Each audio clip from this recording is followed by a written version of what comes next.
welcome by Jagiellonian University will be given by Vice Rector for University Development, Jagiellonian University, Bartosz Brożek.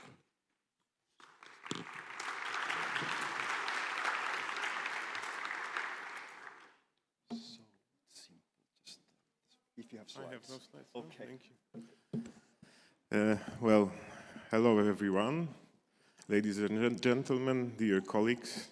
It is a great pleasure for the Jagiellonian University to welcome you to Krakow. We are really honored and privileged to host such an important event.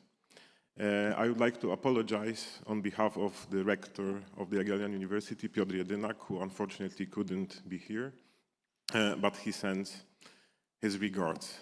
I think it is, for various reasons, a good place to host this particular conference. Kraków and the Jagiellonian University are quite proud of our past, but at the same time we try to reinterpret this past in order to look into the future. And of course, if you think of space and Krakow, one figure comes to mind. It is Copernicus.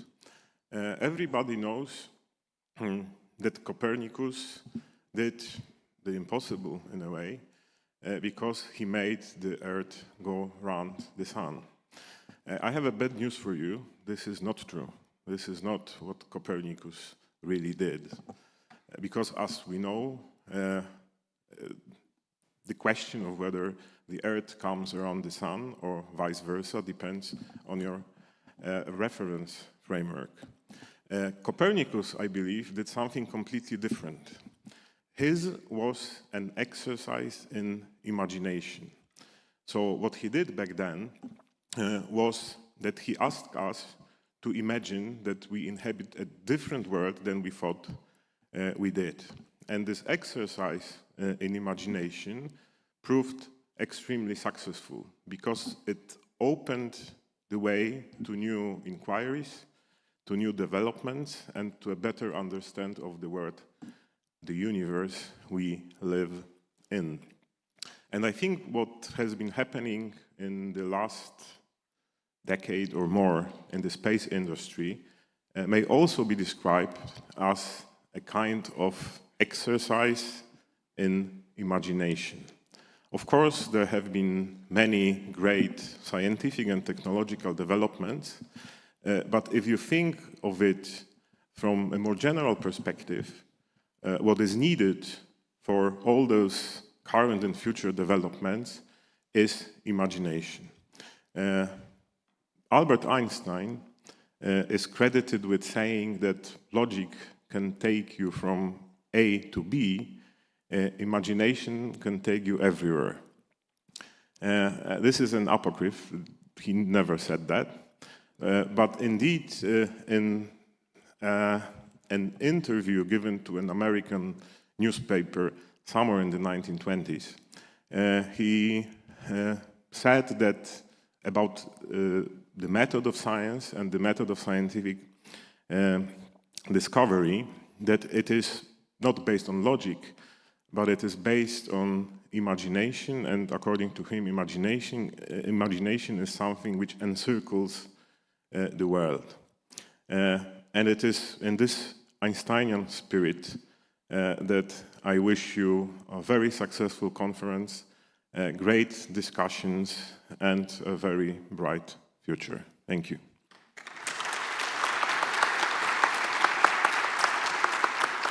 Thank you for that opening. This next presentation is a video address from Simonetta Kelly, the ESA Director of Earth Observation. Ladies and gentlemen, good morning. I would first like to thank the National Geological Institute of Poland and the Jagiellonian University in Krakow for hosting this workshop. The Fringe Workshop series, they started in '96. They have become the world-leading forum to exchange and advance in the science and application of SAR interferometry. I really regret not to be able to be with you in person today, but wanted very much to provide some opening remarks, as it is clear that we are now in an era which can be considered the coming of age of synthetic aperture radar. Arguably, this has begun in 2014 when the launch of Copernicus Sentinel-1 with free and open data policy combined with synthetic and global land coverage fundamentally has transformed all the access to the SAR data. What was once limited and niche became widely available, enabling scientists, institutions, industry to innovate at an unprecedented scale. Since then, the SAR landscape has expanded dramatically, and today we see a proliferation of constellations, both institutional, commercial, operating across multiple frequencies, including C, L, X, and even P band, like biomass. The diversity has unlocked new capabilities in application for environmental monitoring, security, and infrastructure analysis.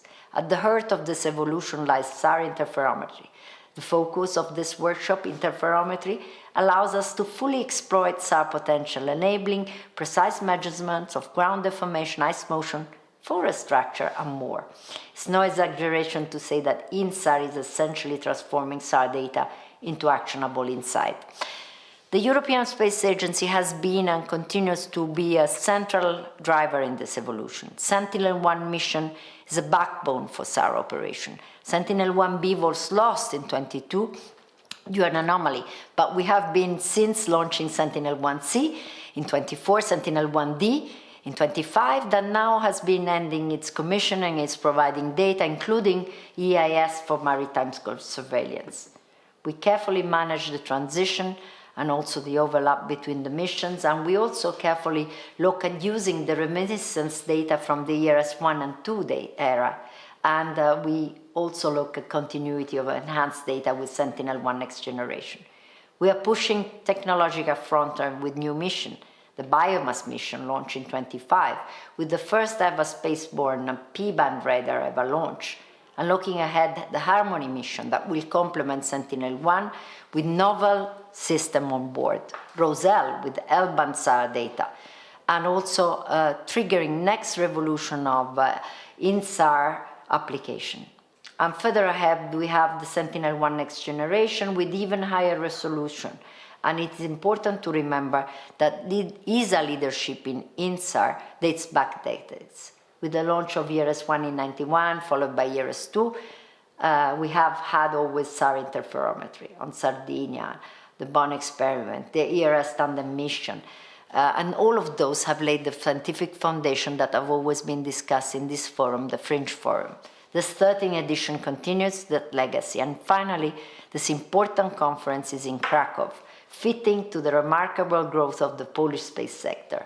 In fact, Poland has joined ESA in 2012, and since has enhanced programs, national programs, contribution to ESA programs, and today we're developing together Camilla, a national infrastructure. It has collaboration with ISI, companies like Cloudflare, so it's becoming a major key actor in this domain. And also we had recently a Polish astronaut, so the collaboration between Poland, the Polish ecosystem and ESA has been evolving and has been very fruitfully evolving. ESA's vision, combined with strong international partnership, including with Poland, continues to drive this exciting era. So I really wish you a very productive and inspiring workshop. Thank you very much.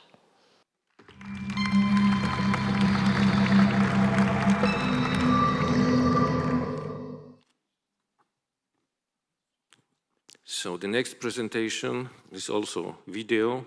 Welcome from the Ministry of Science and Higher Education will be given by Under Secretary of State, Ministry of Science and Higher Education, Andrzej Szeptycki.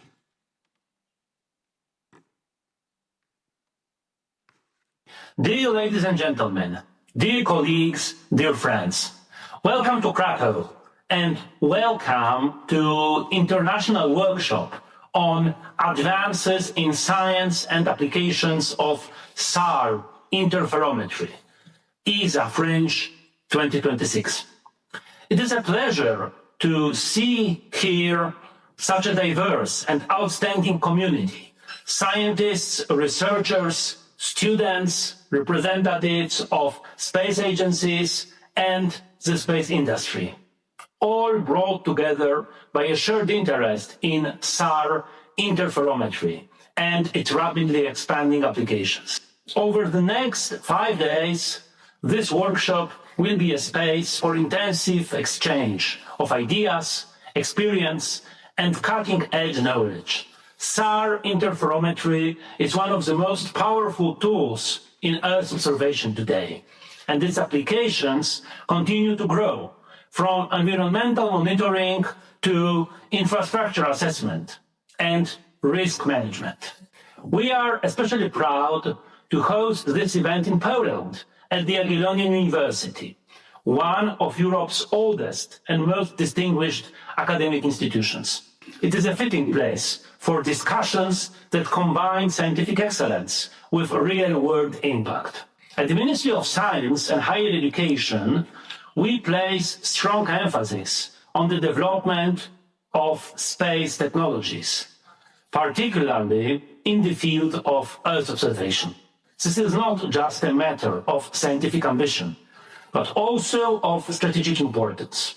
During the ESA Ministerial Council in 2025, Poland made significant investments in optional programs dedicated to Earth observation, contributing to missions and research that serve the global scientific community.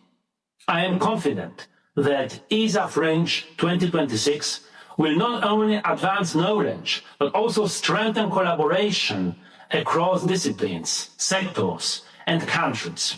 I wish you inspiring discussions, new partnerships, and a rewarding stay in Krakow. Thank you very much.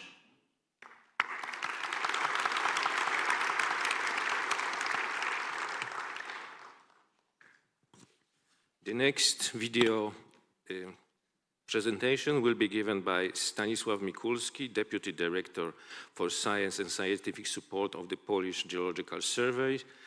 He will present Welcome from Polish Geological Institute, National Research Institute.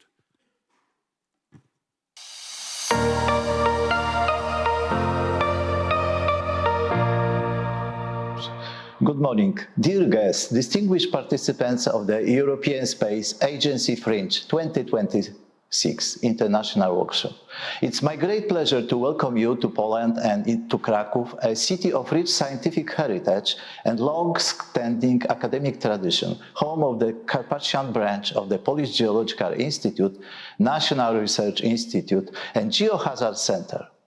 It's my great honor for us to organize, together with the European Space Agency, this event, which is being held in Poland for the first time.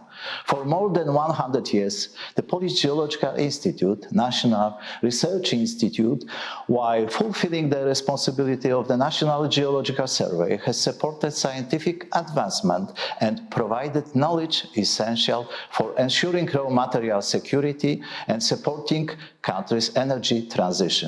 At the same time, the Institute supports public institutions and society in environmental protection, the sustainable management of groundwater resources, and adaptation to climate change.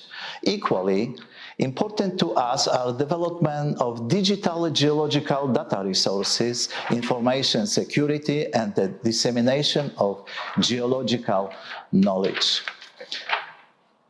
A particularly important role within this structure of the Polish Geological Institute is played by the aforementioned Geohazard Center in Kraków, which specializes in the identification, monitoring, and analysis of processes that may pose risk to people, infrastructure, and the environment, particularly landslides and other dynamic geological processes, by combining expert knowledge, field observations, and advanced remote sensing methods. The center forms an important component of Poland's national system for identification and assessment of geohazards. The experience gained over the years has made INSAR technology an integral part of the day-to-day activities of the National Geological Survey in Poland. Today, Interferometric analysis and satellite data, including, among others, products of the European Ground Motion Service, form the foundation of the dedicated long-term activities carried out by the Center of Geohazards. Dear participants, I wish you inspiring sessions, fruitful discussions, and many valuable encounters that will become a source of new ideas in the future cooperation. I also hope that your stay in Krakow will allow you to experience the unique atmosphere of this remarkable city and leave you with many remarkable impressions. All the best during the conference.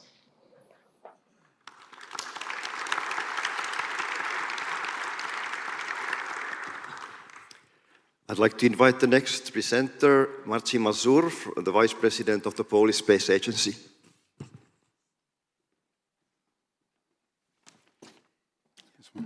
Yes. Excellent, thank you so much. Good morning, ladies and gentlemen. Welcome in Krakow, welcome in Poland. I'm more than happy to see you, to show you that Poland, as it was already mentioned, wants to play an important role of the European space ecosystem, and I will give you a short presentation about how we want to create, how we design our space ecosystem regarding Earth observation, of course. And just 2-3 information about the agency as the agency, which is a governmental agency supervised by Ministry of Economic Development. But the agency also cooperates closely with Ministry of National Defense and Ministry of Science and Higher Education. But the main role of the agency is, of course, to support the industry to grow with support of national and international cooperations, and that kind of events also confirms that the international cooperations, participation in different events is a part of the responsibilities. But it's also important to provide the knowledge, support, and expertise to administration to help them to understand to use the satellite data. But currently, we conduct operational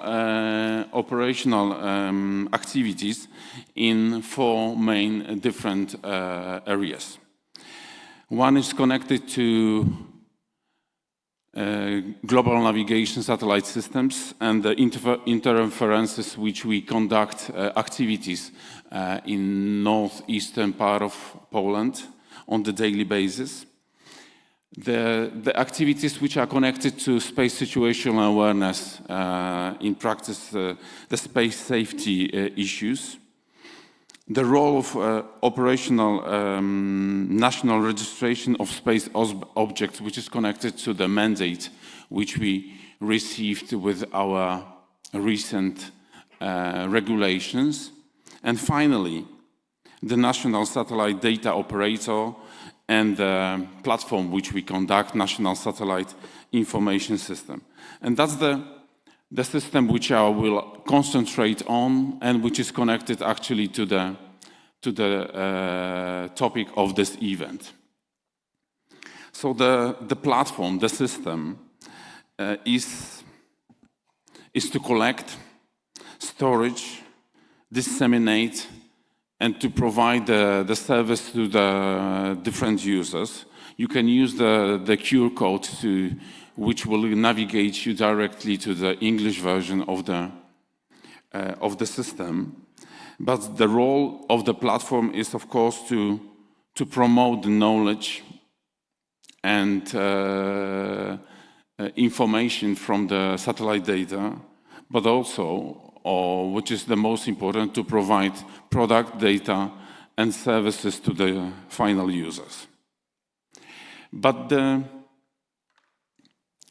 system consists of 4 different functionalities within the service. The portal one, where the users can find different analysis. The marketplace where you can find tools and commercial solutions provided by different software providers. The cloud, which consists of over 1.6 terabytes of data, and the knowledge base, of course, with technical and scientific information which can support for the data exploitation. And so far, we reached over 40,000 users of the platform at this moment. When we look into a little bit deeper into this system, it reached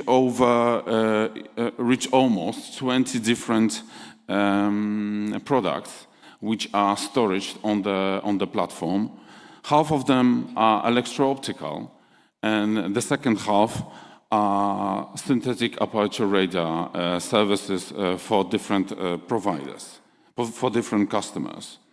The one example of INSA product is the monitoring of dam structures to estimate the stability of dams and to estimate flood hazards. But currently also we are working on the product to monitor airport infrastructure, which is dedicated for PANSA, Polish Airspace Air Navigation Services Agency. But also, there are two other examples which are also under development, which are focused on monitoring on vegetation and maritime infrastructure. But the great example of use of SAR data is the cooperation with Polish Statistics Office and Polish Geological Institute, National Research Institute, for monitoring of terrain surface. And for this use case, we cooperated also with Polish company which is called SATIM, which is specialized in SAR data exploitation with AI support to speed up the process of the exploitation. When we think about platform, we also think about services and we can't forget about data. Simonetta Kieli, director of ESPRIN, already mentioned in her speech about the Camila project, which is developed in cooperation with the European Space Agency and our superior Ministry of Economic Development, which will be dedicated for civilian users and will consist of electro-optical and SAR satellites. And the second source of data will be those data coming from Polish MOD as a part of Polsaris satellite constellation provided by ISA. 3 of them were already launched within the last 6 months. And to conclude, from the Polish Space Agency perspective, we see a great value of course, of the SAR data or the Earth observation data, which are shifting from single imagery acquisition to persistent monitoring. And just to summarize, SAR assets provide reliability, frequency, and continuity required by civilian and defense users.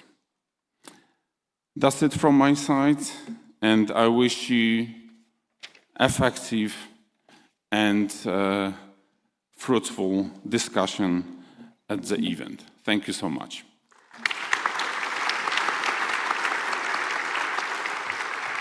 Thank you for that presentation from Polsa, and it's time to start my part about the statistics and workshop organization.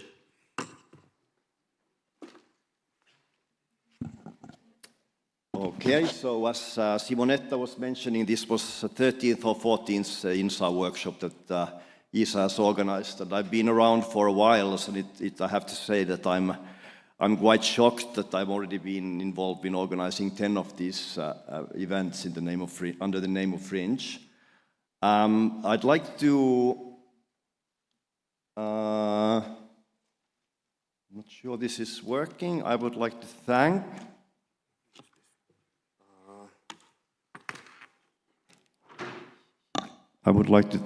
the Ministry of Science and Higher Education. Oops, now it went a long way. For sponsoring the networking event that's happening later today. Is it possible to go to the first slide?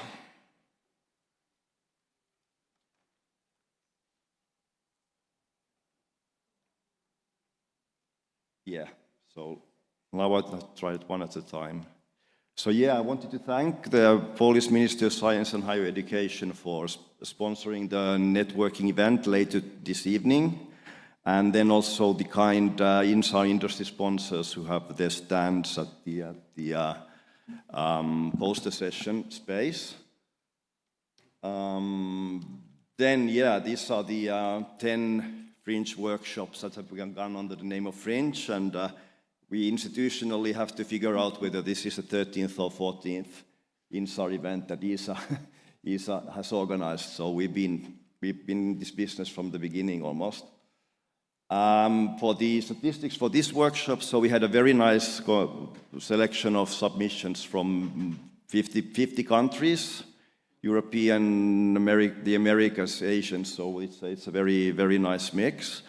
After the reviews and some cancellations, unfortunately, so we've gone down to 395 presentations, of which 132 oral ones. So we have 2 ESA sessions, one about Sentinel-1, and then also 16 thematic sessions that go on through the whole week. So you can see the thematic sessions here at the bottom. I'd like to remind you about the workshop objectives. So we are here to just bring together all the communities and let people meet their old friends and make new friends. We present the Sentinel-1 mission status. We present the new biomass mission status, algorithms, products, and the first science results.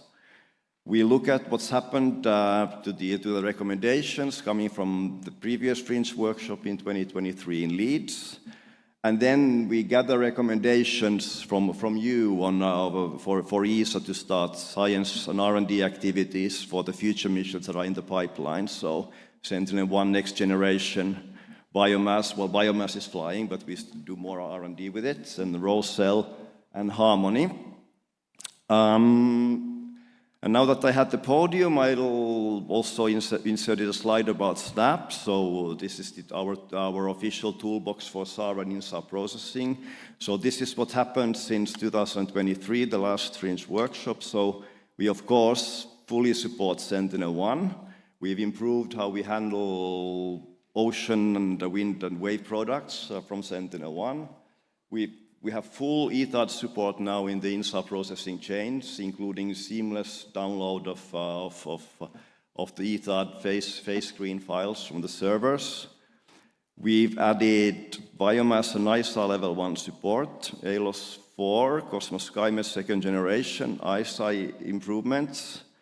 Then we've done some work on the software at the back end, so to say. So now we have much better support for Python and Jupyter Notebook and Jupyter Lab-based workflows, environments, and we also introduced official Docker containers. And there in the green box is the Snap 14, which is currently under development. It should be released during this summer, so we will have phase face linking tools for analyzing face closure, as well as then processing chains to make geocoded SLCs as stacks, so terrain-corrected SLCs for people to play around with and check what suits them best. I think that should be my last slide. No, yeah, so I forgot. So we have a snap stand at the poster session room. So we have 2 demos there in poster session 1 on Tuesday and poster session 2 on Thursday. So about ETAD, multi-reference INSAR and new things in the Snap toolbox in the next version. And I think there I would like to conclude. Please enjoy the workshop. We're here to talk about new things. And next one, my close colleague Magda will talk about the workshop organization.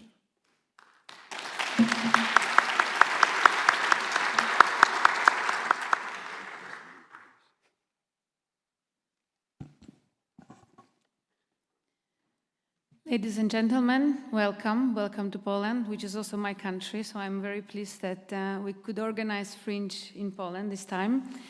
I would like to talk a bit about the program or the organization of the week in general and some basic logistic information. So this is the program that you know already from the website. Today, you see that we have only one plenary session, so no parallel sessions. As Marcus mentioned, we have a Sentinel-1 session this morning, and then we continue with the thematic sessions.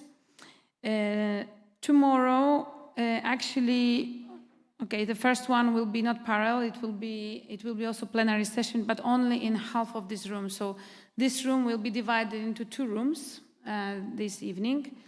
And we will have the first session only in this part of the room.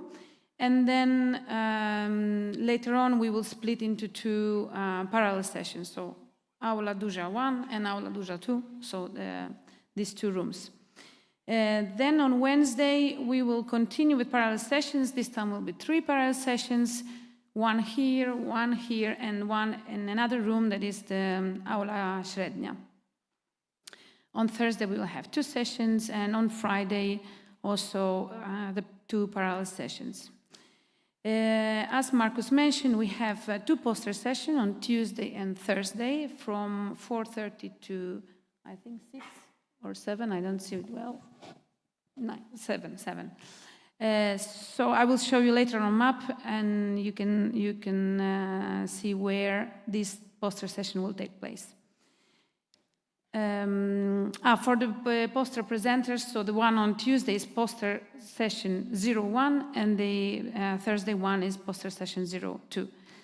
After a session, so for example, tomorrow after a future SAR mission session, we will have a round table, but usually it's after each day. So at the end of the day, after 2-3 sessions, we will have a round table where we should gather people from these sessions and chairs of these sessions to discuss main points that were also discussed during the session, some questions or recommendations that chairs can pass to us afterwards.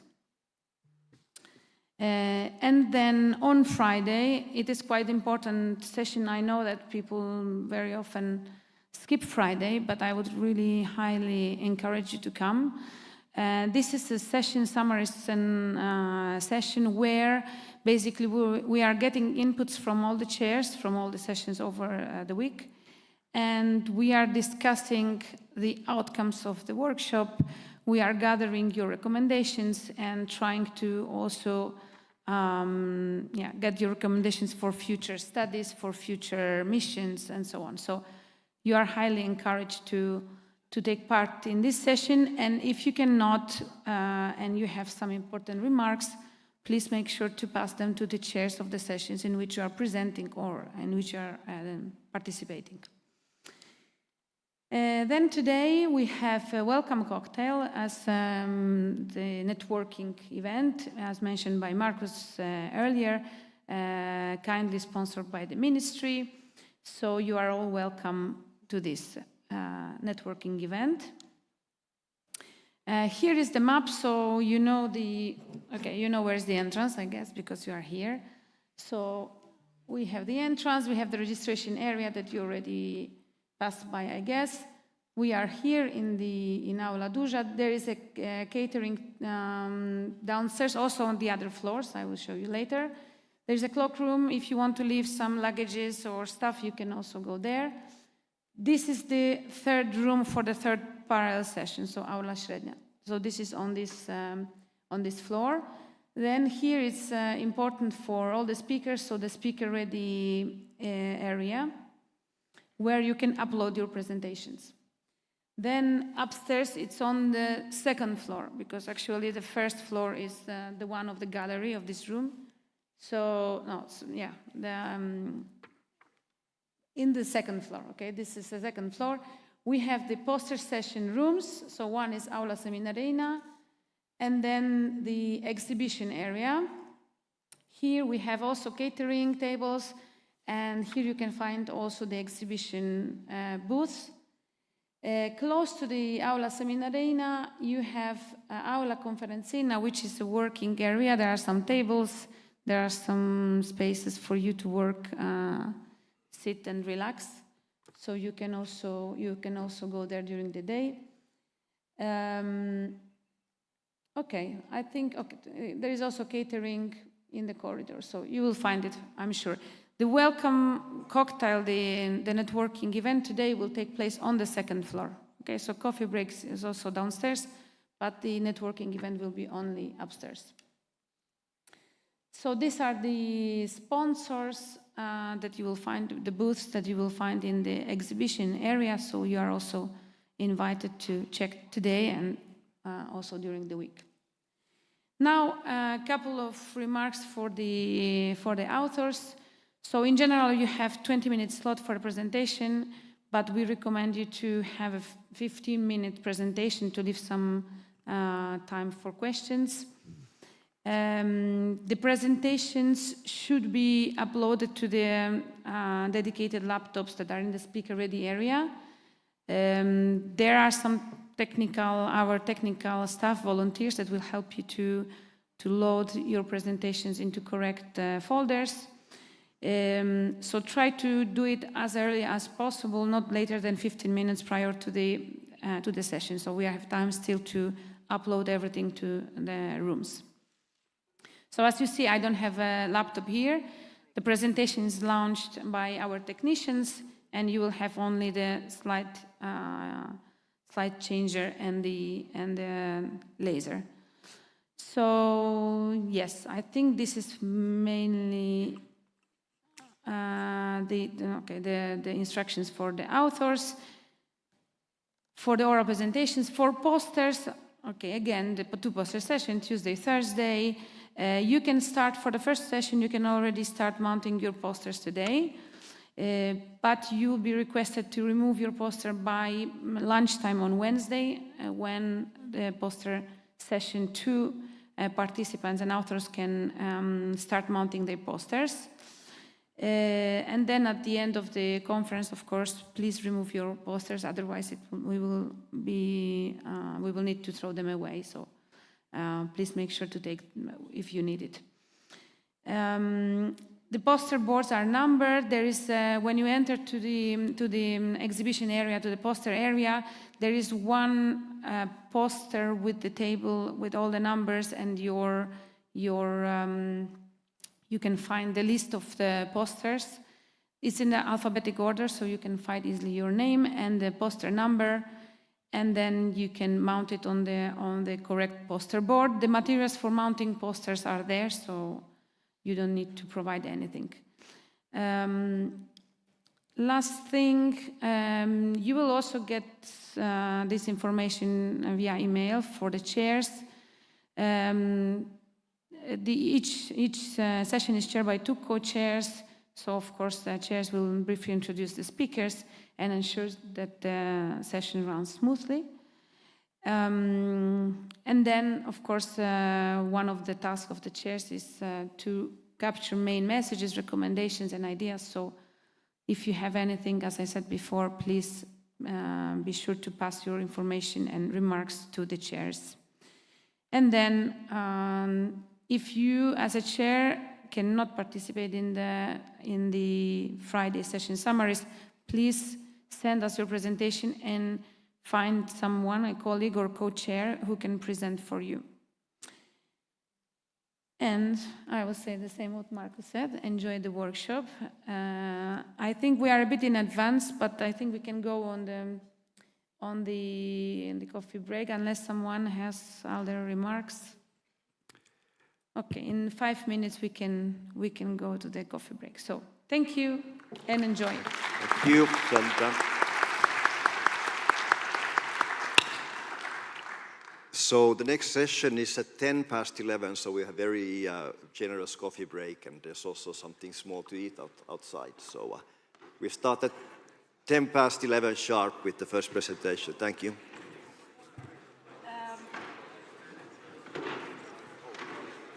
Please wait for 5 minutes because they're not ready because we are anticipating the time. So they need some time to put the coffee break. Oh, you can go out, but you're not prisoners.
402.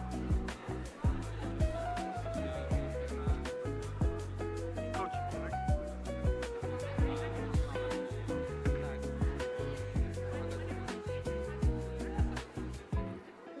Tutaj tyle, czy coś jeszcze?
Where do they? I can't say that the lunch. They have lunch here. Is it they?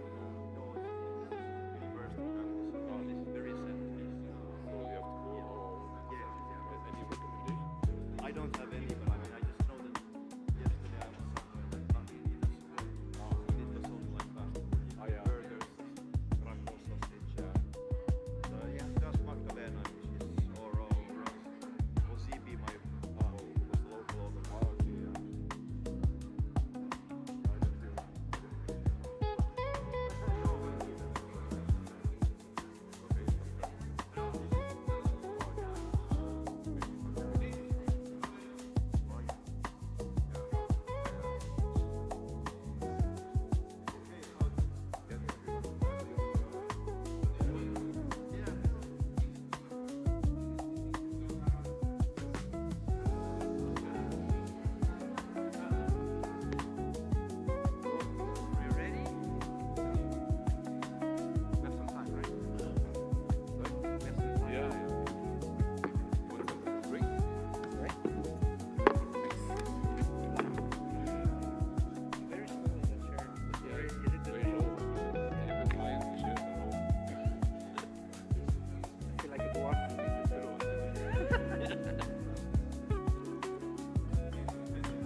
So just like I said, here, so Yeah. let's start on the second and not the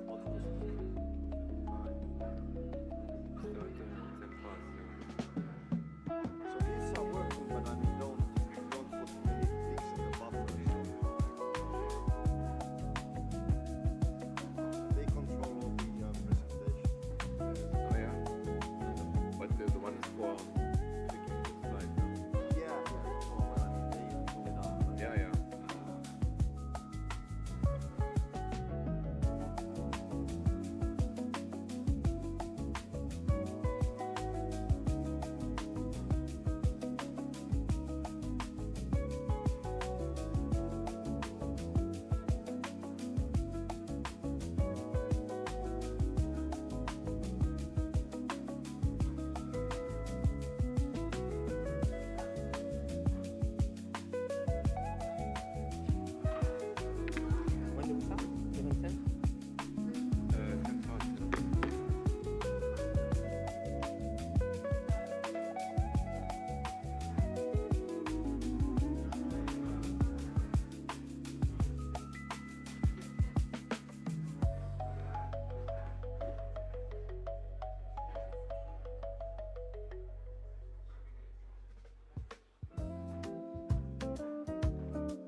What time is it? 06 or 7. Is this working? Is this? Please have a seat. We're going to restart in a few minutes.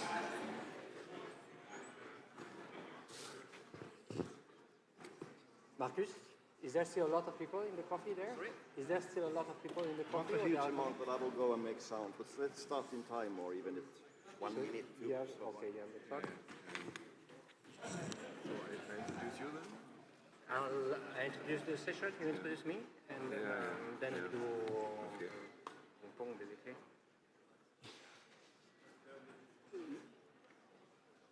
So, what time is it? Good morning, everyone. Yeah, I think we're gonna start. So, good morning, everyone. My name is Nuno Miranda. I'm the Sentinel-1 mission manager. I will co-share this session with my colleague Dirk Neuter, which is the Sentinel-1 system manager.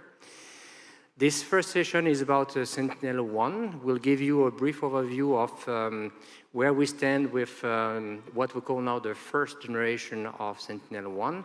So we have two presentations that will be devoted to basically the status of Sentinel-1. Then we have two other presentations that will show you what we have been doing during the recent commissioning phase that we have with Sentinel-1 C and D. And we have a last presentation from, I think it's Thomas Nagler, that will show some nice results with a specific data set that we acquired over Antarctica with Sentinel-1D. So, okay, everyone. The first talk is then given, or will be given by Nuno Miranda.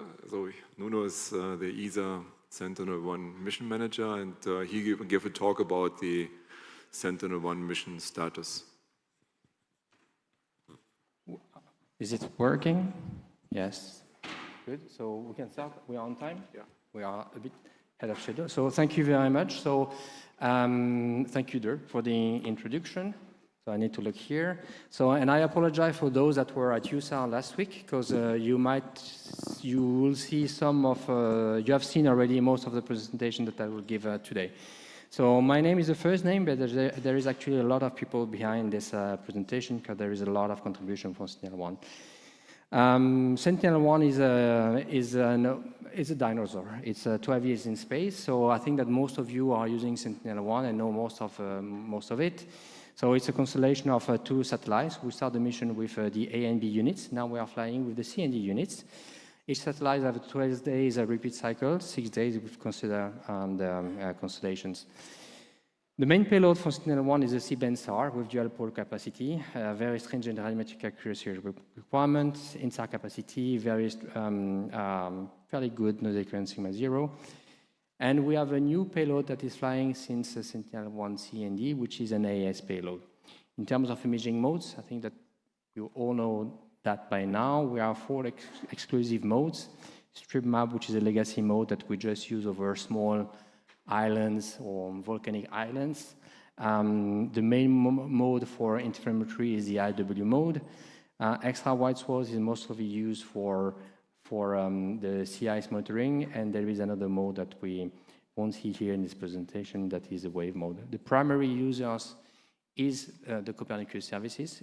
Sentinel-1 is part of the Copernicus program, which is an operational program with operational spacecrafts and operational services, which are the primary users.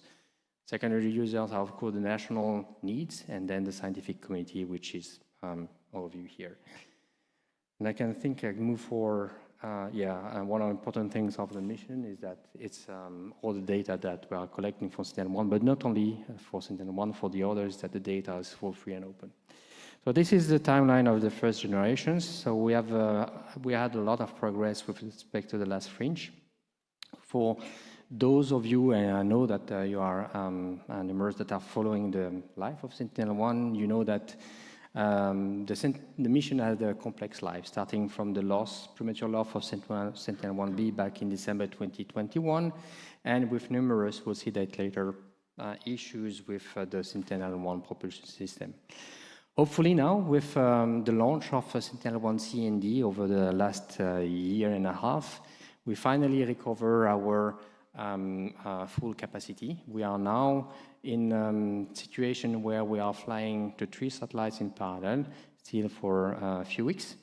And we can see the future with much more confidence. Sentinel-1 CND will take over the mission for the next 10 years or more, we hope. They will breach Sentinel-1 next generation that will be launched around 2034, 2035. And in this journey, we'll fly in parallel or with the Harmony mission, which is a bistatic mission, having Sentinel-1 as a transmitter, and also Roselle mission, which is the Copernicus expansion mission.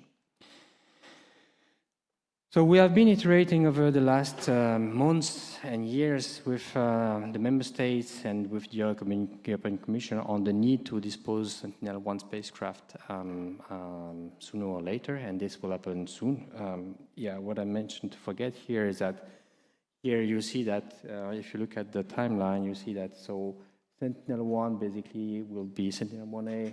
We start the disposal of Sentinel-1A extremely soon. So we have been discussing that with our stakeholders.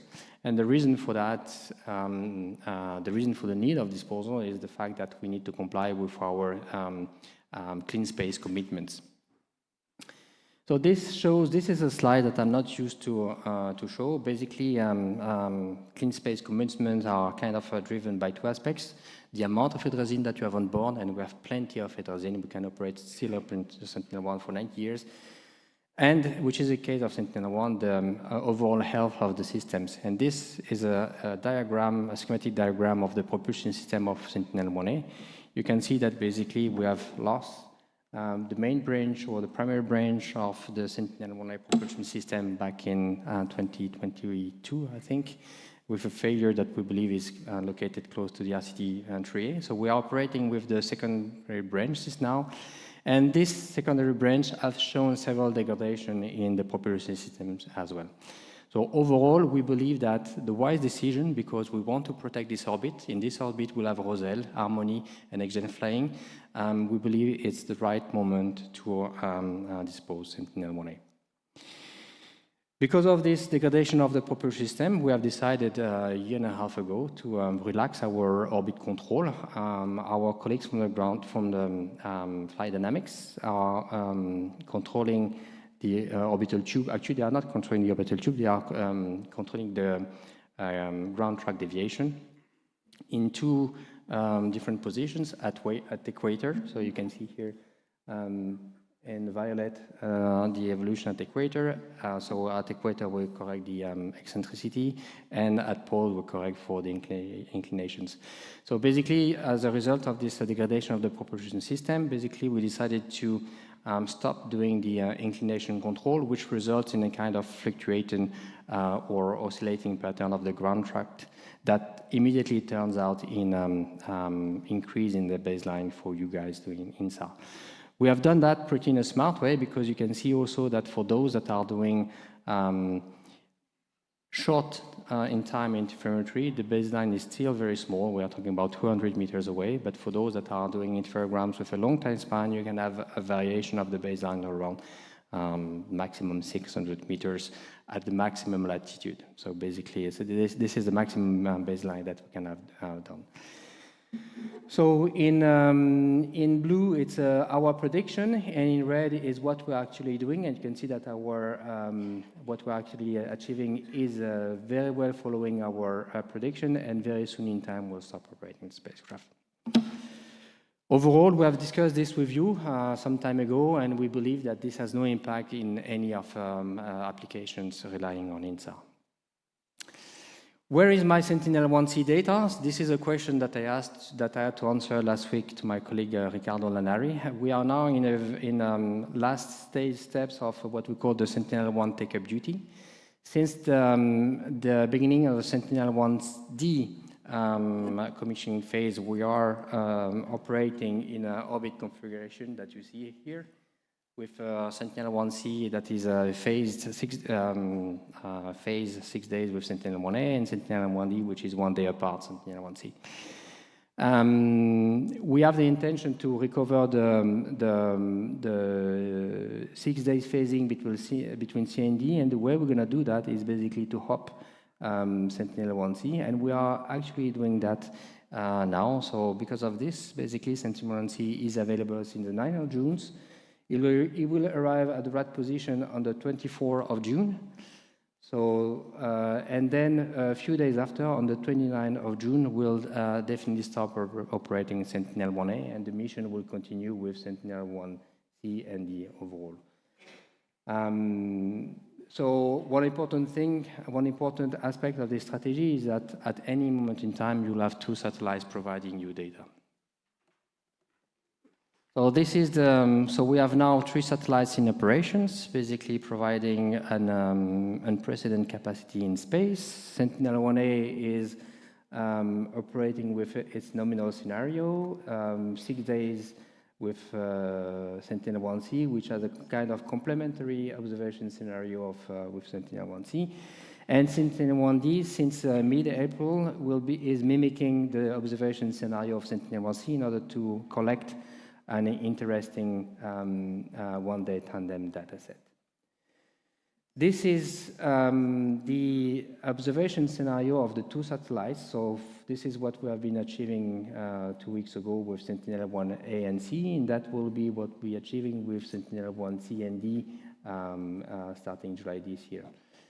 So I want you to pay attention to the fact that we start having some holes here and there. Those are due to the fact that since February this year, we have lost EDRS, which is the European Data Relay Satellite, which was in charge of 40% of our downlink capacity. So we are now operating without EDRS and using all the X-band stations that we have configured. Unfortunately, we are in a moment where it's difficult to have all the downlink capacity that we're having before. So we are in this very same moment trying to find a way to mitigate those. And so it's a work in progress, and we hope that in the coming months we'll be able to recover that.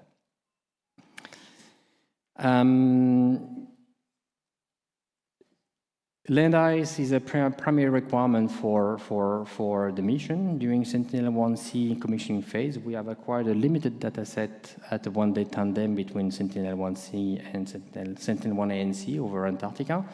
Eric Regnault has done a very nice presentation out of it during the Living Planet Symposium last year.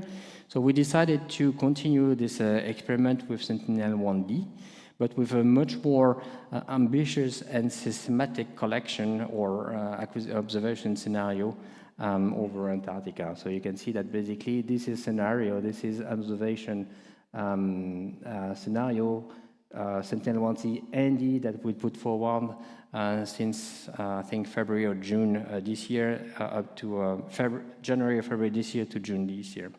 There will be a nice presentation that will be given by Thomas Nagler that will present the results with this data set.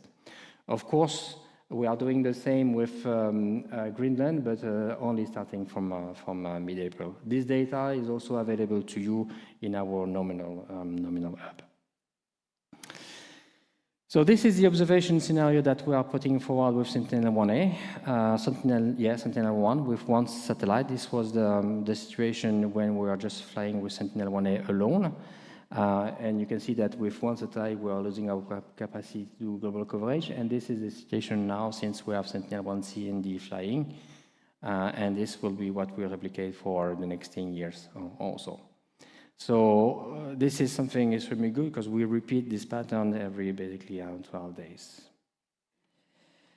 So we generate a lot of data. So you can see here in this plot the average data sensing in minutes per day that we are doing. With Sentinel-1A and C at the very end. We don't have yet Sentinel-1D, it will come soon. What you can see that one of the limitations of the spacecraft is that during the eclipse season, which is from May to August, so we are during eclipse, we are losing 20% of our capacity. And this won't be the case anymore with Sentinel-1C and D. We'll be able to sustain 30 minutes overall along the year, so that's very good. So we generate a lot of data and a lot of good data. We have very stringent radiometric accuracy requirements. You can see that we are well within our requirement for the radiometric accuracy. I was we are overperforming in terms of geometric accuracy. Very good noise equivalence sigma 0 performance for CND. We'll see that with the presentation of Dirk. And of course, with all the spacecrafts A, B, C, and D, the INSAR capacity is granted all along the mission. This is my first and last slide about the AS data. So we have Sentinel-1A as a strong maritime component. The SAR data is used on a lot of scenarios for detection of icebergs, detection of ships, and so on.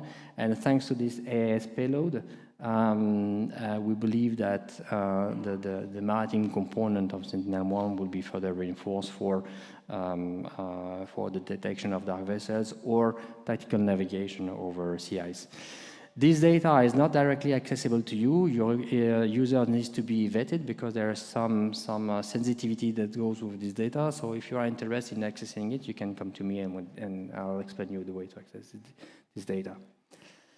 I placed this slide because there was a recommendation last year at last Fringe about improving our RFI detection. Just to mention that we have an RFI detection and mitigation mechanism since in place since 2022. Thanks to this approach, we are basically removing or we have been able to decrease the contamination from 20% to 1%. Still, you can see here in this area there is a lot of what we call residuals for two main reasons: because they are not seen by our pre-screening or detection technique, and in this case it's not the case, but most of it is also because we are here facing jamming on some sensitive areas. So, how long do I have? 2 minutes? Okay, so I need to go fast. So, there are many ways to measure the success of mission. We can measure it through the number or the amount of data that we generate per day or the timeliness of the data. I think that one of the most important criteria is the number of scientific publications that are generated out of Copernicus program and Sentinel-1. And you can see here with that graph that there is basically a before and after Sentinel-1. So thanks to you for that, and we'll continue with the work that we are putting forward, sustaining science as much as we can. So what is next? I think that there is we have done a lot over the last years, and we'll continue doing a lot. And here, in this slide, there is an important message for you. Starting next year, we'll distribute or we'll expand our product family with 2 new ARD products, which is the co-registered SLC and NRB product. Those products will be generated following the ZAR format. We'll also start reprocessing the entire Sentinel-1 mission in a batch. So this is our intention. We're going to start doing that in the second half of next year. And then I think this is an activity that will take at least a year if we base that on the Sentinel-2 experience. And we continue our work towards the cloud optimizations. At some point next year, all the legacy products or the legacy format will be transitioned to the current safe format to the ZAR format. So we're going to start doing that by next year as well. And in order to help you preparing this transition, there is already in place a kind of service when you can access already SLC and GJRD data in ZAR format, such that you can have a look to it, provide comments, and also start updating your pipeline. During the disposal of Sentinel-1A, we'll stop the orbit lowering. We'll let the spacecraft drift, and we'll have a bistatic opportunity at that moment. We think that this will happen around October this year. At that moment, we'll assess basically if the data will be good, and will be made available the data to this community as well if there is an interest.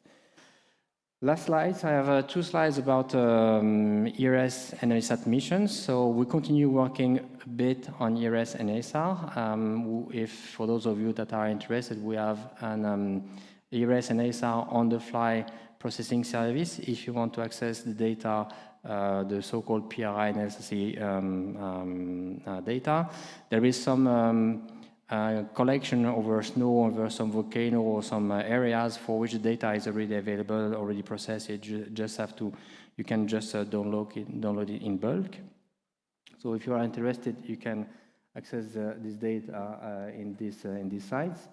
And we also are basically continuing working in improving the processing capacity, re-engineering the legacy processor with more efficient solutions like GPU solutions, improving the data quality, generating also, in addition to the SLC and the PRI, NRB products following the same format and topology of Sentinel-1. And also for these NRB products, there will be a bulk reprocessing available. And I think it's my last slide, so thank you very much. If you have any question, I will be happy to answer them. Thank you very much, Nuno. I don't know if can we have questions? Do we have another microphone here? How does it work? Okay, so we have time for a couple of questions if anyone wants to know more about the Sentinel-1 mission. Marco?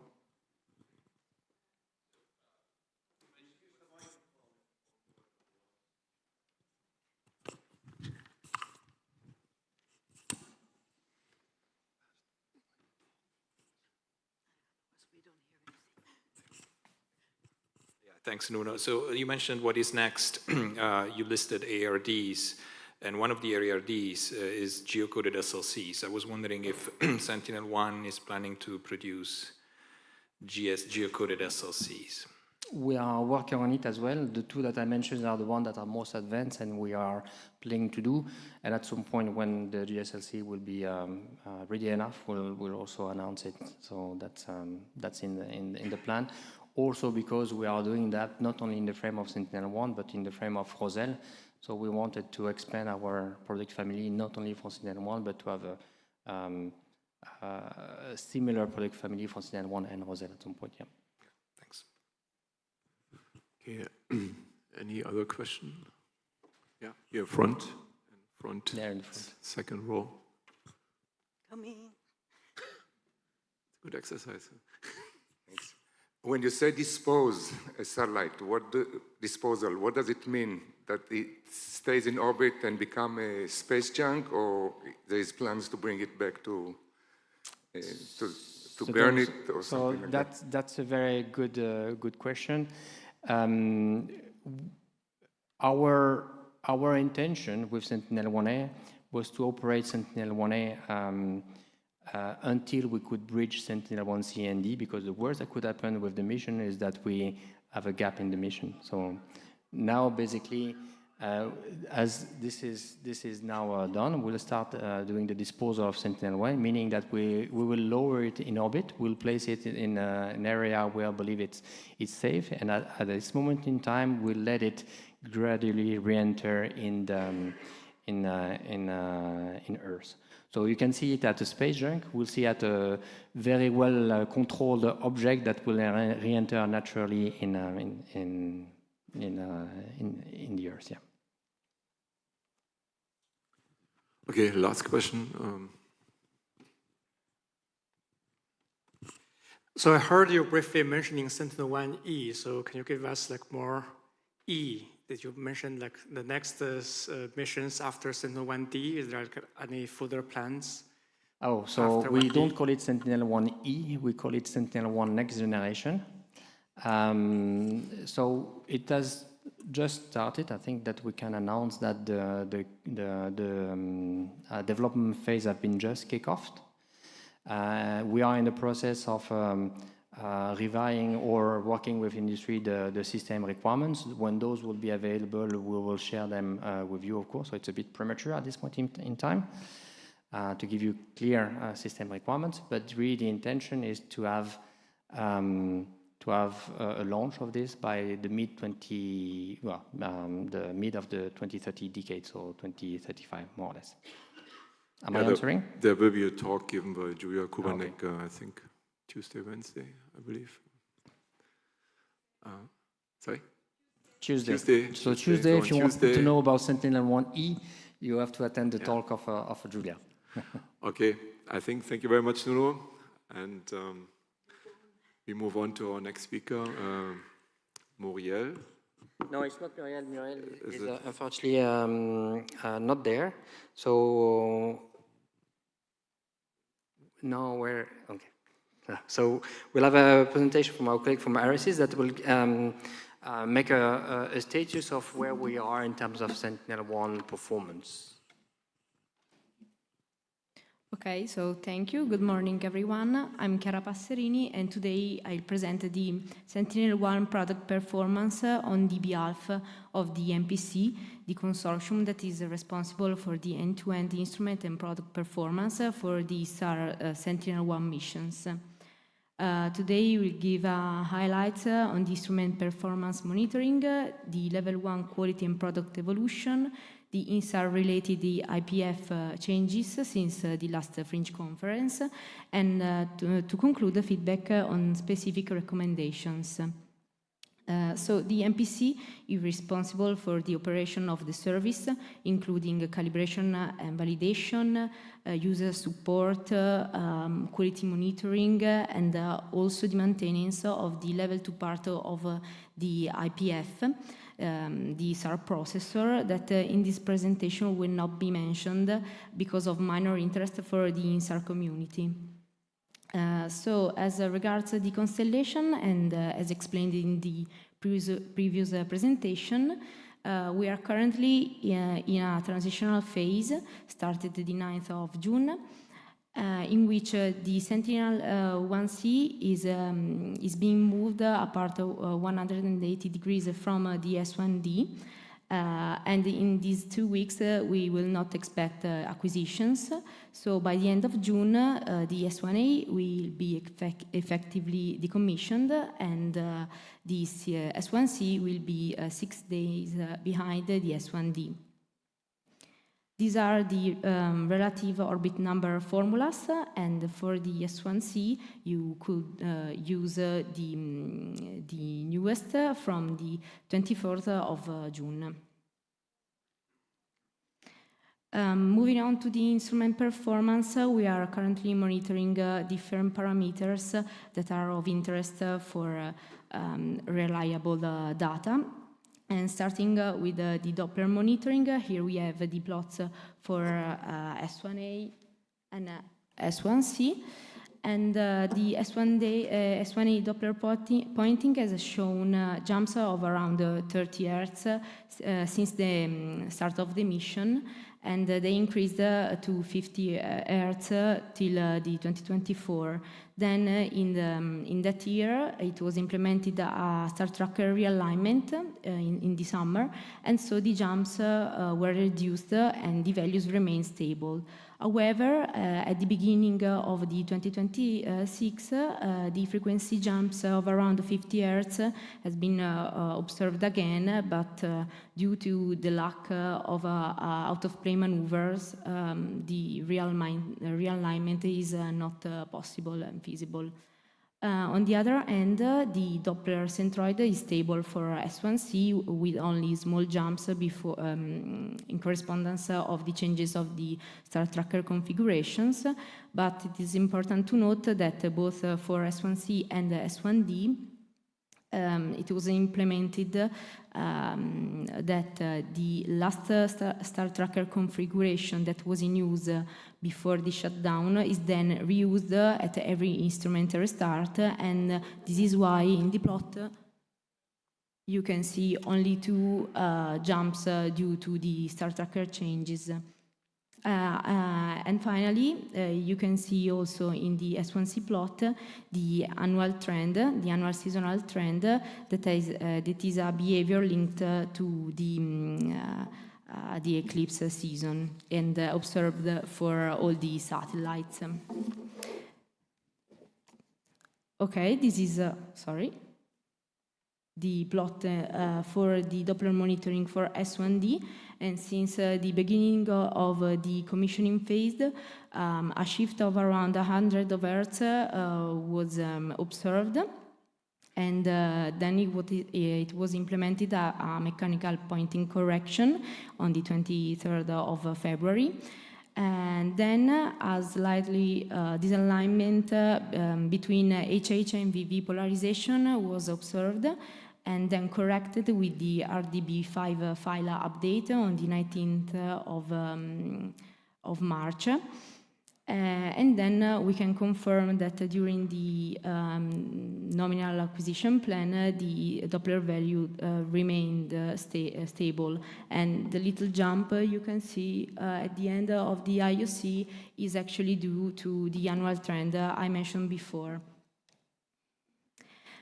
Then the baseline monitoring ensures image consistency, as we verified that the satellite's normal baseline remain under a certain threshold.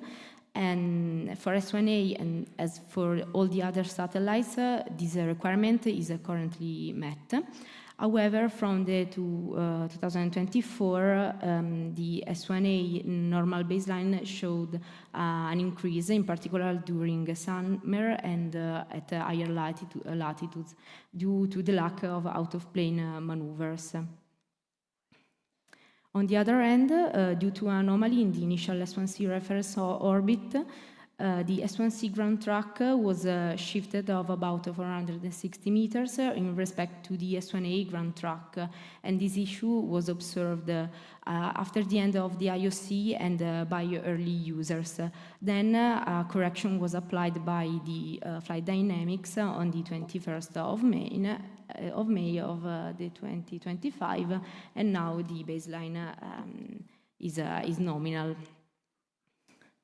To conclude this part, these are the results for the S1D, and we can confirm that again the values are as expected. Then another important parameter is the burst for the INSAR applications, is the burst synchronization. Here we have the plots for, again, S1A and S1C. And since the 2022, it has been noted an increase in the solar cycle, and this event, it has introduced turbulence and led to consequent more unstable cycles, and it had a more important impact indeed for S1A here. Then here it is highlighted the mean error spread due again to the lack of maneuvers. While for S1C, the burst synchronization error is within the requirements. And an analysis with respect to the reference cycle that was chosen in June 2025 showed a degradation in winter, and this is found to be associated to the varying orbit duration over the year as expected. These are the results for S1D. Again, the error is within the requirements, and the reduced number of data points is actually linked to the different acquisition plans during the IOC. Then the last parameter that is monitored is the spectral overlap, that is the combination of the effect of the burst synchronization and the difference in the Doppler centroid between the considered acquisitions. So the two effects can either compensate each other, then resulting in a high spectral overlap, or go in the opposite direction. Here are presented the plots for S1D, and it is highlighted the impact that had the mechanical correction on pointing and consequently on the spectral overlap.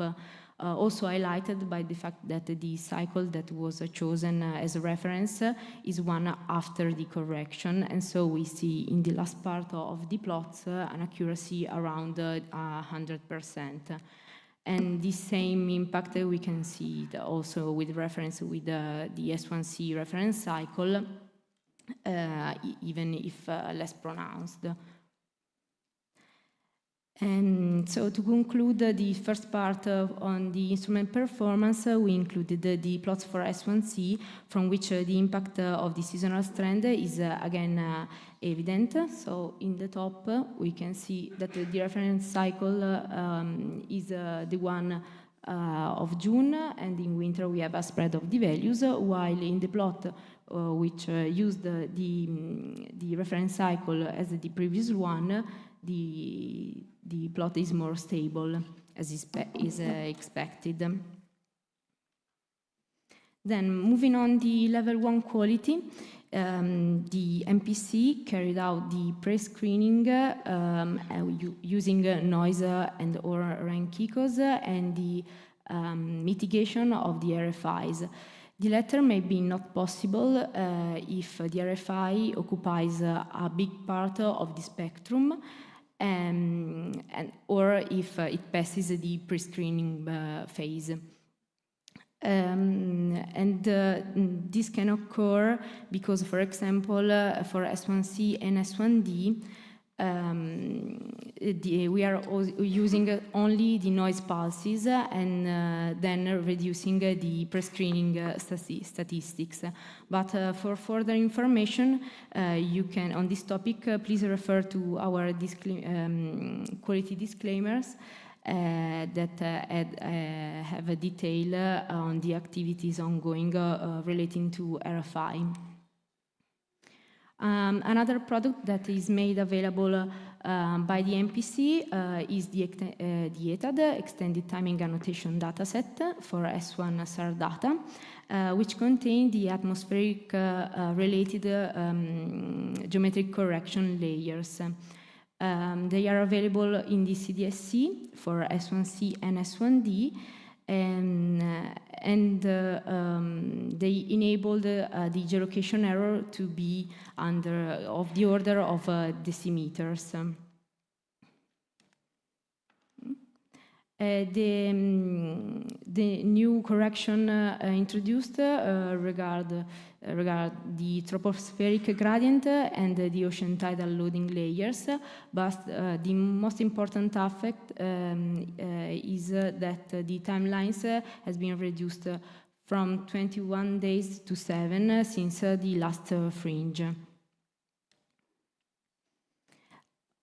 Then this slide shows the IPF releases for level 2 and level 1 over the few last years, but the changes of interest are the ones that concern the level 1.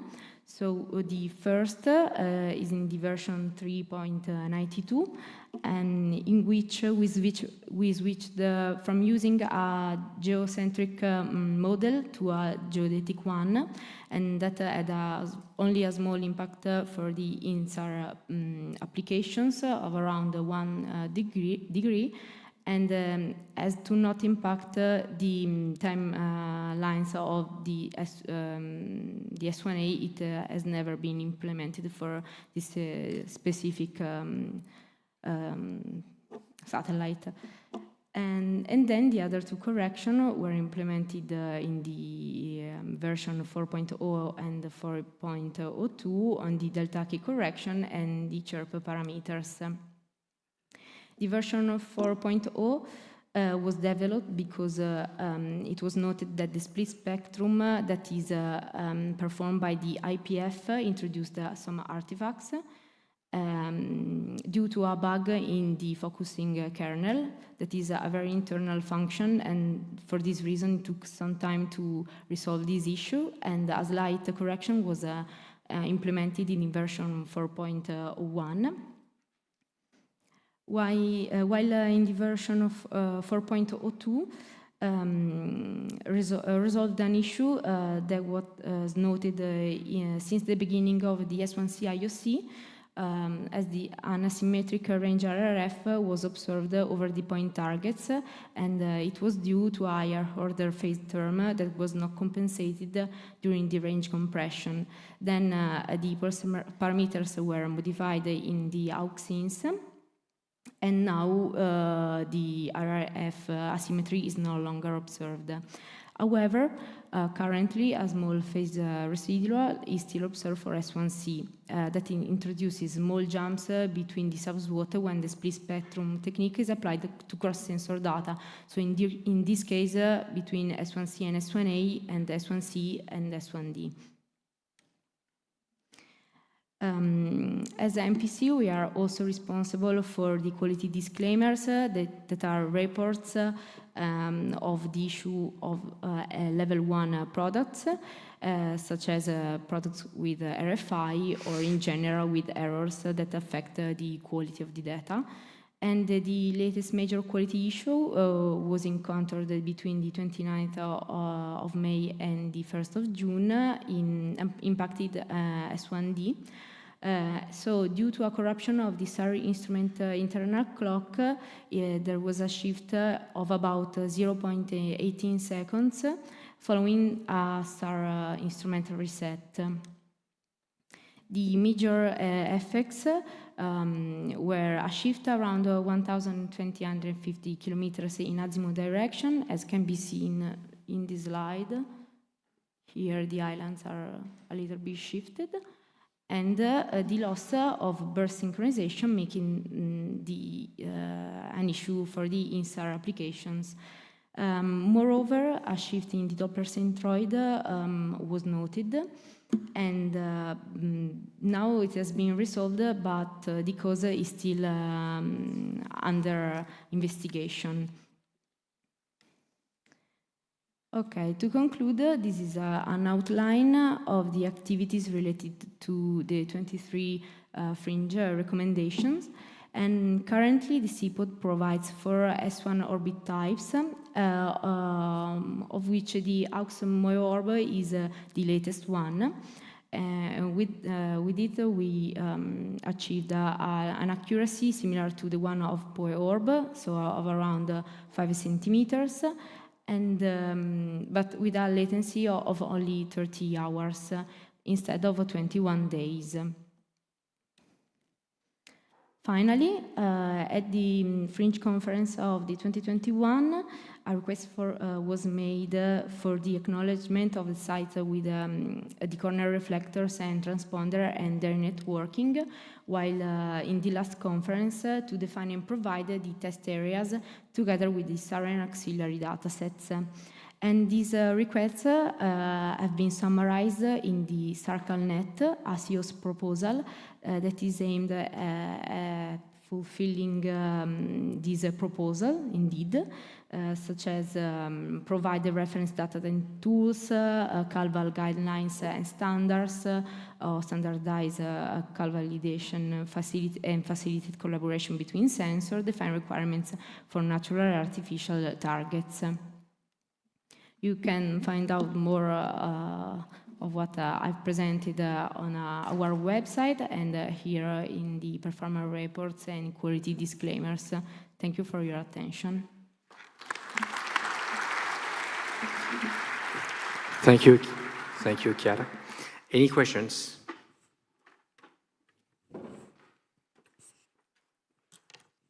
Question?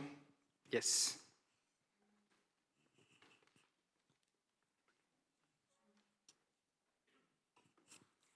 Regarding the ETOT data, I was wondering, are there any plans to release the ETOT corrections for the Sentinel-1 data before July 2023?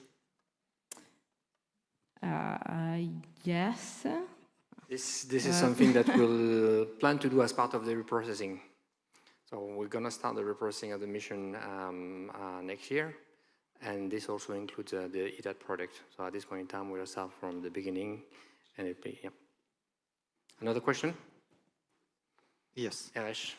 Thanks for the updates. I was wondering, looks like you guys are turning on the RFI mitigation right now. I was wondering if you are mitigating RFI all the time, all the scenes, or no, you are you have some detection rules and you only mitigate when needed? Yes, the MPC, if a product with RFI is led to attention of the MPC, is then mitigated and studied. But yeah, you can see all the information on the quality disclaimers. So your question, if we are doing systematically? So yes, we are doing systematically. Basically, we do that with a specific approach, which is using the noise pulses that we have before each burst. So we use this just 8 pulses in order to see if there is an RFI in these pulses. If we detect an RFI, then we correct the full burst. Right? So that's what I was mentioning. Because we just do the screening in these 8 pulses, it might be that we are missing something. And this is the 1% remaining. The 1% remaining of RFI residual is due to either because our screening miss it could happen, or because we are in front of jamming and we cannot do anything. This approach was kind of trade-off between filtering all the raw data, which is quite heavy in terms of processing time and therefore cost. And so it was a trade-off between reprocessing everything or just reprocessing what is needed to be, filtering what is needed to be filtered, let's say. Are we in time for another question? Which one was the first? Ramon? Sorry, yeah, thank you very much for the overview. I was surprised by the space-to-space RFI, so GAUFEN 3. Is that something that we need to be worried about? Do I understand it correctly that you were picking up SAR signals from different satellites? And this is going to be something that we need to be worried about in the future? Signals from other satellites, you say? No. The space-to-space. No. Well, there are some. We had some with RCM, but this is well known already, and we try to operate different polarizations, so it doesn't affect. And then obviously we have the GAUFEN 3 also in C-band that from time to time. Yeah, I think it's from time to time. Yeah. Sorry? Yeah, exactly.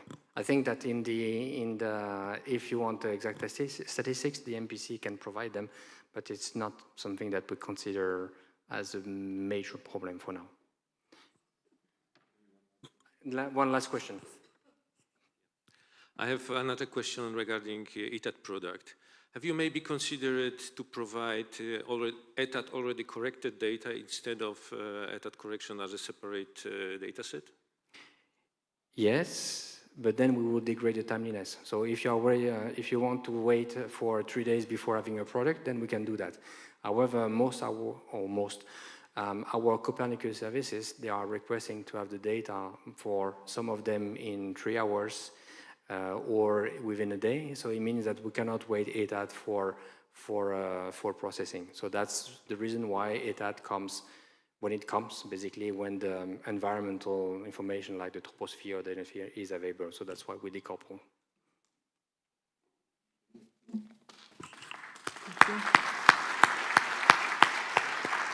So our next speaker, sorry? You need 5? So our next speaker is Dirk Gunner that will tell us everything about what happened during the Sentinel-1C and the commissioning phases, which is extremely important for this community. Dirk. Yeah, thank you very much, Nuno, and morning, everyone. This presentation is about the results, interferometric results that we obtained during the commissioning of in-orbit commissioning of Sentinel-1C and D. And my co-authors are members of the commissioning team, so the members from the 2 DLR institutes, from ARESIS, from Polimi, and also NORCE. So first, the Sentinel-1C, as you probably know, was launched on December 5th, 2024. We completed the in-orbit commissioning phase IOC in May 25, and then Sentinel-1D was basically almost back-to-back launched on November 4th and last year in 25, and we recently on April 29th completed the Sentinel-1D commissioning phase. So for S1C, we grouped the commissioning phase, which is normally 7 repeat orbit cycles, so 7 times 12 days, in 2 phases. So the first 4 cycles were dedicated to keep Sentinel-1C. It was a 1-day repeat to Sentinel-1A. And to the remaining 3 cycles, Sentinel-1C was then moved to the previous orbit node of Sentinel-1B to have then the 6-day time interval with respect to Sentinel-1A. During the S1D commissioning phase, we kept Sentinel-1D throughout the 7 cycles, and it's still in a 1-day repeat cycle with respect to S1C. But that created also the opportunity, since Sentinel-1A is still operating, that we could also have a 7-day repeat with respect to Sentinel-1A between Sentinel-1D and Sentinel-1A. And so there's also different combinations possible. I show it on the next slide. So actually, in the end, that enabled us to do not only cross-calibration in terms of radiometry and geolocation, but most importantly for interferometry. So here we have these what they call co-interferometric pairs, so Sentinel-1C, Sentinel-1C, Sentinel-1D, Sentinel-1D, but all the different cross combinations between S1C, S1A, S1D, S1C, and S1D, S1A. And I listed all those different with the different time intervals that I already mentioned.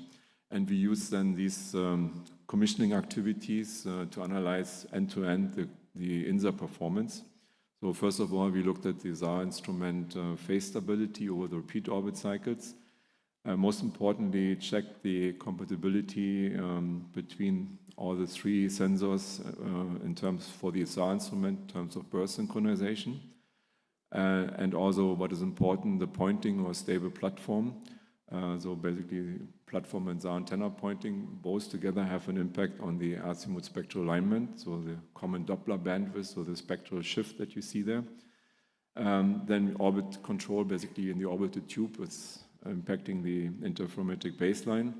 And also these onboard timing and GNSS solutions, so basically how we calculate the start time of each data take, and that has an impact on the burst synchronization along with the mission planning system that enables then the burst synchronization. I'll come to this in a minute also. So first we did the first check of the interferometric S1C capabilities. So we use the Atacama Celade Uni site, which is a very ideal reference site for verifying interferometry because it's very dry and no vegetation.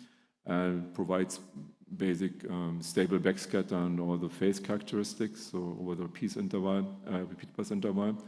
So you see that on the top for S1A and S1C 1 day, and on the lower part for the 12th day. And we got here excellent phase coherence, no phase jumps. Also, so there basically there was no deformation, anything happened. The fringes that you see are mostly related to the troposphere. The same we did also for S1D interferometry, so we had here the 3 different combinations. And interestingly, we always took the same 18th of March 26 S1D reference acquisition, then had the different combinations then with S1C and S1A. And so there we have a 12-day, 1-day, and 7-day repeat pass. And in all cases, we achieved really good coherence also and absolute very small phase variance, good interferograms. Burst synchronization was already mentioned by the previous speaker. So this is really the deviation of the azimuth or the time position between the 0 Doppler time of the primary and the secondary repeat pass in the burst in TOPS mode.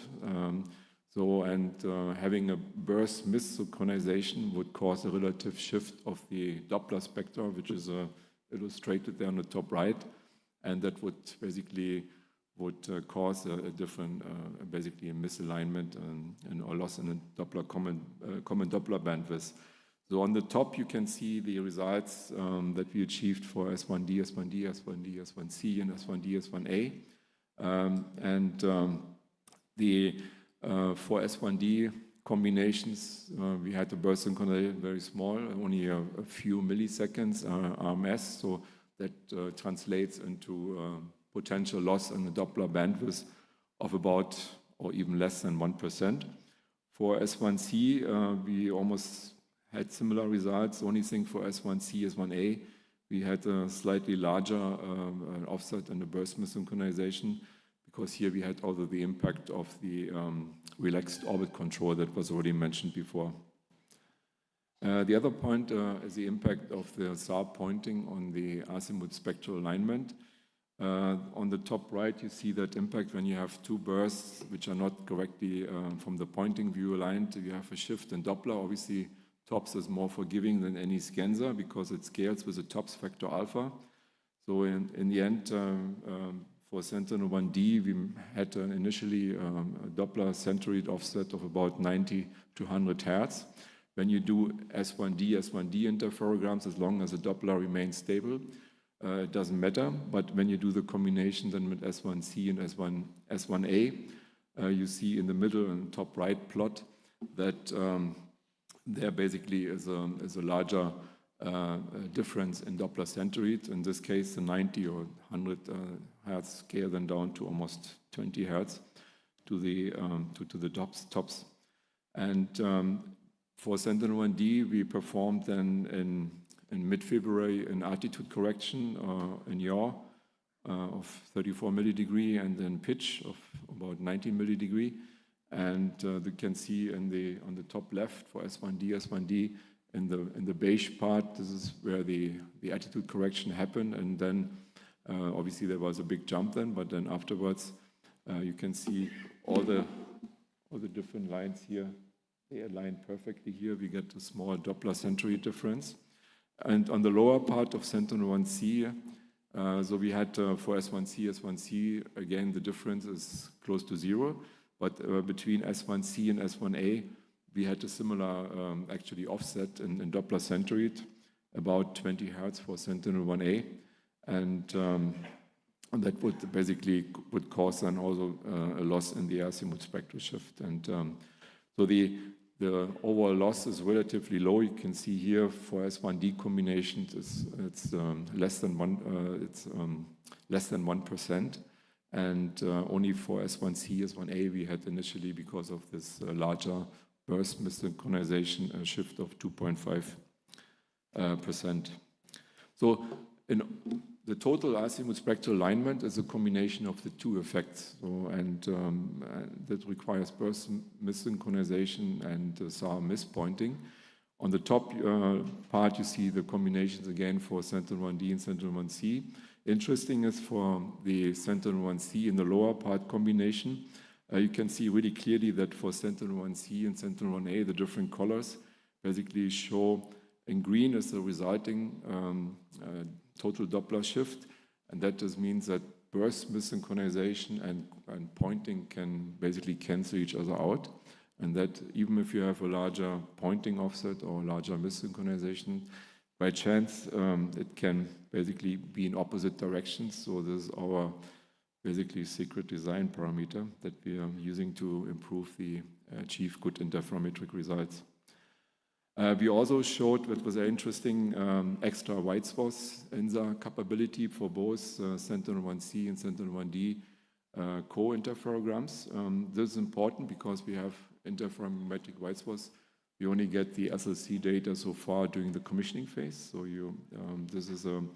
and we could demonstrate even with five subspots, we achieve a very good burst synchronization of better than 1 millisecond, even if we have a shorter burst durations. So, and that also led or leads to very good azimuth spectral alignment. And basically, we could demonstrate the capability for repeat pass using really a large number of subspots. And that is also important for wide area mapping. Obviously, maybe that's a consideration to get these SLC data for the EW mode also in the future. And nevertheless, it's for us also a study site for next generation where we may have a larger swath. The same for the orbital baseline. We did all the checks. So all the 3 satellites fly in the orbital tube. This relaxed orbit control for Sentinel-1A was already mentioned that led to larger baselines between Sentinel-1C and Sentinel-1A, about 360 meter RMS, while for the other combinations we are significantly lower than 100 meter. One of the highlights during the Sentinel-1C commissioning was basically the capture of the Myanmar earthquake. So obviously on March 28, 25, the area was really affected by 7.7 magnitude earthquake. And thanks to the global acquisition strategy by Sentinel-1A, we had already an image taking on 27th of March by Sentinel-1A. And then during the commissioning phase of Sentinel-1C, we didn't plan an S1C acquisition over the area, but then we basically jumped and made it possible, and then we got an acquisition on April 2nd. So then we had the pair, and then we could do this cross interferogram that you show here. Obviously in the coherence, you can really see this Zagaching fault basically as a decorrelated area. And then we could perform here TOPS burst overlap interferometry, and I'm sure we will see more results during the workshop also here, using this enhanced spectral diversity method to exploit the phase overlap in the burst overlap region to estimate all the along track surface shifts. And yeah, thanks to our colleagues from the Aula Microwave Institute who processed the data. Just to highlight a few things, on the left-hand side, you see basically the area with no enhanced spectral diversity ESD applied. So normally you see the shift in the between the bursts. So you need to apply ESD in order to do the co-registration. But in this case, the most of the azimuth shift to tectonic shifts occurred in the IW3 subspace. So the strategy is then here to estimate the co-registration only in the IW1 and IW2, and then apply the co-registration to all three subspaces. Otherwise, if you do this co-registration also in the third subspace, then by using the same approach, you would basically flatten out the geophysical signal. So then separate ESD measurements were then used, and that yield basically the shift in azimuth, which is then shown here on the right-hand side along the Zagaching tectonic fault line. And the phase clearly shows that we have shift in the opposite directions. So there will be a poster also presented by Matteo in the poster session with more details on this processing steps. And further, we did a quality analysis of the interferograms. During the commissioning phase, we found out that in the impulse response function, range impulse response function of S1C and S1D, there's a slight asymmetry as it basically circled there on the left-hand side. And this is due to a residual phase in the SAR instrument chirp generator. As a mitigation, phase correction was then derived by my colleague Mario, who will give the next presentation also. And then it was implemented a correction for each subspace, for each polarization, using 5th to 7th order polynomials. Then the delta K dispersive phase were then analyzed or used to analyze the range spectral phase. Initially to check the ionospheric phase screen, but then the results are shown here. So you can see that between the S1C and S1D interferogram dispersive phase, and between the first and the second subspace, there's a small phase jump. The same also between the S1C and S1A, but not in the S1A and S1D. So this analysis showed that the S1C basically data causes this dispersive phase. The plots are shown also there. It's about less than 1 degree. So this is not noticeable in any regular interferograms. Only if one does the dispersive or split phase interferograms, then you could see it. And it was mentioned already that by my previous speaker here that that will be further resolved this issue. Then we also did an INSA stack analysis, so basically to verify the phase stability of interferometric time series. We use different sites, so Atacama Desert, Central Sweden, and Le Mans. They have a large number of point scatterers, the last two sites. And then this phase linking method was used, where the phase stability of each interferogram was then compared with the phase with the one estimated from the jointly estimated entire stack of the interferogram. And you can see here the covariance matrix. And so far, we did this for S1C and S1D, and no anomalies have been found in these core and cross interferograms. Obviously, there's some decorrelation over time and due to volume scattering. One highlight also that we achieved during the S1D commissioning phase is the measurement of this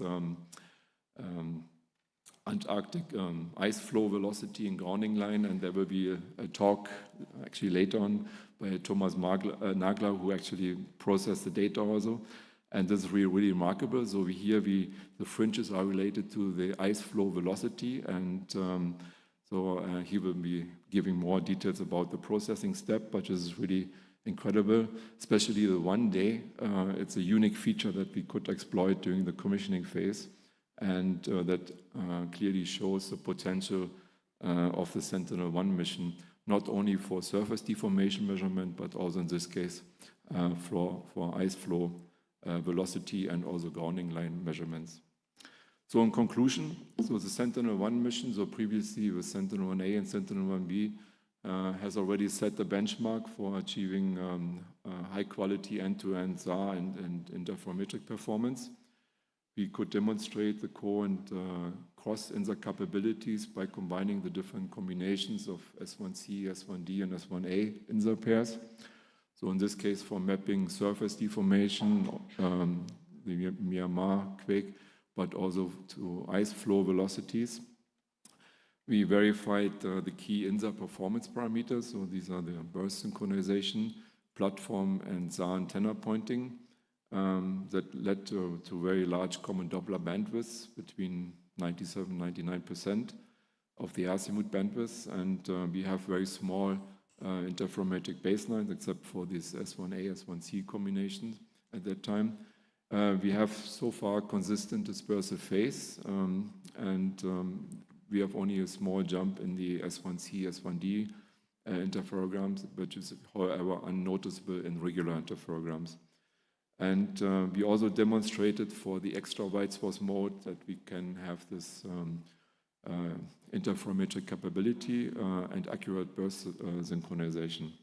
So following the completion of the Sentinel-1C and Sentinel-1D in orbit commissioning, so the Sentinel-1C and D satellites over the mission provides really an improved and continuous support for routinely INSA monitoring of the Earth system. So that completes my talk. Thank you very much.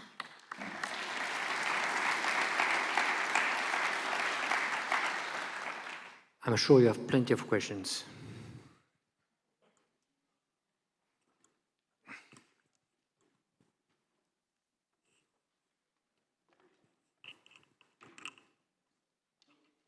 You have to put you press.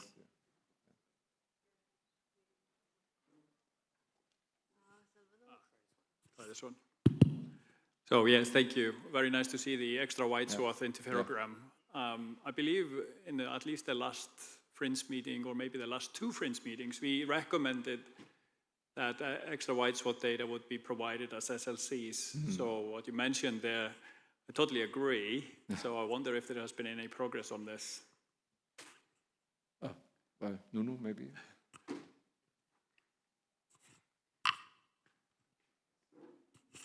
Obviously, no. Obviously, no. I think that's something that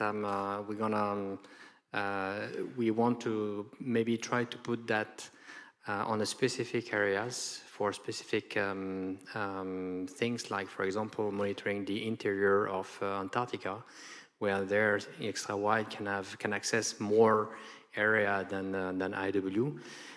That's something, that's an experiment that we want to put in place. We need to sort out a bit the details with the people involved, but those are the areas where we want to do that. Now, if we want to do that globally, that's another issue because it goes with self-constraints. Definitely in the frame of this repurposing campaign that we want to do, that's probably something that we'll put in the table. Nothing is granted yet, but that's something that we can try to see if in some existing areas it can have some sense. And another question for Dirk, very last one.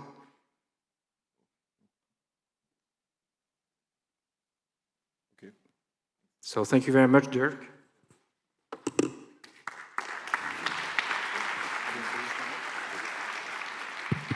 Okay, then I take the opportunity to introduce our next speaker, as Mario Asqueta from the Sentinel-1 project team in ESTEC.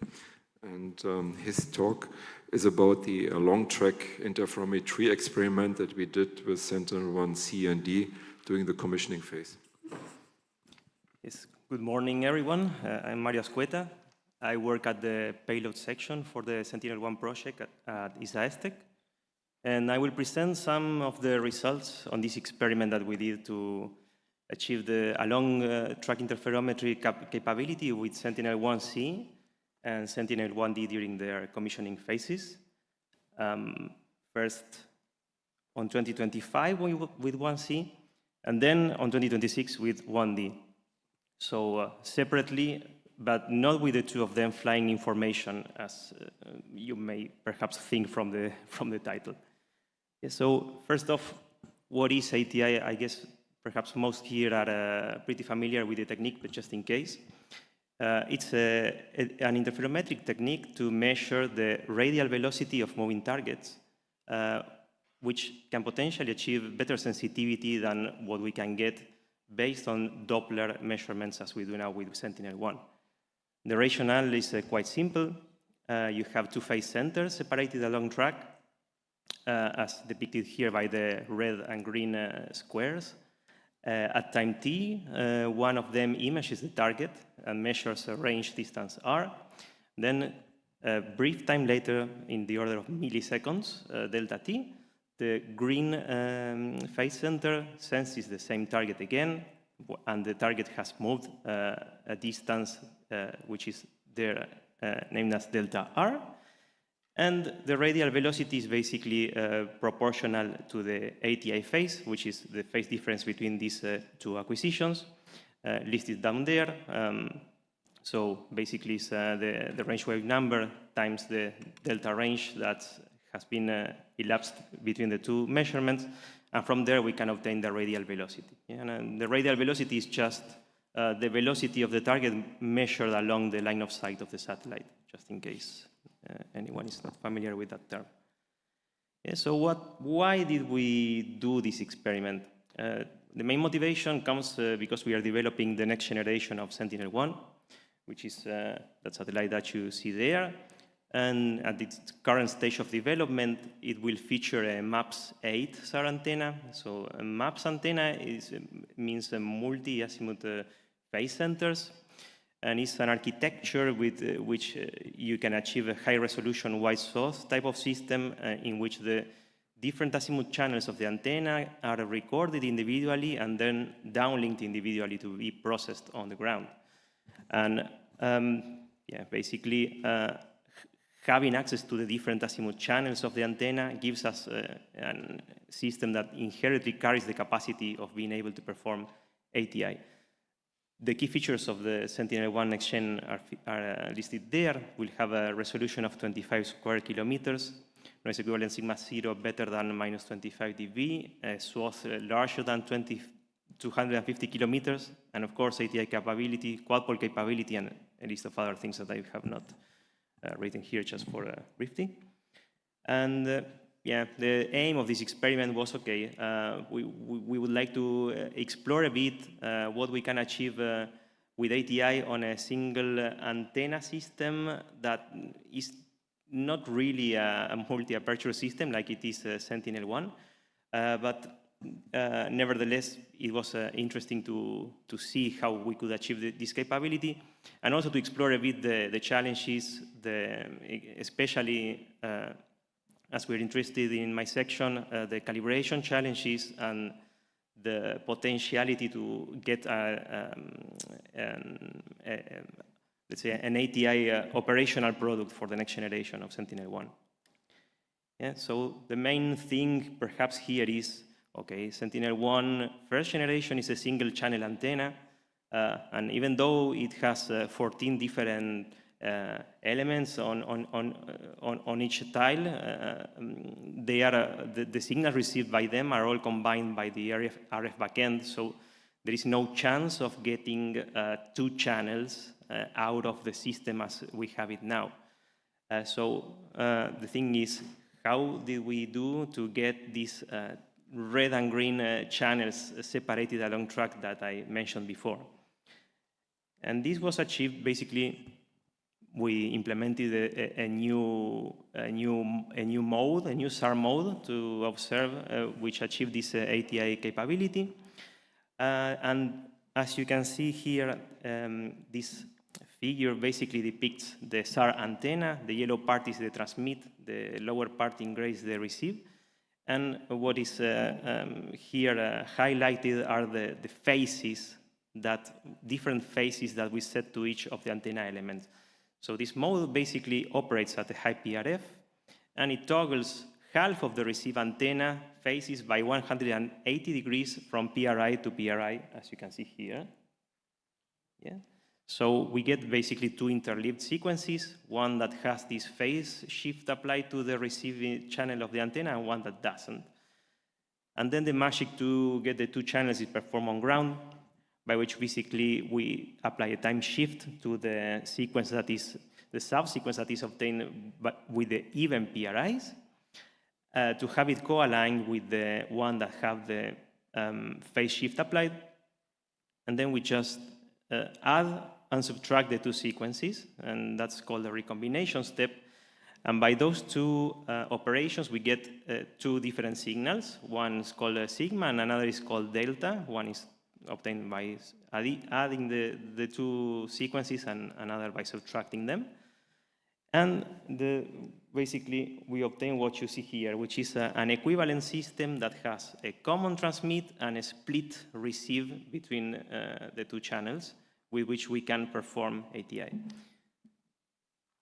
Yeah, so these are the details, main features of the mode implemented. So the PRF was significantly higher than normal, like not twice, but yeah, because of instrument restrictions, but pretty high at 2,560 hertz. Swath width was 60 kilometers, so pretty good, with a similar geometry to what Wave 2 has. A very good noise equivalent sigma 0 of minus 26 dB, sorry. And you will notice that the beta levels are a bit high at minus 17 in the worst case. And this is because by splitting the receive antenna in 2 into the recombination, the effective length of the antenna halves, yeah, giving us a broader beam width and hence more azimuth ambiguities into the receiving part. This was, however, not. It was a bit of a challenge, but you will see in the data that despite this, the results were still pretty good. The resolution was pretty high as well, at 7.6 meters by 5.4, and this was let's say a very good thing to have, because the along track baseline that we achieve with this system is very short, at 3 meters only. So this gives us a separation between channels of only 0.4 milliseconds. So let's say the 2 images are pretty much the same. So the sensitivity to the movement is very low. And so in order to be able to measure accurately slow moving targets, then we needed to average many looks into the scene, and that was allowed by the high resolution that we got with this mode. Yeah, just to give a measure of the sensitivities listed there. So the ATI phase moves 0.85 degrees only per kilometer per hour that the target is moving in the horizontal direction towards the satellite. So the data takes that we did are with Sentinel-1C, 17 data takes, including its onboard AIS instrument, as already mentioned. And 3 of them, we did them near simultaneously with RadarSat-2 using its ModeX mode, which is it's an experimental mode of RadarSat-2 that carries inherently the capability of splitting the channel, the antenna receiving in 2 channels. So it's not toggle mode, but it's an actual 2-channel mode. And with 1D, we did 14 data takes with its AIS and 8 with RadarSat-2 simultaneously. Yeah, so these are some of the results over a region that's called, well, that carries a known ocean surface current. Is called Agulhas current below South Africa. The first panel, you can see the single look complex image with the scaling in dB. Then the coherence map, of course, between the 2 channels, it's always very close to 1, except perhaps in these regions over here, which the backscatter is very low, so we're probably close to the noise floor over there. And then we have the 2 ATI maps on the 3rd and 4th panels. The first one is the one that we get with our system, and the one on the right is the one that we get with RadarSat-2. This acquisition happened 10 minutes after the one from Sentinel-1C, so pretty close together. You can see that the maps match pretty well, both of them. They are very similar. The main feature is this strong current running along the shore. The velocity is quite fast for a current. It's around 1 meter per second, so it was nice. This is already projected to the horizontal and in the line of sight, but geometrically projected to the horizontal. And you can see some points here. These are markers which indicate the positions where the AIS detected different ships in the scene, and that I will show later some analysis. And yeah, what else? And the 3 boxes that we see here are 3 regions that I use basically to compare the estimates of the 2 maps, which you can see here with these histograms. And so you can see that for zones B and C, they were very similar, with the Sentinel-1 estimations being a bit broader, so having some increased standard deviation than RadarSat-2.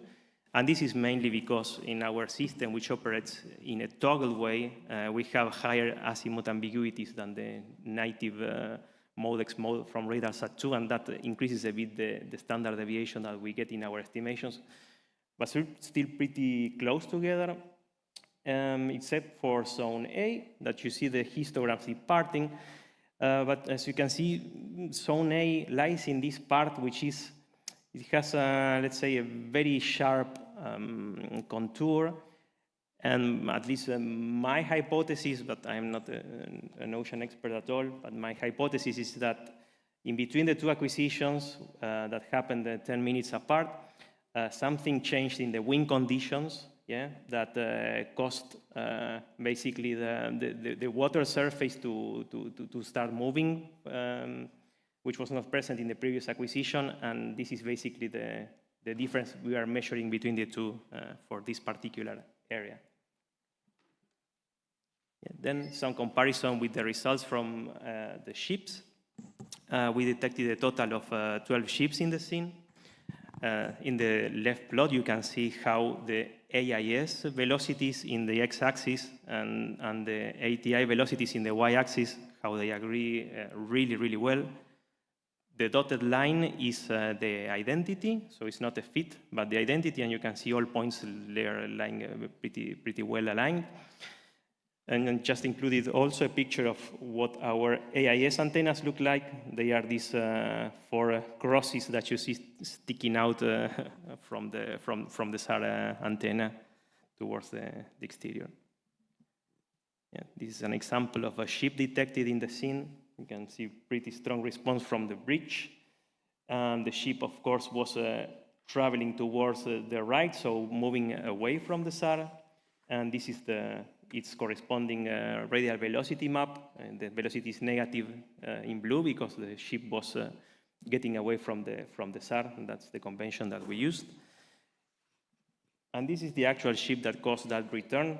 Yeah, so it's a container ship, and you can see that the bridge is super tall because this ship is loaded with containers with 4 or 5 rows of them. So that's why they have this massive bridge, and that's why this the response was so bright in that particular part. Another example is this ship over here, which has some distinctive points, like 4 or 5 bright points along the deck. Velocity map, again, very clearly from the background. And this was the ship. Those strong points are just the cranes that the thing uses. And the last example is this ship that has its bridge on the right, so it was moving towards the SAR. You can see the map, the velocity map now is red for the ship, and it has a distinctive beam or something along the deck that you can see there sticking out. It's because the ship was a tanker and it has this row of pipes along the deck. So I don't know, it was interesting to see how the actual ship correlated with what we saw in the SAR. Yeah, another example is this image over the Kuroshio current in Japan, which is also a known place with fast currents. RADARSAT-2 map on the left, Sentinel-1D map on the right. It was very interesting to see these fronts, these velocity fronts in the sea areas, and they were very similar between the two. To me was a very interesting example. I don't know why the water behaves like this, but it's what the radar measures. And you can see all these scatter points all over. These are ships also present in the scene. You can see that also very usually you see them in pairs, one above the other. These are actually triplets, not pairs, and it's because what we see here is the main response, for example, here, and the early and late azimuth ambiguities before and after that response. And it was present in Sentinel-1D and in RADARSAT-2 as well, because the ships are very, very bright, and so they stick out a lot. And coming to the end of my presentation, some examples on what we did to achieve some mitigation of the ambiguities. So I'm showing here this example image over Borneo, and it was very interesting because in the southern part we have this island here, and the sea was very calm there, and the early and late ambiguities were very clear from the land falling into the sea in the single look complex, and I will show now how this looks in the ATI phase. So it's the second panel that you see here. You can see that where ambiguities fall, the ATI phase is completely biased. It's a very, very totally saturated in the figure here. And we made a modeling of this effect for the toggle mode of this of the SAR mode that we implemented, and where we showed basically how these ambiguities are a bit different from a normal acquisition system, and also how the signs of the phases that you see here are opposite. Yeah, so the red is always on the bottom and blue is always on the top, and you can see the same here and the same here. So yeah, it's predictable from the system parameters, and this allows correcting for it. And we apply this method that you see here listed on the top. My colleague Dominic at DLR did it. And we got the ATI compensated map that you see here. So you can see in the compensated results that these systematic effects are basically completely removed. We don't see anymore the impact of ambiguities, nor on the sea, nor on land. And I included a zoom on this river region here because it was, for me, very interesting to see how the main flow of the river went into the direction towards the SAR, which is this part in red here. But near the shore, we could see parts of the ATI phase in blue, and this corresponds to water flowing in the opposite direction. And this is due to the typical recirculation that happens when the water starts getting, let's say, along the riverbank.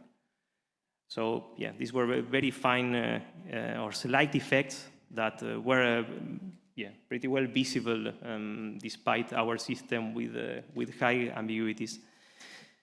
So, to conclude, we think that this experiment was very successful, and we could measure very accurately the ATI velocities despite the short and long track baseline that we had. So this was not very well known to us if we could really measure something useful or not by having just a 3-meter along track baseline. So we could.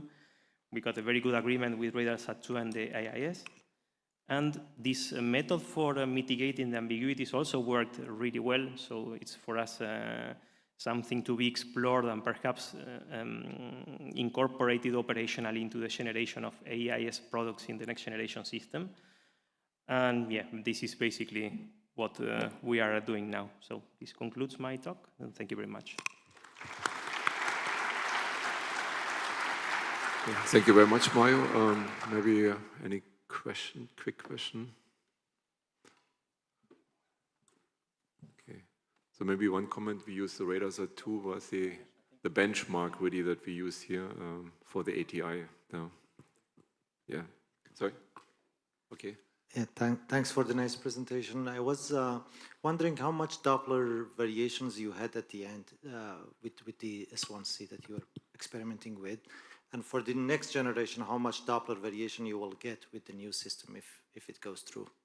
How much Doppler variation you mean? Yeah, I mean, you are working with the azimuth spectrum, so how much spectrum do you have really? How much did you have now, and how much you are expecting if that new system will go through with the 8 channels? I'm not sure what you refer to with the Doppler variations, but if you mean between the two images, how much the Doppler has changed, well, this depends entirely on the type of target that you are trying to track, right? And the variations are, yeah, of course, very low. I don't remember by heart in hertz how much it is, but in ATI, in degrees of ATI phase is what I showed at the beginning. Is less than 1 degree per kilometer per hour that the target moves. So this gives an indication of it. Yeah. A very last question, and then we move to the next speaker. Thank you. You showed an example of water flow in the river. Do you think, as well as on the ocean, do you think it's capturing the migration of the mass or the wave, movement of the wave? Yeah, it's hard to say because, of course, I'm not an expert on ocean things. I'm more from the SAR system. But the SAR measures the surface velocity of the water. So you can be heavily influenced by the wind, for example.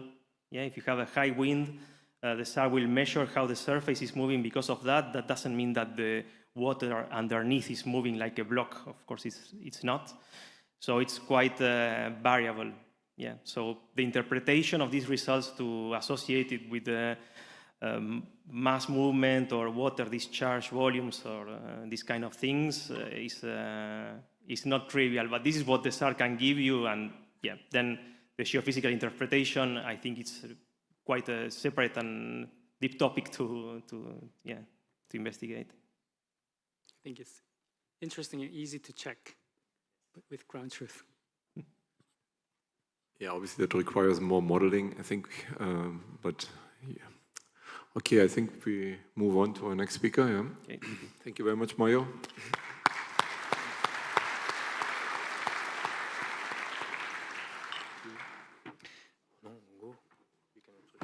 Our next speaker is Thomas Nagler from NVO that will show us nice results in the usage of this data set that we collected during the commissioning phase of Sentinel-1D and beyond. One-day tandem data set, Sentinel-1C, Sentinel-1D over Antarctica. Thomas, the floor is yours. Okay, thanks Nuno for this introduction. In this talk, I will give the first results, what we did in the last weeks, for looking to the suitability of one-day C-band SAR data from Sentinel-1 for monitoring ice dynamics, and is there any added value for this? And actually, on the right side, you see the coverage of Sentinel-1 CD one-day repeat bus data in Antarctica. And Nuno did really a very nice job in organizing that we're almost covering all the margins of Antarctica, from looking for grounding line migration, for looking for changes of ice velocity. And also even in some of the regions, we were able to get crossing orbits, which is very interesting, especially for INSAR, because we are looking for different components of the ice velocity. The question what we were actually asking is, what is the valid value of this 1 day or potential 1 day interferograms and observations in respect to what we have so far with 6 days and 12 days. And for this, I will review first what we did so far very, very quickly to show you where we are, and then to show you the potential advancements and enhancements of the 1 day interferograms. Now, what we had so far is a very systematic acquisition by ESA over the polar ice sheets. We have Antarctica and Greenland since the launch of Sentinel-1A onwards, continuously with first 12 days, then 6 days, all the margins of Antarctica. And one time we were actually also covering the interior of Antarctica. Afterwards, this was not possible anymore. It was planned to repeat these observations, but we got one acquisition, or a few pairs only the interior. And this is in 21, the coverage of the 6 days before Sentinel-1B was dying.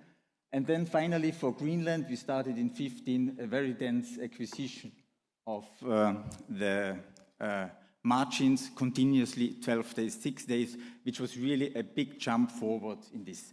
And what could we do with this data? We generated a kind of portfolio of ice velocity maps providing X and Y components and also uncertainties. What you see here is the magnitude in a logarithmic scale from 0 to about 12 meters per day. And you see, of course, that we have a multi-annual map included in there. This is continuously updated every couple of months, including the latest data. This is important for ice velocity people in order to initiate the models. Then we have annual maps since 15 onwards. This gives you the long-term trend in the changes of ice velocity. And then we have even monthly maps to look for the very short changes in the velocity. And this is done for Greenland and Antarctica, for both of the ice sheets. Now, in one period, in the winter season 2020 to 21, we got a special campaign in Greenland where we were acquiring crossing orbits from ascending and descending, which enabled us actually with 6 days repeat pass to enable an interferometric map only for Greenland.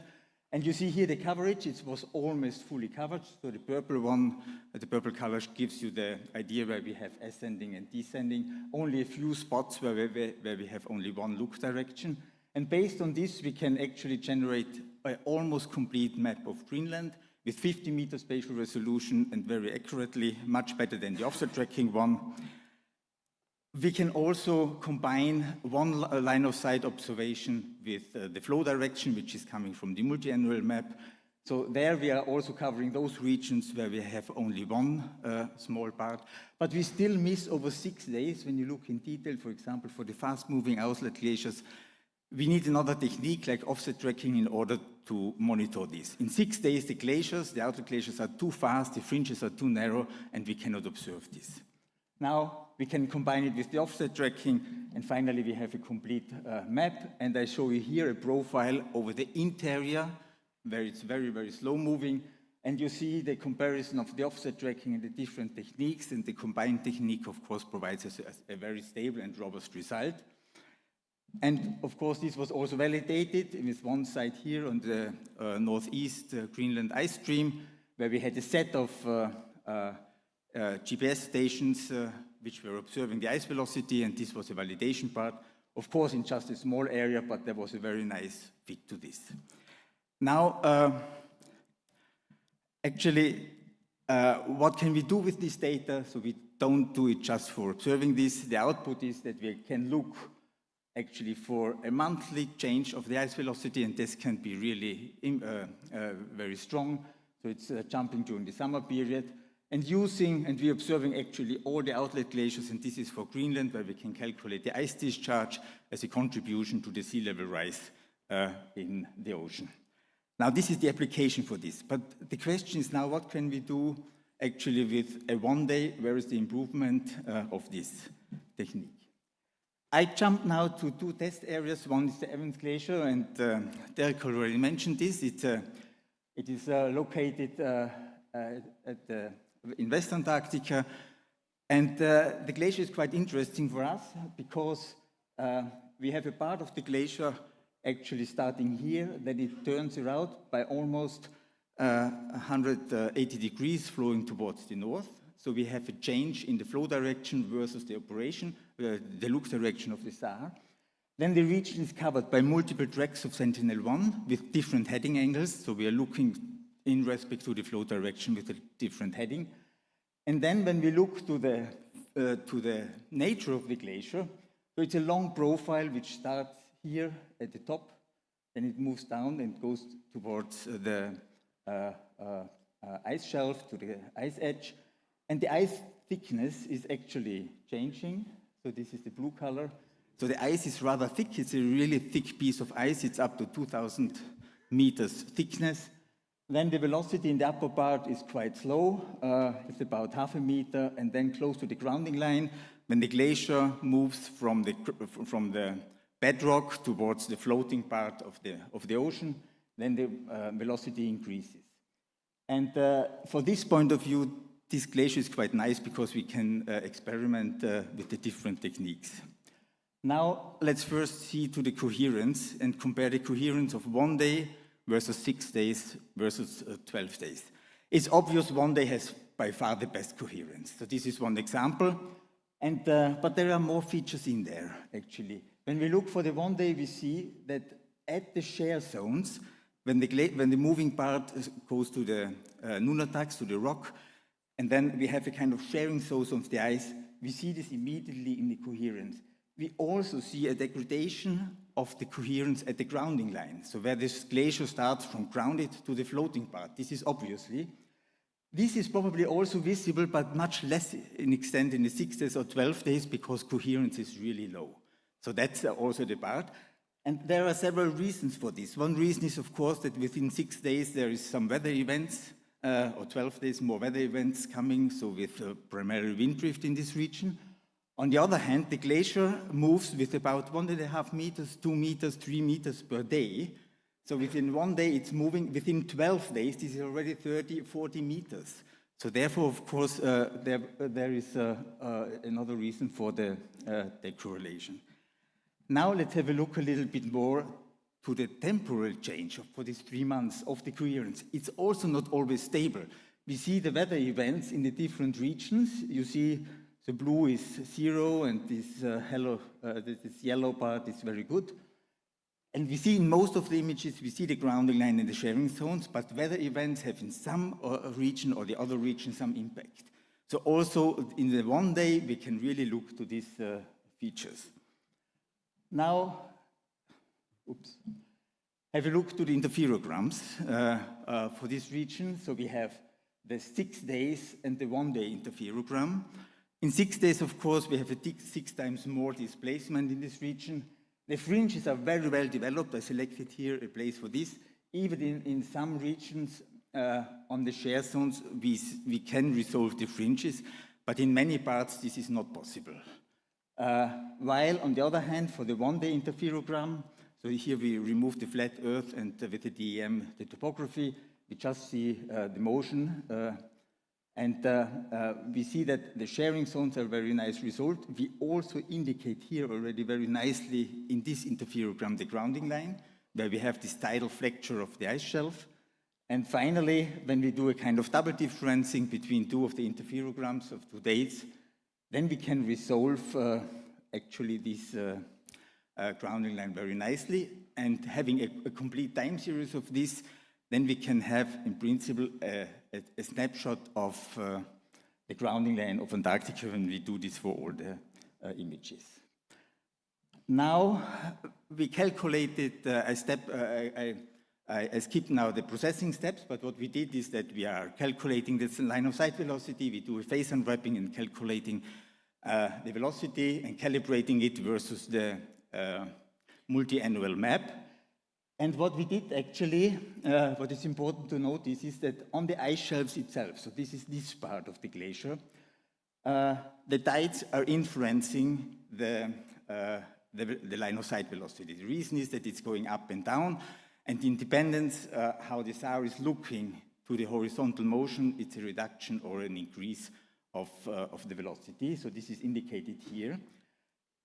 And what we are looking at is now a kind of a small profile only, because this is a line of sight, and the line of sight direction is from this part, and we are almost in this line of sight. When you interpret now these velocity parts, you have to take into account also that there is a slight change in the direction.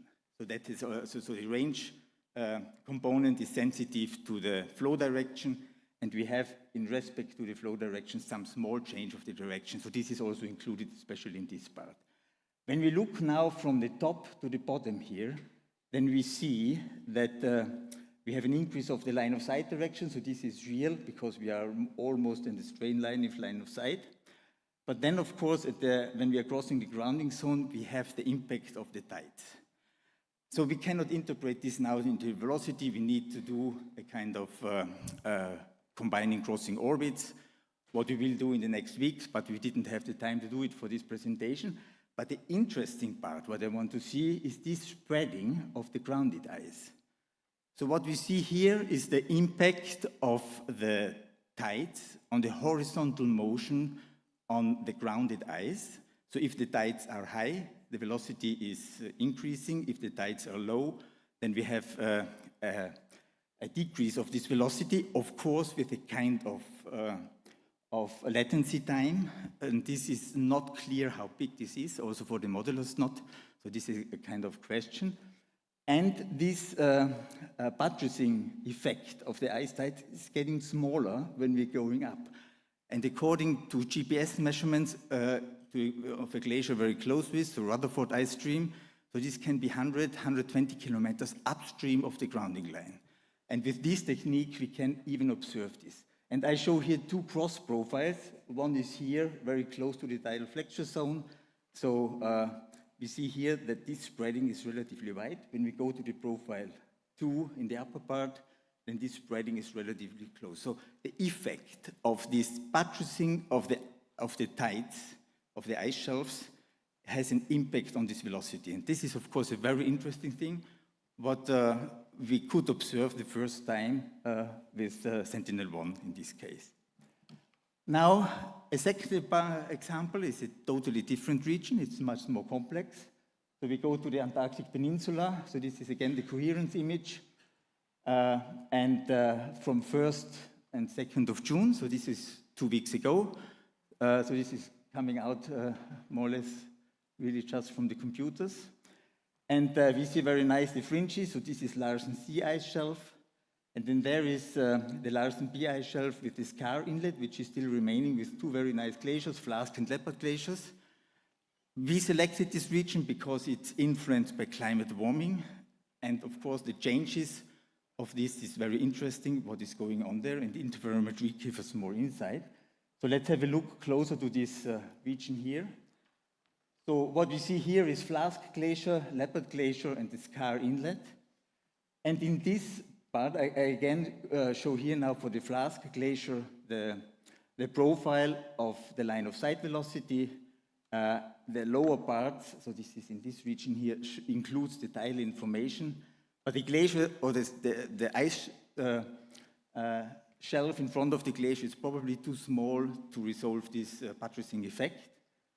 We also tried now to remove the tidal, so this vertical component, using a tide model of this region, which works actually quite nice when we are far away from the grounding zone. When we are getting closer to this tidal flexure limit, so this is in principle this deformation zone here, these models, we use an elastic beam model, which is driven by the ice thickness. And actually, the knowledge on the ice thickness is probably not accurate enough in order to resolve this. And so this is a kind of problem zone. But these tidal models could work relatively nicely for that part, but of course, it's not perfect yet. For Leopard Glacier, we showed just this Again, the line of sight velocity, and we see here a little bit this impact of the buttressing for this glacier, and we have to look in more detail what is going on there. Now, we actually looked to our archive and we found 30 years ago there was a similar mission with ERS, ERS1, ERS2. So this is now the intercomparison of the ERS1 tandem image from October, November 95, also with one-day repeat of the same region. This is the Sentinel-1 CD image of the 26th, 27th of April, so it's a period of 30 years. And this is, of course, very, very interesting when we look first to the different fringe patterns, just to look at it. So there was a big change in the fringe pattern. You see a scar inlet in this part, then Leopard Glacier, and I draw here an estimate of the upper limit of this tidal flexure zone. And when we compare it for Flask Glacier, for example, we immediately see that it is retreating strongly in this 30 years period. Then also for Leopard Glacier, there was also a retreat, but it's a little bit less strong in this case. What we also see, for example, is that this part of, there are no cracks actually identified. So the faces are very nice. Here in the Sentinel-1 image, we see breaks in the faces, which is an indication of active cracks, which is ongoing. So there is a change on the ice shelves. And then, of course, we see very nicely these grounding zones in this part. Now, we calculated or intercompared the impact on the ice velocity. So this is intercomparing ERS1 from 99 and 95. So these are these blue lines. There was no change in these 4 years. When we look 30 years later, there was a significant increase of the Leopard Glacier in time.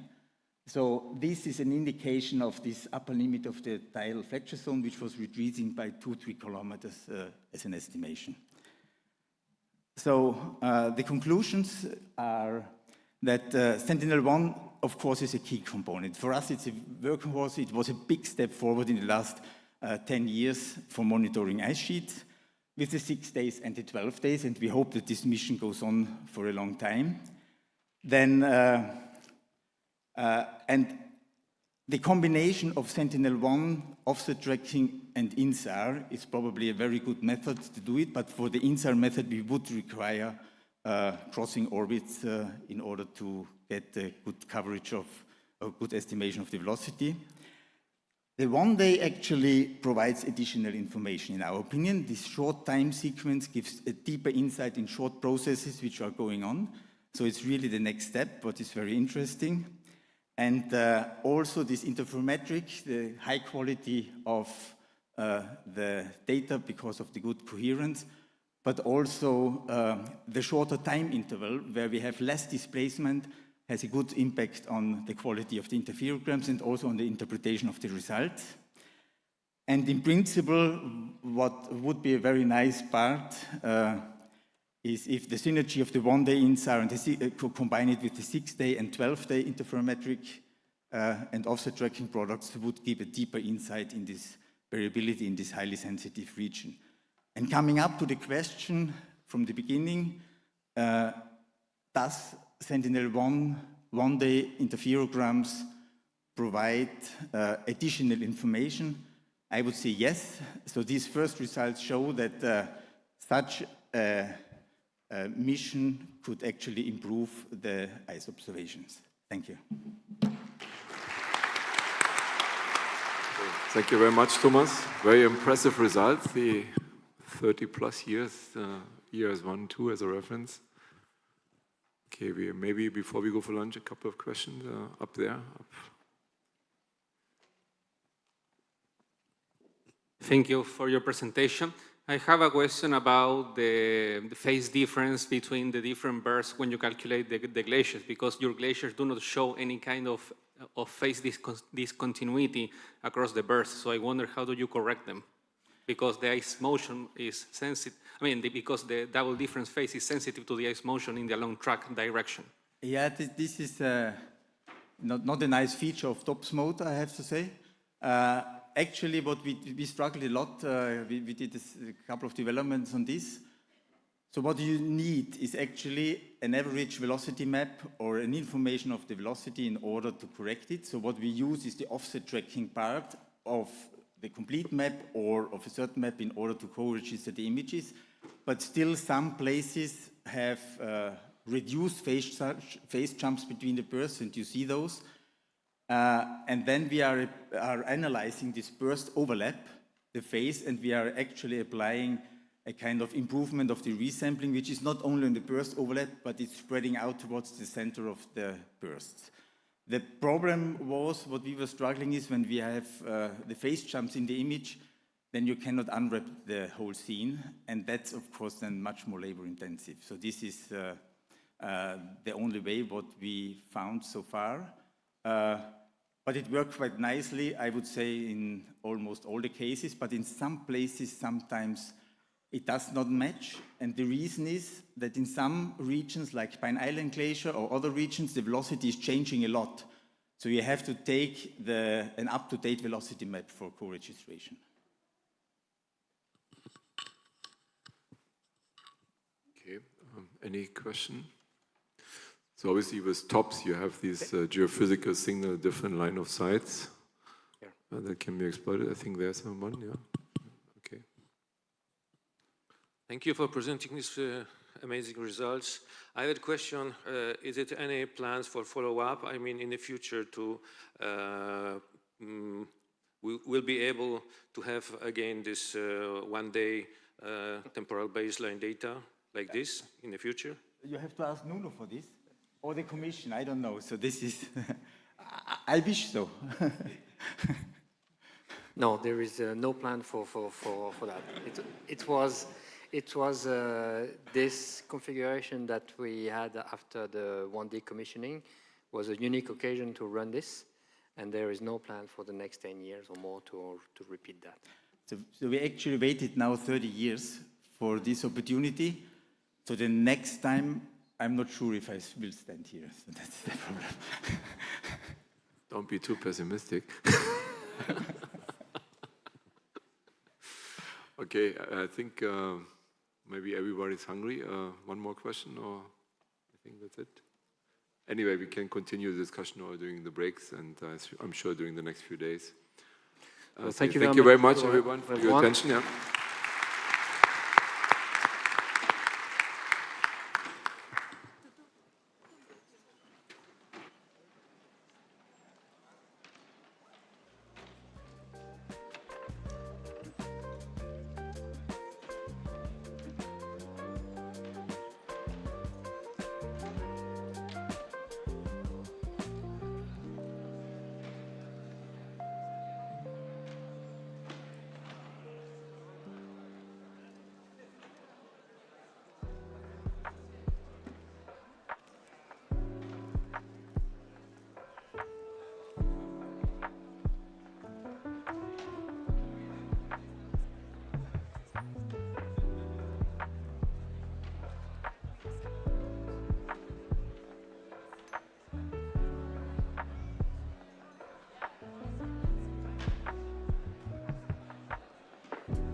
Yeah, great.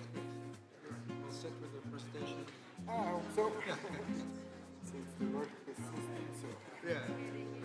okay, of course, challenging the system with something else instead of PowerPoint, but it should work. Yeah. Somebody behind the buttons, I guess. Okay, great.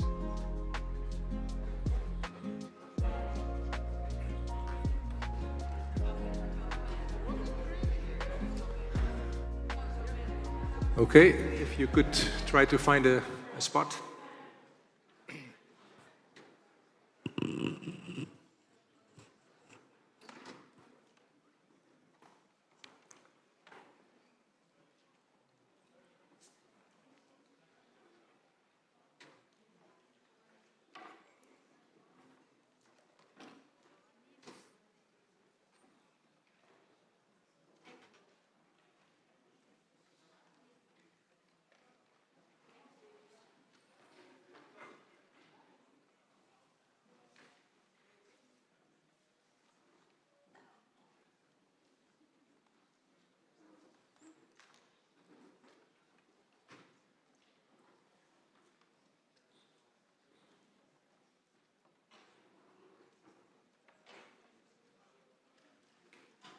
Great.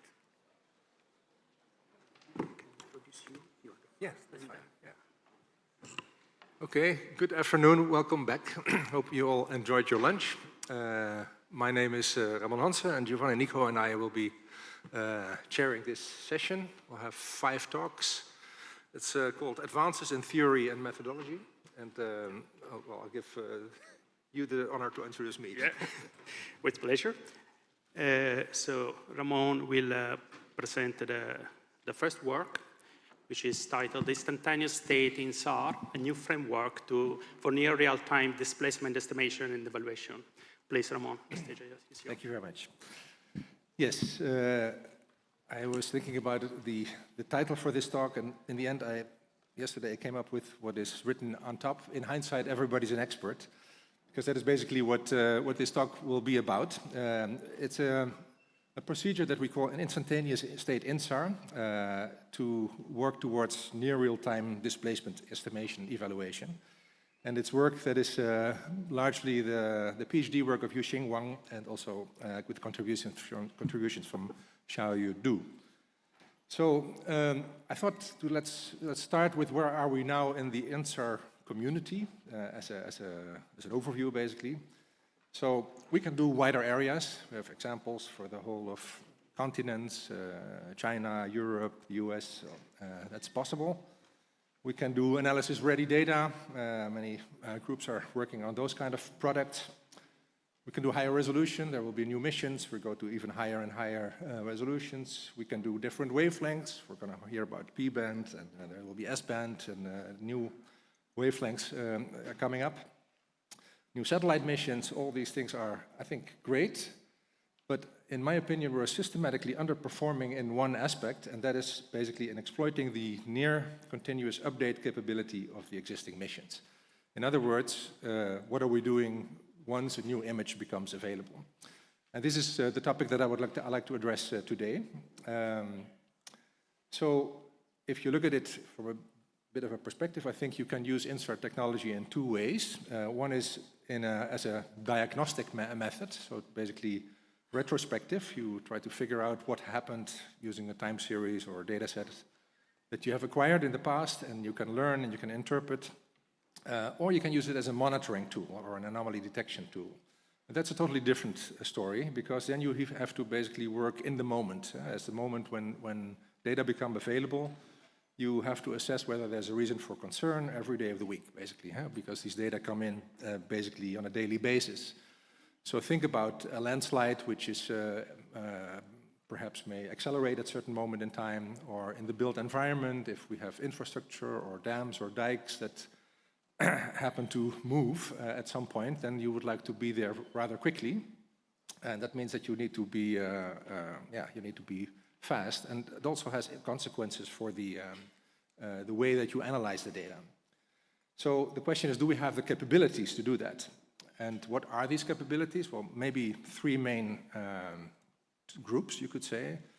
One is, of course, you need to have your machinery ready to have continuous autonomous data ingestion as data are required, downlink to Earth, processed to SLC level perhaps, and then they need to be somehow in a system. So that is already quite a challenge, but it's very operational.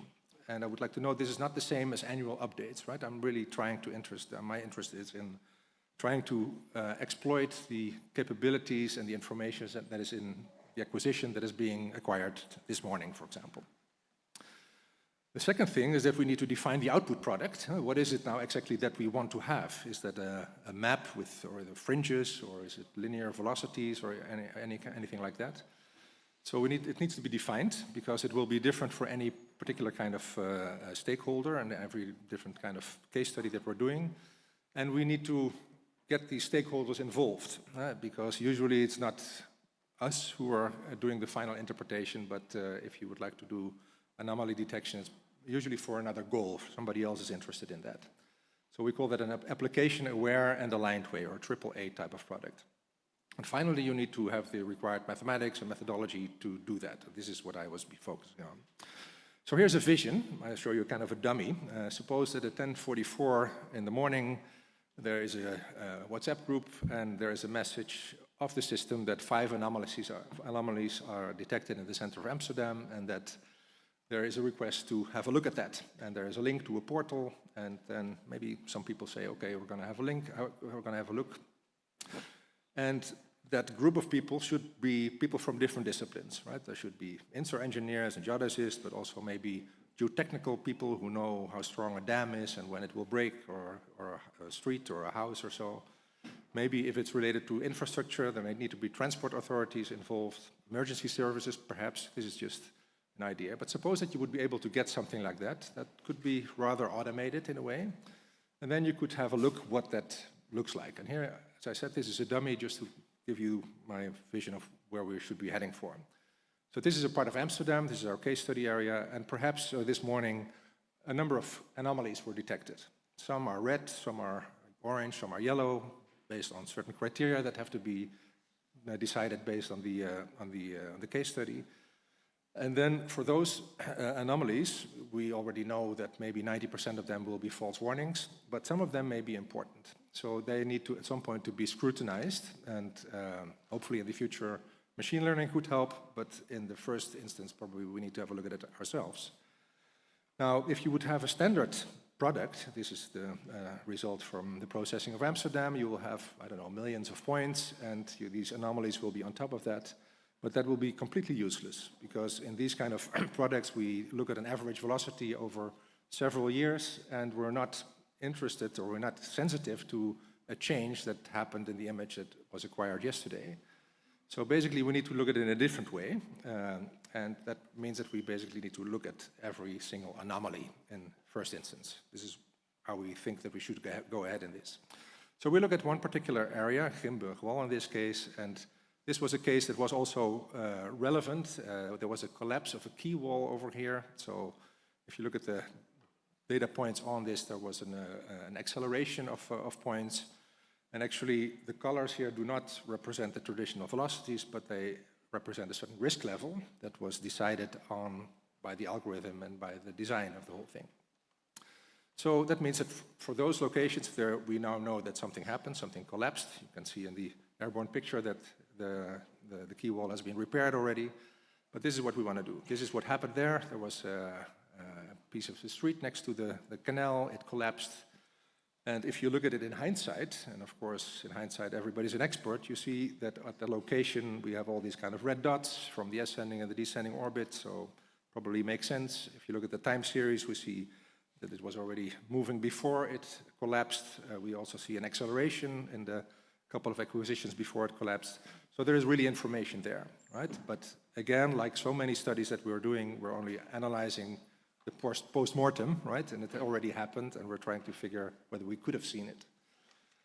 Okay, so now the question is what happened here? And this is where my talk will be about. So we came up with a kind of a theory that is described in the paper here. I would like to have a couple of things from that paper here in the discussion.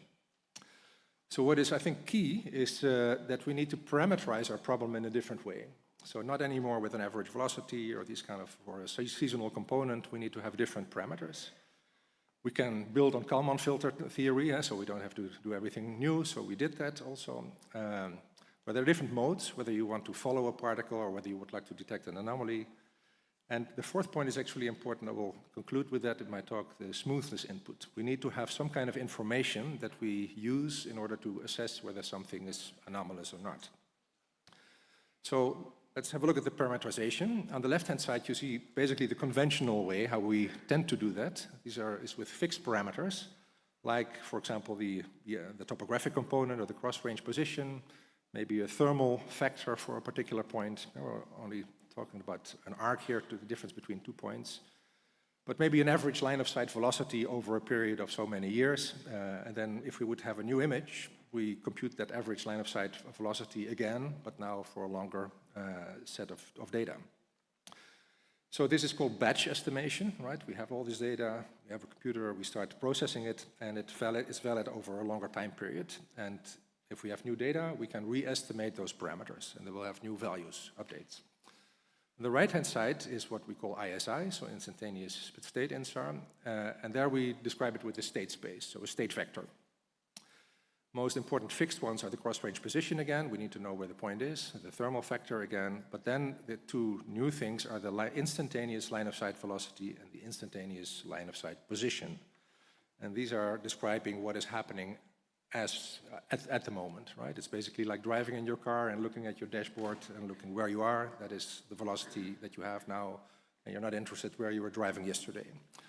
So this is a recursive estimation. It is valid only at that particular time, because 6 days later it will be different, and the state vector is updated every time again. So if you look at it in a scheme, so the batch approach is where we have a set of data, we estimate parameters, and then we get a new image, and we do the whole thing again, right? Again. That is, of course, numerically not so efficient. You have fixed parameters, new estimates, and the tricky thing is also that if you have a new acquisition, the numbers will change, and that is always a little bit difficult to explain, right? So why is it now different if we have a new acquisition? And is very poorly able to detect changes in behavior. So the example that I would like to show you, so basically this presentation will be about two scatterers, one arc. So here you see the black dots are scatterers in the city center of Amsterdam, and the red and the green dot are the points that we're interested in. And our basic estimation is on an arc, which is the connection between the green point and the red point. If you would like to call the green point your reference point, then you could do everything with the green point, but basically the essence is we're dealing with arcs. So what you see here now is what we do if we have incremental batch. So we get new acquisitions, and you need to see this plot. And of course, once you see the whole animation from the left to the right, you already know what is happening in the future. But you have to consider yourself being in, let's say, March 2017, and your point is behaving in a different way. By the way, this is not the deformation phase, this is the observed phase, and also the adjusted observed phase afterwards. So the green line is describing what happens if we have different baselines, perpendicular baselines, thermal effects, different temperatures, and displacement as well. So obviously something happened in 2017. And you see that if you have an incremental batch, that lags behind. It's very poorly able to find that anomaly. So it takes also a while before it's basically back to the black dots on the right-hand side of the graph. So what we want to do is a recursive state space estimation. So we have an initial batch that we start with, and then we get new acquisitions, we do the analysis, we get the same image and the next acquisition, we do the same analysis again, and it's like a daisy chain, right? Where we're basically adding up images and looking only at the computation for those two latest images. Obviously, this is computationally very efficient, but it needs to deal with this new representation of the parameters. So that state vector that I'm interested in is actually composed of 4 numbers. So 2 of them are fixed. So what we call the cross range is like the topographic component, right? So the scatterer has a certain elevation relative to the reference. The scatter also has a certain thermal effect that we need to estimate. And these things, we can update it, but it's still the same fixed parameter. The ones in red are instantaneous, so they will change. So they're not, let's say, re-estimated, but they're updated. So the figure on the lower right is a bit of a conceptual figure because it has time on the horizontal axis, but on the vertical axis is something like 4-dimensional parameter space. So basically the combination of those 4 parameters. And what we do is we estimate that step by step. So at each time we predict based on where we are, where the state vector will be at the next time. So we do that and we need a transition matrix to get there. This is standard Kalman filter theory. And then we get a measurement update and we do that again. And with a measurement update, we then have a new estimate of the state vector at position T1. And we keep on doing that time and time again. So in order to make the equations closed, we need to have that red vector, D, which is the difference vector, because the prediction and the new estimate, of course, are not the same, and there is a difference. And that vector D is the one that we can stochastically describe.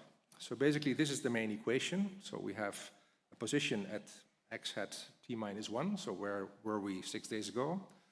Now we are 6 days further, a new image comes in, and we're going to make an update. We're going to first predict where we are, that is using this transition matrix phi, and then we need that difference vector.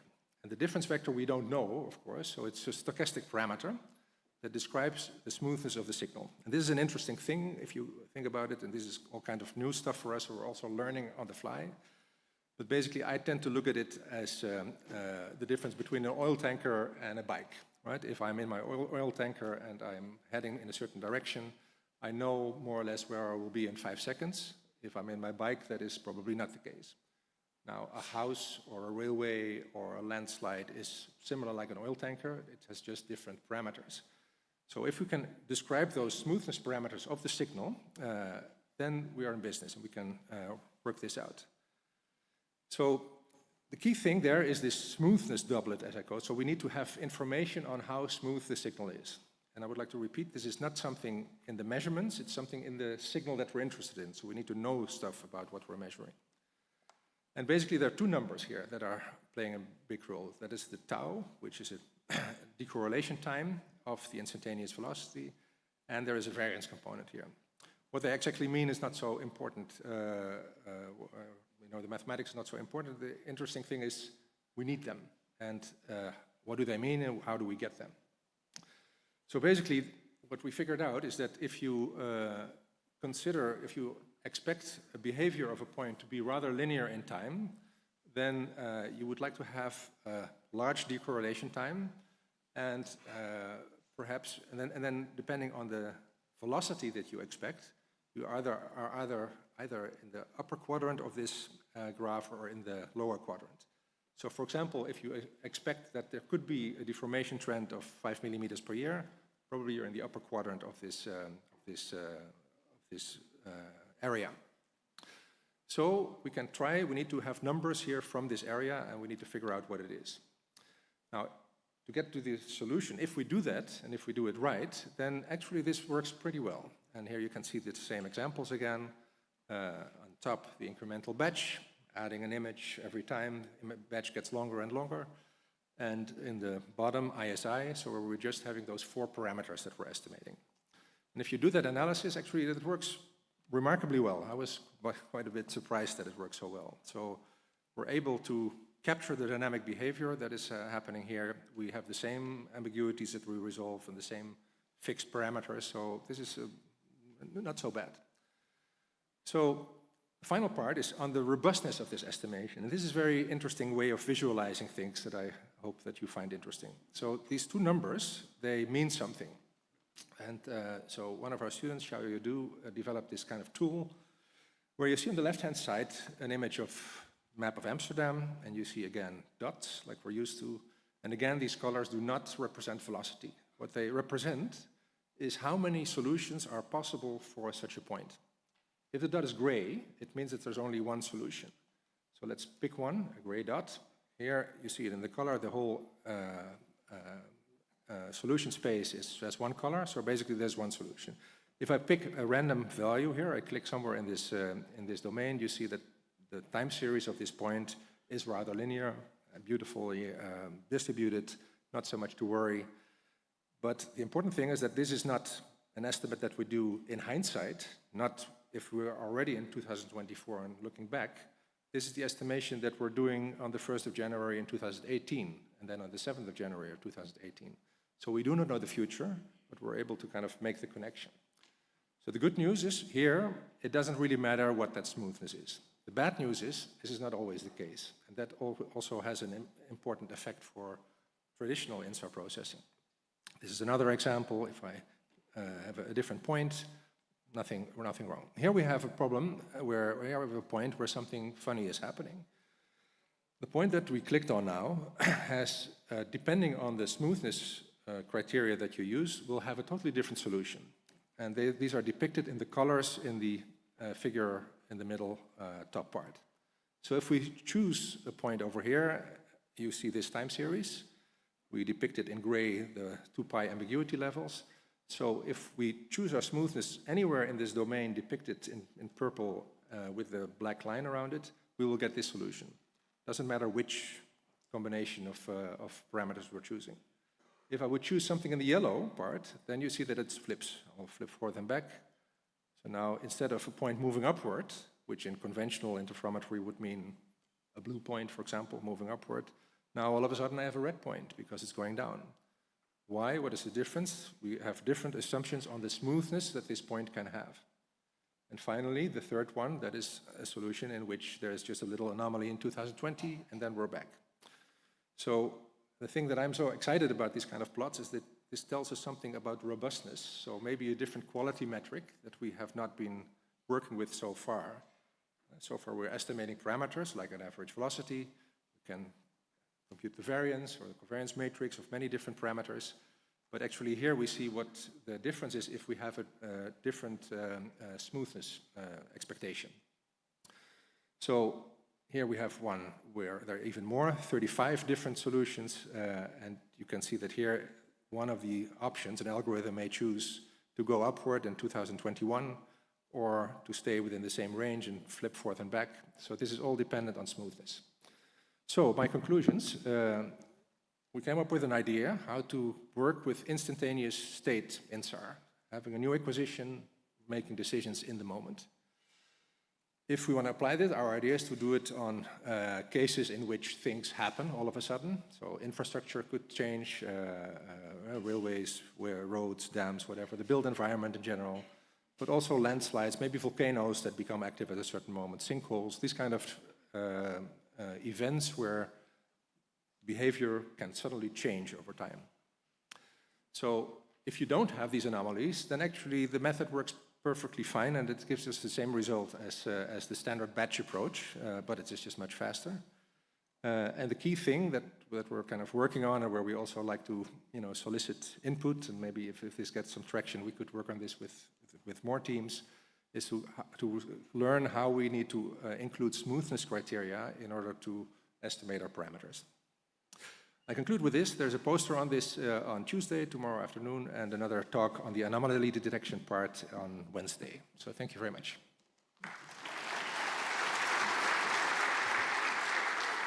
Okay. Thank you, Ramon, for your talk. Does anybody have any question about? Just for a quick question? Okay. Maybe, okay. I'm here during the break, so yeah, we can continue. Apologies. Now we move to next presenter. It should be Zepker, if I remember correctly. Howard Zepker. Yeah. The stage is yours. Okay, thank you. A word of warning, I had included several movies to display time series of my results, and all I have is this button, so we're going to go without movies, but then we'll catch up on some of the time that we're behind. Yes. Oh, well, all right. We'll give it a try and see what happens. Anyway, I'd like to take a few minutes then to talk about some of the observed differences between NISAR and Sentinel and begin to try to understand what the differences are in the different kinds of images that we are achieving from each of these different systems. The systems are quite similar in that they both operate globally, comparable resolution, comparable repeats. Yes, everything within a factor of 2 or 3, but for the most part, they're doing very similar things. But there's quite a difference in wavelength. We have a C-band system for Sentinel. We have an L-band system for NISAR. Now, the resolutions are similar, although a bit finer in NISAR, which probably for practical purposes means that we can do more multi-looking and get lower phase noises, things like that, but it's not probably a huge difference for many, many things. So it's really this wavelength difference that dominates, and that's that the fringes that we measure with NISAR, because it's a factor of 4 in the wavelength, the fringes are 4 times wider and therefore easier to unwrap and all those different kinds of problems. But NISAR comes at the consequence of having a much, much higher ionosphere, and because the amount of the phase goes as the square, 16 times as much interference from the ionosphere in NISAR as we would expect from Sentinel. So, but for our purposes here, we're not trying to argue that one is any better or more suitable from the other, but you get a different result from these, and this is actually really interesting when we're trying to understand just what we're sensing about the surface. So for, just to make sure that, we understand what the limiting thing is in terms of our sensitivities for NISAR, is to stress again that the ionosphere is very, very challenging. Now, I've got a couple of interferograms here that show several fringes of our NISAR phase. So the repeat now is 12 centimeters rather than the 3 centimeters that we're all used to thinking about for Sentinel. But you can see that each of these two kind of typical images over the Western United States has about 3 cycles. And so we've got 35, 36 centimeters so of deformation that's apparent in these. And we're trying to make measurements down at the millimeter to centimeter level. So this is something that we in fact have to deal with. So here is an example interferogram. This is a region near Las Vegas in the state of Nevada in the United States. And don't worry about the colors so much for right now, but we're going to go into this in a bit. But there's a signature of something, and we'll talk about what that actually is. And then shown on top of this is the location of all of the continuously operating GPS receivers in the area, which allows us to find out really what kind of performance that we're getting, what kind of noises that we have in the system. So let's just do this comparison with Sentinel versus NISAR. On the left is the NISAR image, on the right is the Sentinel image. So that we chose this area because it has little vegetation, it's out in the middle of the desert, and it has little deformation. And so you look at the Sentinel image, and it's pretty darn flat. The cycle for the colors wrapping around is 10 centimeters, and so there's something on the order of a centimeter or less residual noise that we see in the Sentinel. So our surface displacements are tiny. But if we look at the NISAR image, there's areas where you can see that you have several centimeters worth of apparent displacement. These images are each cumulative deformation over 4 months from the end of November to the end of March of this year. November was last year, of course. And so you're looking at the same time, the same area, both it's 10 or 11 scenes or so in the sequence, and we're getting different results. So this is interesting because it tells us something is going on, and we want to try to understand this. So why do we see an apparent difference? So our best guess is that this has to do with the differences of penetration of the signal into the surface, because we know that longer wavelengths are going to penetrate deeper, roughly on the order of by a factor of the wavelength or a little bit more. And so this has been predicted in a number of papers that have tried to demonstrate this effect happening with the Sentinel data. And here are several of the authors who have worked on this area. And usually we are thinking about this in terms of soil moisture changes. That seems to be a good guess for one possible theory, but that doesn't mean that it is necessarily right. So let's just make up a really simple theory and see if we can reproduce these results. So here's a very simple model for penetration. We're just going to assume that there's a layer somewhere underneath the surface. There's a scattering layer on the top of the surface. And so we have two echoes happening all the time. And you have an interference between the echo at the bottom and an echo at the top. And the fact that these two signals interfere with each other puts another phase on that returned echo.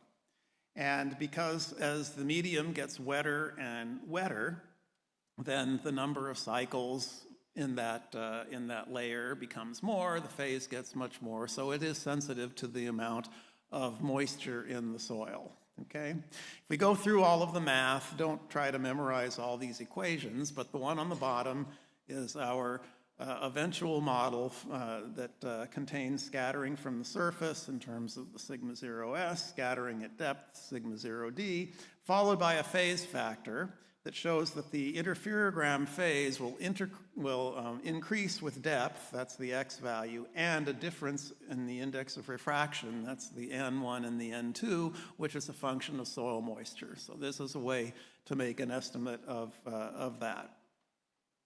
So let's look and see what the values are that we see here. Here's that same image that we looked at before with all the GPS values in it. And if you look at areas where there's little apparent displacement, we get a signal level on the order of about 3 millimeters, plus and minus 2 millimeters. So essentially nothing is going on in the city of Las Vegas, which makes sense. And if you look in these little valleys off to the side, in the spot that I've indicated here, there's an apparent cumulative displacement of 1.3 centimeters. Now that doesn't mean that there's actually any 1.3 centimeter change going on, but what we're seeing is a phase that's comparable to a 1.3 centimeter displacement that has to do with the changing of the moisture in that intermediate level, okay? So let's look at another set of data and see if we see any other differences between the data from Sentinel and from NISAR. So we're going to look at some data from the state of Hawaii in the Pacific Ocean. We're looking at an area near the Kilauea caldera. For any of you who have visited Hawaii, this is an interesting field trip. You should take your time to go look at the caldera because it's an active volcano. In fact, it just started erupting again today or last night, so it's a really great target for us. So it's been erupting essentially continuously since the early 1980s, so it's a very reliable target for us. The slides that we're going to look at now go from November 27th to February 19th in terms of passes in the descending order, and from November 20th to March 8th, so very, very similar in the case of the ascending passes. And these dates are from the NISAR mission. The Sentinel ones are similar. So here's what the raw interferograms look like. We had 11 acquisitions over this period. That forms 55 interferograms. Here are all 55 of the interferograms.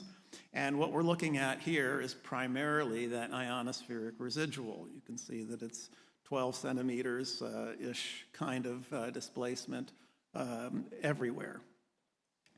So these data are quite highly correlated. These are the same 55 interferograms.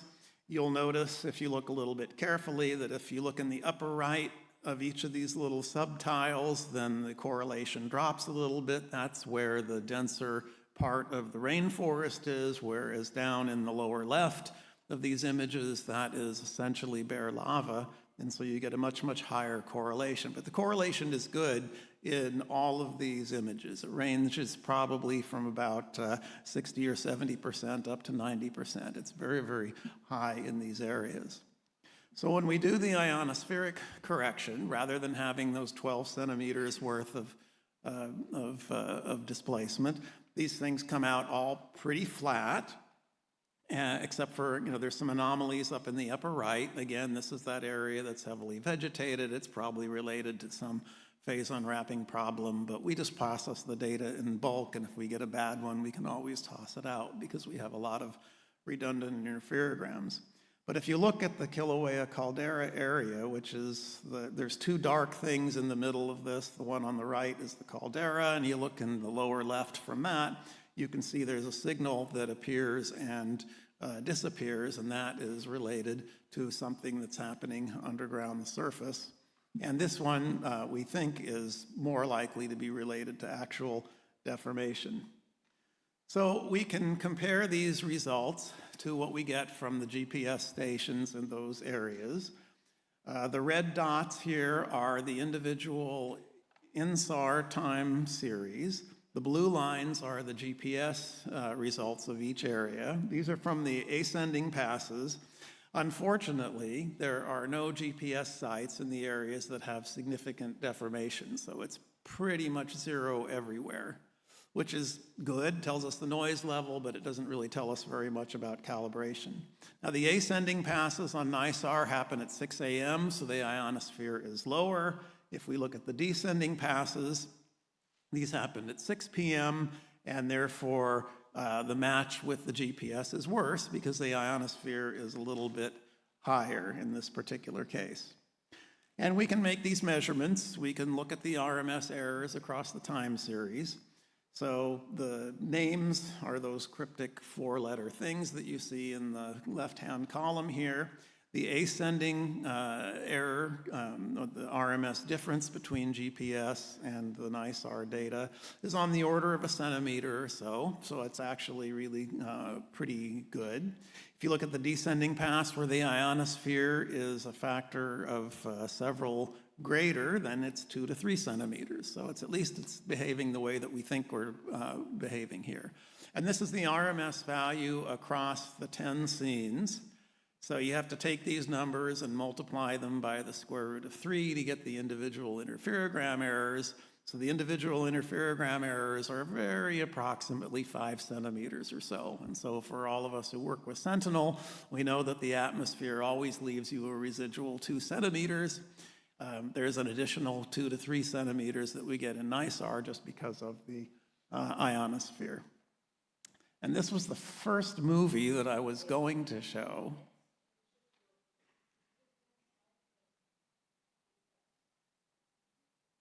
Is it? Oh, it is going, okay.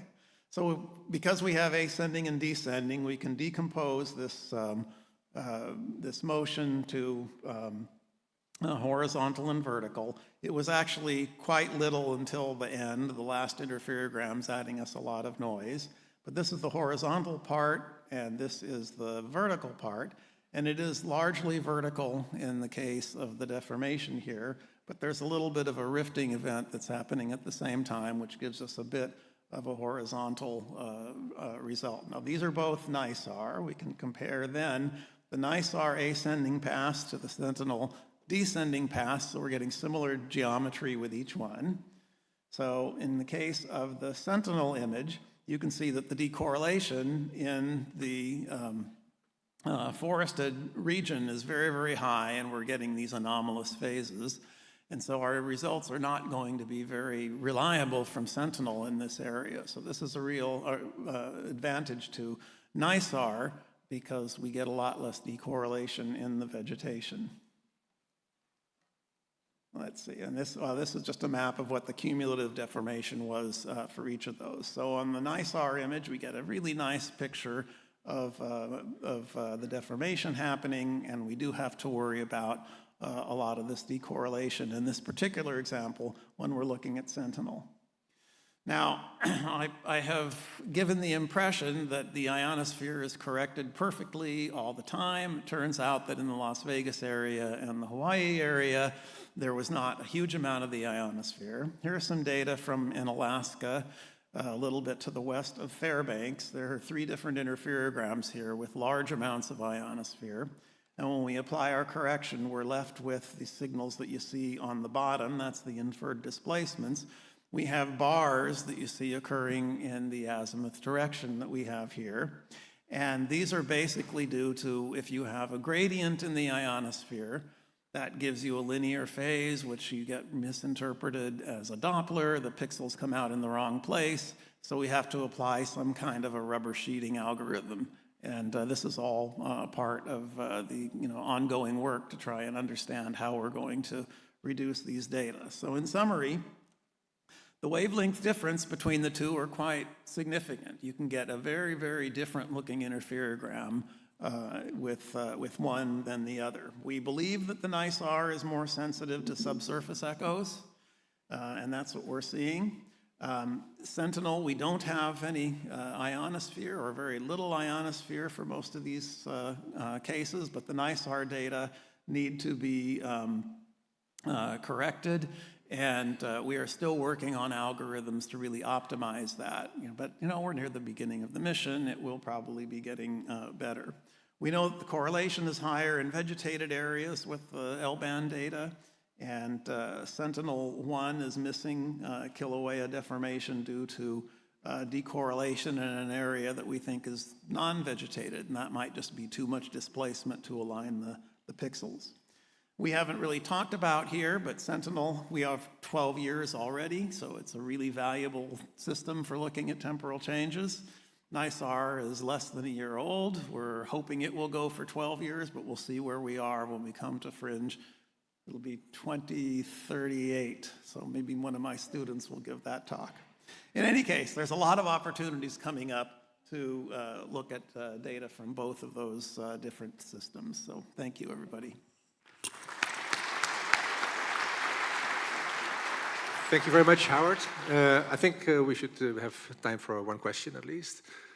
Who can I give the floor? Yeah. Thank you, Howard, for your presentation. Have you compared ALOS 2's cancer data with for the split spectrum correction with respect to NICE-R split spectrum? Because the wavelength of those two are more equivalent than comparing Sentinel and NICE-R. The answer is yes, and semi-successfully. So if you have worked with ALOS ScanSAR data, you will notice that the way that they have generated that is they combine the data from all the various combinations together, and so you have an impulse response that really is ugly. And it's not really very amenable to doing fine-scale phase differences.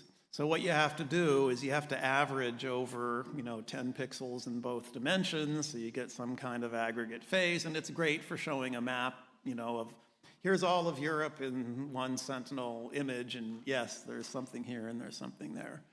So those particular data are a bit of a challenge to work with. You can do it, and it is in fact, I don't remember, one of our colleagues who worked at, I believe he worked at Caltech, came up with an algorithm where he takes the image, he breaks it all apart to get all the little subbursts, and then analyzes each one, multiplies them to, so it can be done, but it's a tedious thing, and because we have the nice NICE-R data, that's what we're concentrating on.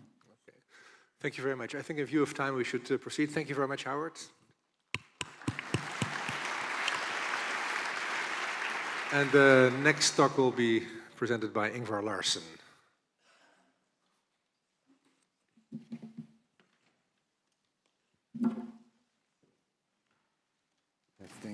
Testing. Let's see if this works. And this works. We're good. Okay, so today we have already seen people talking about the overlap zones, for instance, in the Thomas Nagler's talk and also Dirk's talk earlier. So these overlap zones have several uses, and one of them is a long track motion. We also use it to co-register data, as you all know, with the ESD method. But in these areas, you can also see a long track motion if it is of a large enough size. Problem is that most alternatives you have to estimate the long track motion apart from the overlaps. They have relatively low sensitivity and or resolution. Offset tracking is probably the most common one. It gives you a good result if the velocity is high enough, but the resolution is coarse. A long-track interferometry, especially for TOPS, which has a quite limited azimuth bandwidth, will give you something that has full coverage spatially, but the sensitivity is very low. So you can use the TOPS burst overlaps. We use them for co-registration to get centimeter accuracy.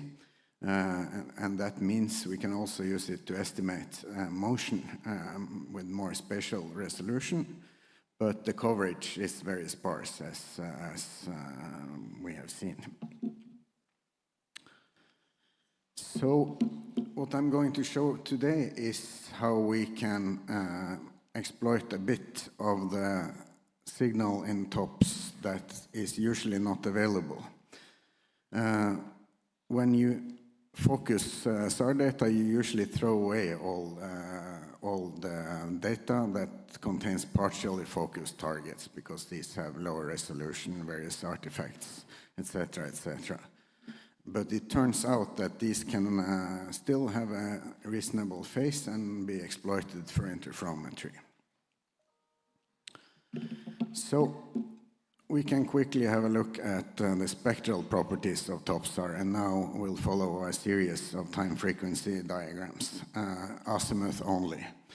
We have along the horizontal axis azimuth time, which corresponds to azimuth position, obviously, and then azimuth frequency in the vertical direction, and this linear sweep, linear Doppler sweep here is due to how TOPSAR works with the antenna sweep. To make it a little bit easier to read, we will show the diagrams now in the deramped case, where we have removed the part due to the top sweep. And notice the two colors here. We have the blue part, which are the fully focused targets, which corresponds to what you will find in a standard product. But you also have some data on the sides, and notice that that covers a lot of space on each side, corresponding compared to the normal product. So I'm not going to give a very detailed explanation about SAR focusing here. We don't have time for that, but what this is, why do we see this? Well, this corresponds to targets that have not seen the whole antenna. These targets have only seen the beginning because the burst stopped there, and these have only seen the last part because the burst hadn't started yet before that. But there is still signal to be exploited here, as we will see.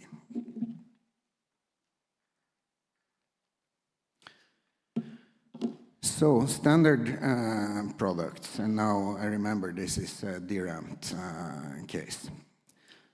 For clarity, if we take a bunch of these bursts and we put them together, the IW mode and also the EW mode is designed in such a way that it's almost one look. A little bit more, you have some areas here where you have coverage from two subsequent bursts in the azimuth direction. And that area is relatively small. It's somewhere between 1 and 2 kilometers, depending on how you do the processing. And in here you have, this is the area we used for ESD, that most of you are familiar with. And you can also read a bunch of papers of people that have exploited this to look at large-scale motion over ice or tectonics. But we still only have a coverage of 10% of the azimuth direction. So going back to the full signal, if you can process the data such that you don't throw away these regions you have here,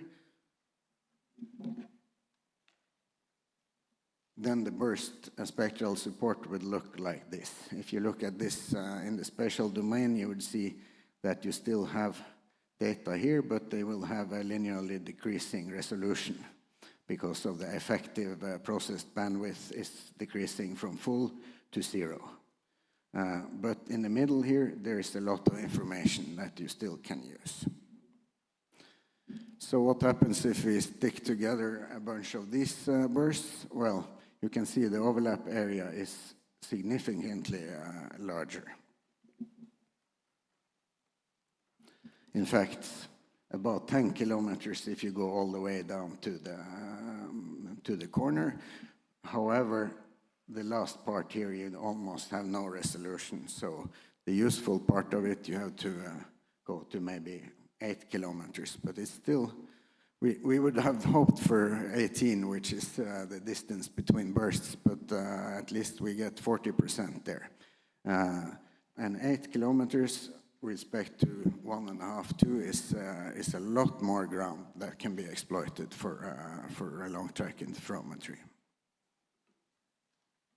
So as I just said, in these areas you lost the resolution, so there is nothing left there.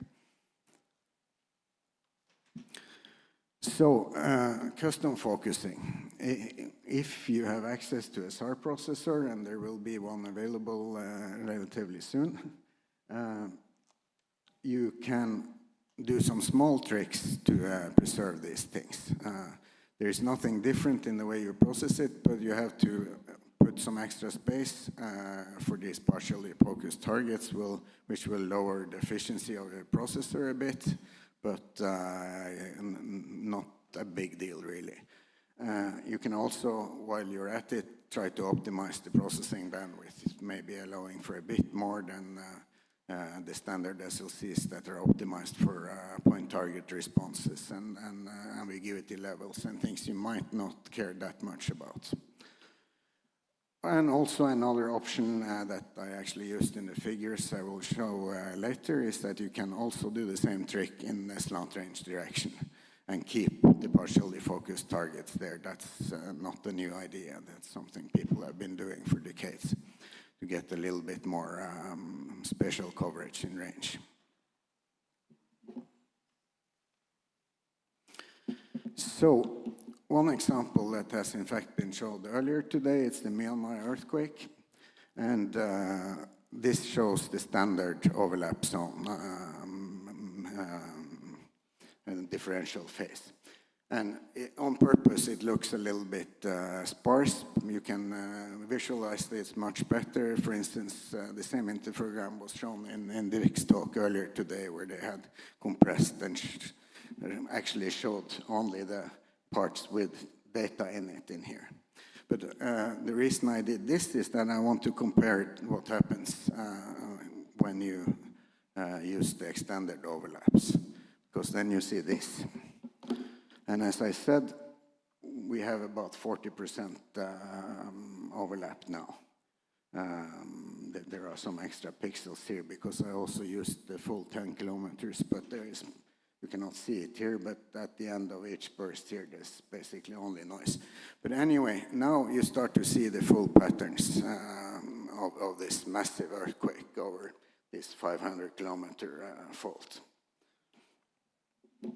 So this basically shows the message I wanted to pass today, that with this you can get a lot more information, and especially for large-scale motion, it fills in very nicely. And there will be more on this particular application, meaning tectonic events, in Andy Hooper's talk on Thursday. And we have seen also today earlier ice motion, this fantastic one-day data set, which turned out to be very nice to illustrate this concept. This is the Jutulströmmen, which is in East Antarctica in Queen Maud's Land. I guess the Troll downlink station is somewhere in this area. And as you can see, we can now nicely map and hopefully also be able to unwrap this signal. Remember, this is phase, so there is a slightly different sensitivity for each burst, so this cannot be read as something you can unwrap together. You have to scale it and unwrap it individually and mosaic it and scale it. And another feature I wanted to point out, we are not immune to ionosphere in C-band either. In this technique, we are very sensitive to gradients in the ionosphere, so fast ionospheric changes will show up as things like this. And that will also show up as strange jumps in your interferogram that are not related to motion. And then, as the last thing, I also wanted to mention that we can, of course, do the same thing with the EW mode. And this is the same. This is the same glacier, but a little bit to the east. And then the result looks like this, which is fairly consistent, and it's only a couple of months between those two one-day pairs. So to me, at least, it's clear that there is information here that is waiting to be exploited. So to summarize, we have proposed to extend the TOPS overlap zones, which is possible by custom focusing. It's not that custom either, you just have to not throw away those data. And this technique would be particularly useful for cases with large-scale along-track motion, typically ice and tectonics, probably others also, if you're lucky that your phenomenon is in the overlap zones, because, well, even here we lack 60% of the azimuth coverage, little bit swath dependent, but still. Yeah, thanks.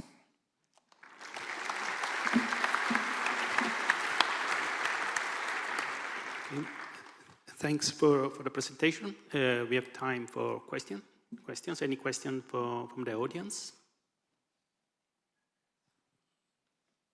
No. Thank you, Ingvar, for this very interesting presentation. And my question is, what do you think? Is it maybe a good idea to recommend ESA to provide this kind of product as a standard, also additional data delivery for this kind of extended TOPS overlap product? Well, it would be a possibility to deliver the overlap zones alone as small SLCs. However, then we will be releasing in SAR processor soon, so you can do it at home and not drag along these big SLCs, which is really the good part. Downloading the raw data is much smaller than the SLCs, as we know. So, and usually also probably only need the copol channel. So there are more efficient ways to do it. But it could be an analysis-ready data set to provide burst overlap interferograms. Question is which interferograms? Only the 6 days, 12, 24, where do you stop? So on demand is one option, of course, but the easiest way is to have tools ready so a user can decide himself. We still have a couple of minutes in case of another question.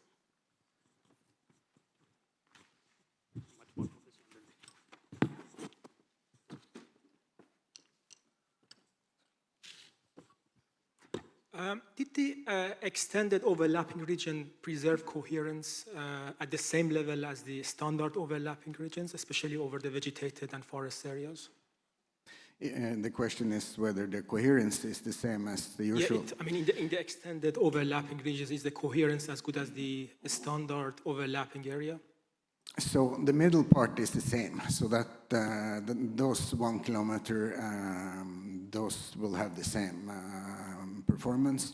As you go towards the end of the overlap, it will be linearly degrading because you have linearly decreasing processed bandwidth, while the noise is the same. So it will be degrading, but as you can see, it's not easy to actually see that it's degrading, except you can, if you zoom in, you will see that there is some stuff along where you actually lost all of the resolution. Okay. Any other question? So maybe this is the last one.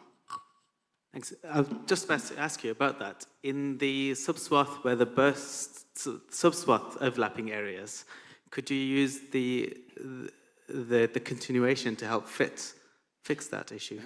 Very good question. I was actually planning to mentioning that. Yes, you can, but then it requires a bit of adaptation because in the different subswaths, they will be going like this. So, and each of them will have a different effective carrier frequency, meaning that the lambda is changing in different ways. So you will need a phase compensation in those overlaps. But yes, it's doable, though with less precision because the Doppler difference is less. Okay, I guess that we have to move. Thanks again for your presentation, for extra work. Next presenter is Nikit Pandit. I don't know if I pronounced correctly. The stage is yours.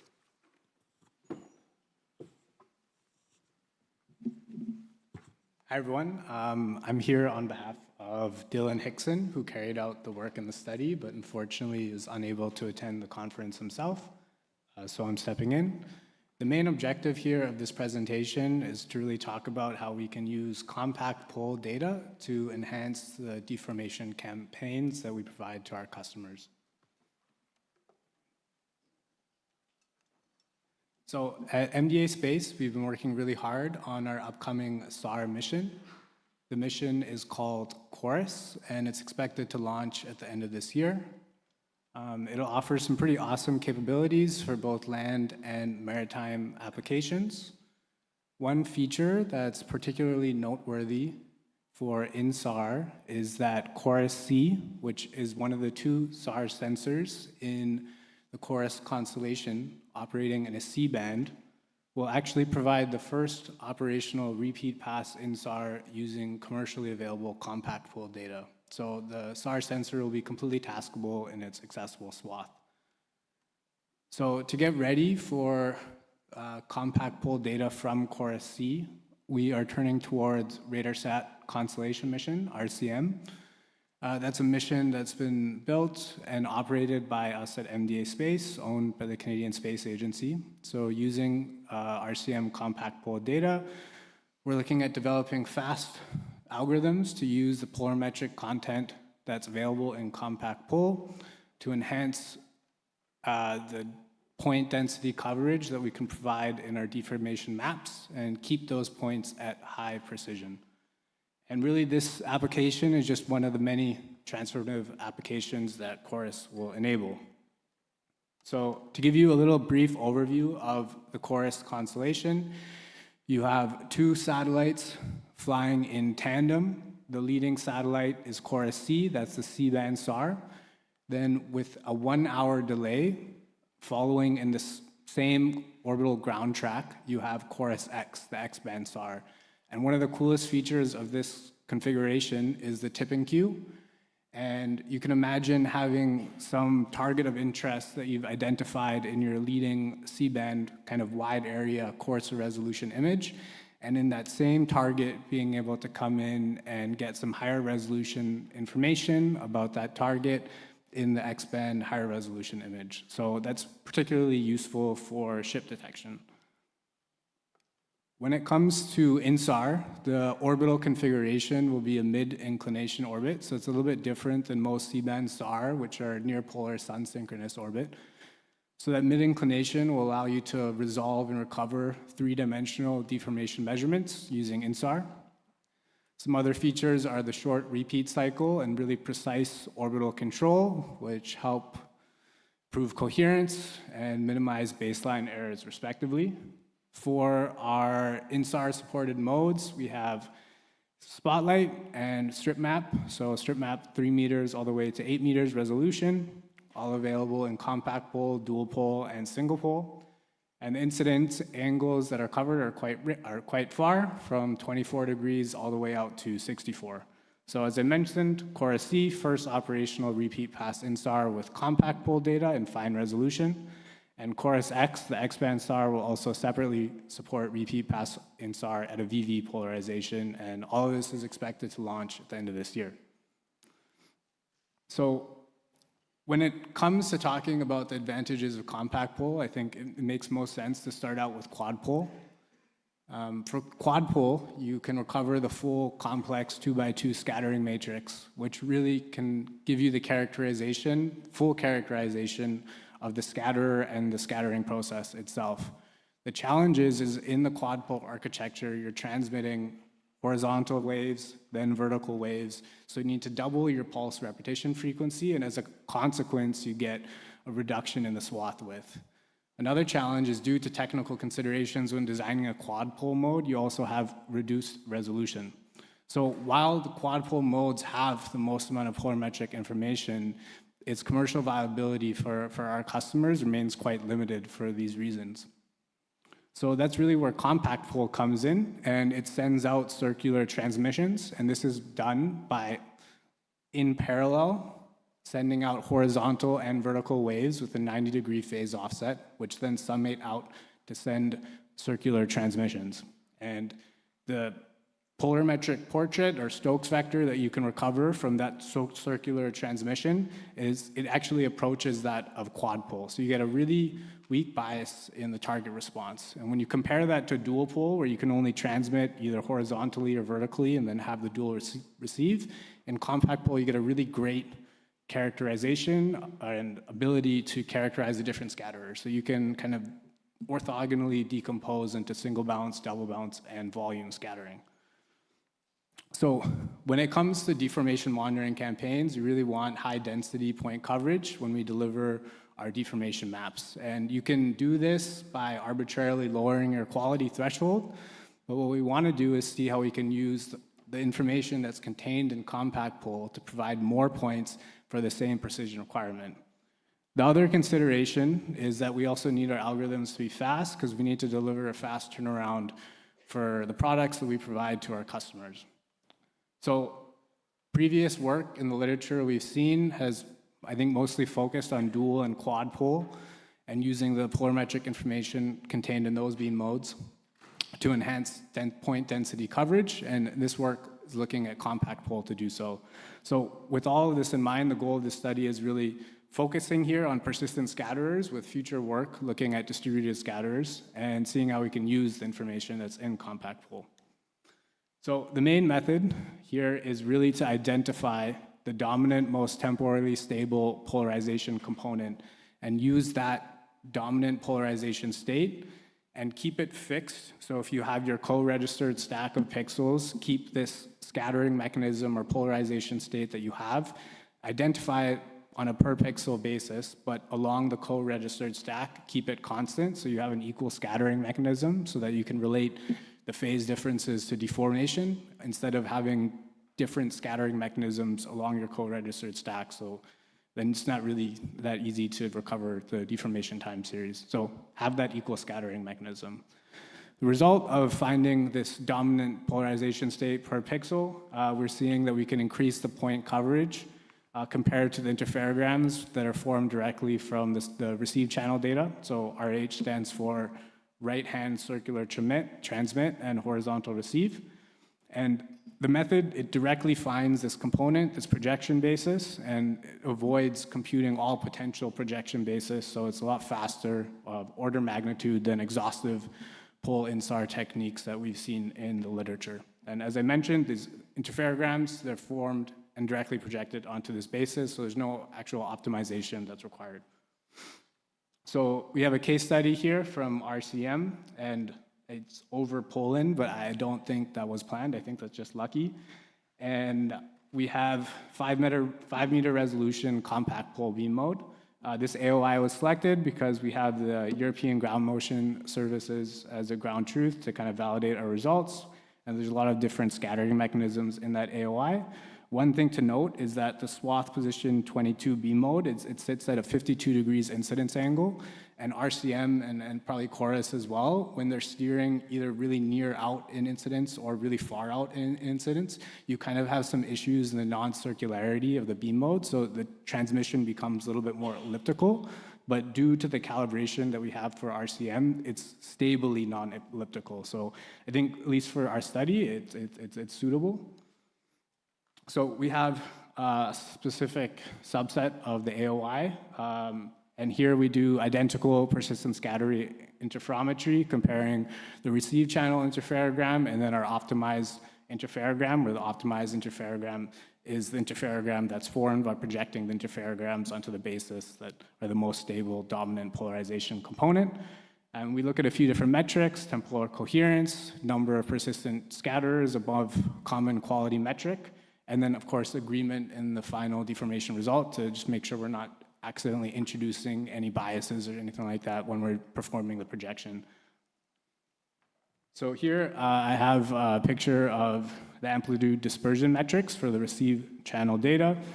And what we're doing is we're basically selecting the candidate PS targets based on points that are below 0.4 for the amplitude dispersion. So here's the receive channel data and the interferogram formed from that. And then here's the optimized channel data. So there's a couple of things to note, if I can go back and toggle forth, is that for targets that have a low dispersion index, the optimized method that we have, it improves it.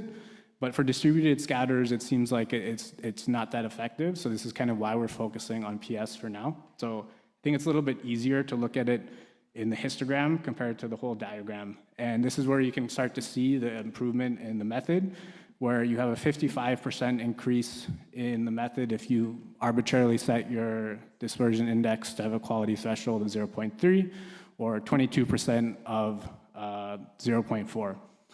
So this amplitude dispersion, it's only a proxy when it comes to phase stability. So what we're gonna do next is look at temporal coherence. So that's kind of an iterative method that we have, which removes out the other components in the phase model and just kind of isolates the phase. So then you can see temporally along your co-registered stack how stable the phase is, at least with respect to coherence. So here is the receive channel interferogram. And I'll toggle back and forth between the optimized and receive channel interferogram. And you can see an improvement, and that improvement is kind of shown by the higher values, where a higher coherence is better. And then, as I had mentioned, the temporal coherence is computed based on the amplitude dispersion threshold. So values below that are kind of shown in black because the coherence was not computed for those values. So here we have the interferogram. The x-axis shows the temporal coherence, y-axis shows number of pixels.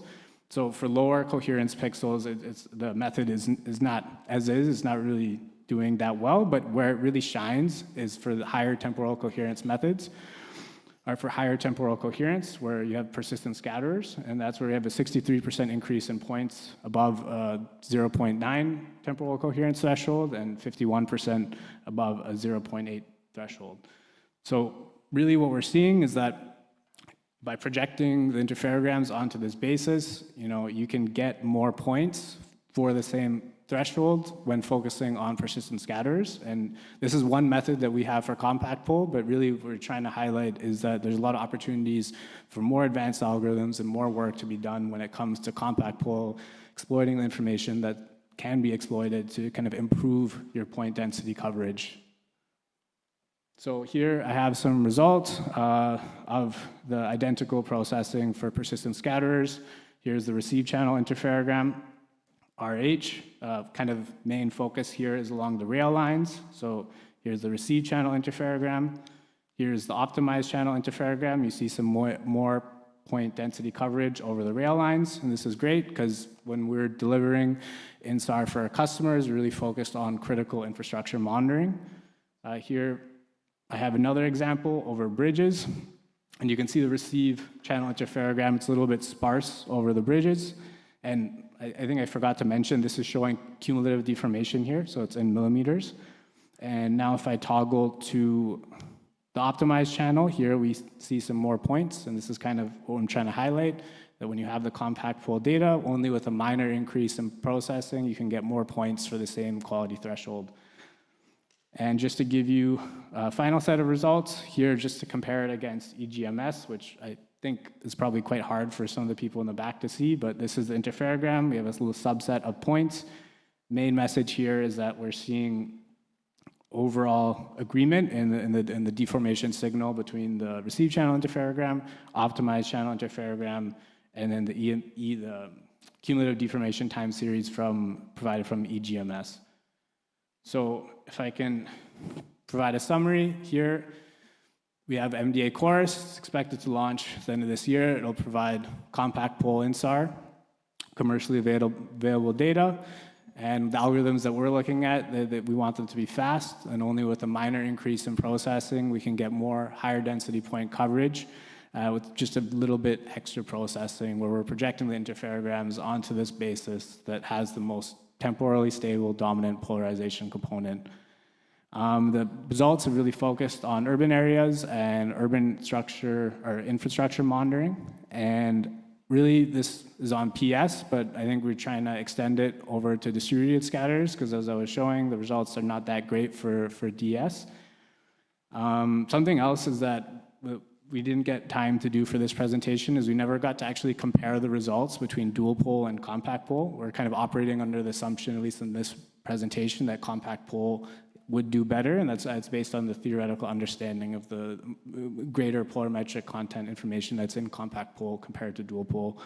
And then finally, of course, the last thing to do is once Chorus C is operational and we can get data, is to test the methods using actual Chorus C compact pole data. So thank you.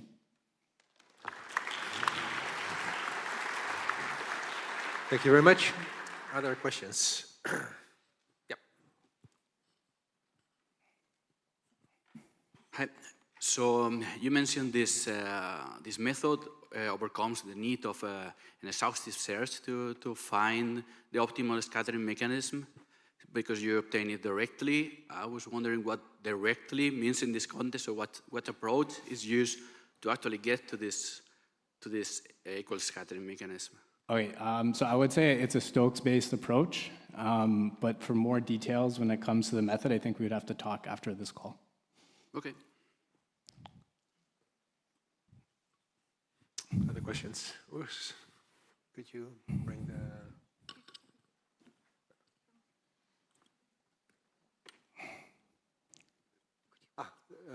Just a second, Urs. Marco first. You go next. Okay. Can you say something about the acquisition strategy that is foreseen? For a time series analysis, it's very important to have time series, and typically that's what we are not used to get from commercial missions. So is programming needed, or do you have a strategy to acquire suited data? So my understanding is that Chorus is completely taskable, so you can go left or right in the incidence angle range that I was discussing, 24 through 64 degrees. Usually there's a hierarchy when it comes to the importance of tasking the satellite, so maybe there can be priority number 1 image and then priority number 2 image, but then if a new image is desired to be tasked over that same image that is a higher priority, sometimes the image can be bumped. But because it is a commercial mission, then it all comes to data sales and saying, you know, I want a stack over this area, can you provide it? And then you would, if that's something you're interested in, then you'd work with the BD team to coordinate an acquisition planning. But there is tight orbital control. It is supported for INSAR, and that is something that you could get a long time series stack for a compact pole, no problem. Okay, thank you. Marco? Yeah, this is related to the first question. Over here.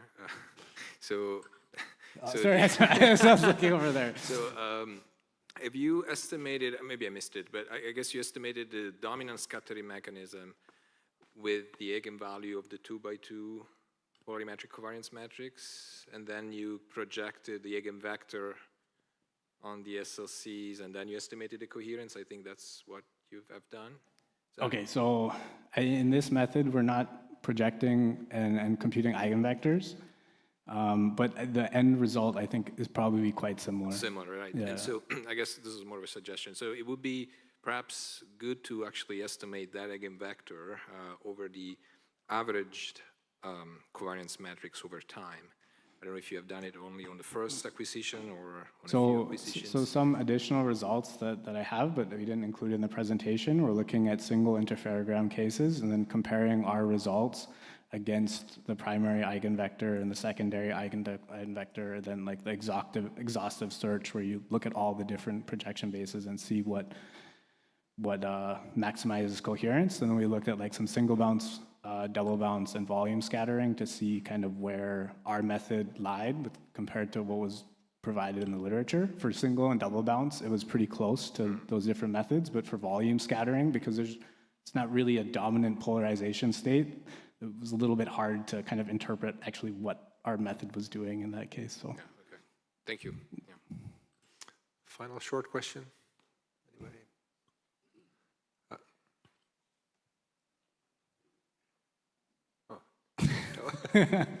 Maybe just from my side. So the 9.85 repeat cycle, where does that come from? Is that? Well, I don't know. That is something. I'm not actually involved in the Chorus mission, so that is a number that was cited to me and that I included in the presentation. But that is the repeat cycle. So I'm assuming if you were to create an interferogram or a stack of interferograms, Right. the temporal baseline there would be 9.85 days for the stack that you have. So you'll get interferograms with many at different times of the day acquisitions. Yeah. Okay, interesting. Thank you very much. Thanks, Nikit. Thanks. And then we'll move on with the final presentation by Olivier and Pascal. Great. Well, great on schedule, so good for the coffee break. All right. I'm Olivia Pascal. I'm a graduate student at Cornell University working with Rowena Lohman. I defended my PhD earlier this month where I spent longer going into these topics. But today I'll be talking about two of my dissertation chapters, focusing on INSAR analysis over short spatial scales using co- and cross-polarized data over Death Valley and informed by a study over northern Mexico. Most of you are intimately familiar with the multi-looking step of data processing, where we resample data interferograms to a coarser grid to reduce the data volumes and mitigate noise. For example, if we have a grid of 9 full resolution pixels and our multi-look window is 3 by 3, we combine them into one larger pixel. This makes a lot of sense when we're combining pixels that behave similarly, like these. The multi-look phase accurately represents the behavior of all the pixels in the multi-look window that are averaged.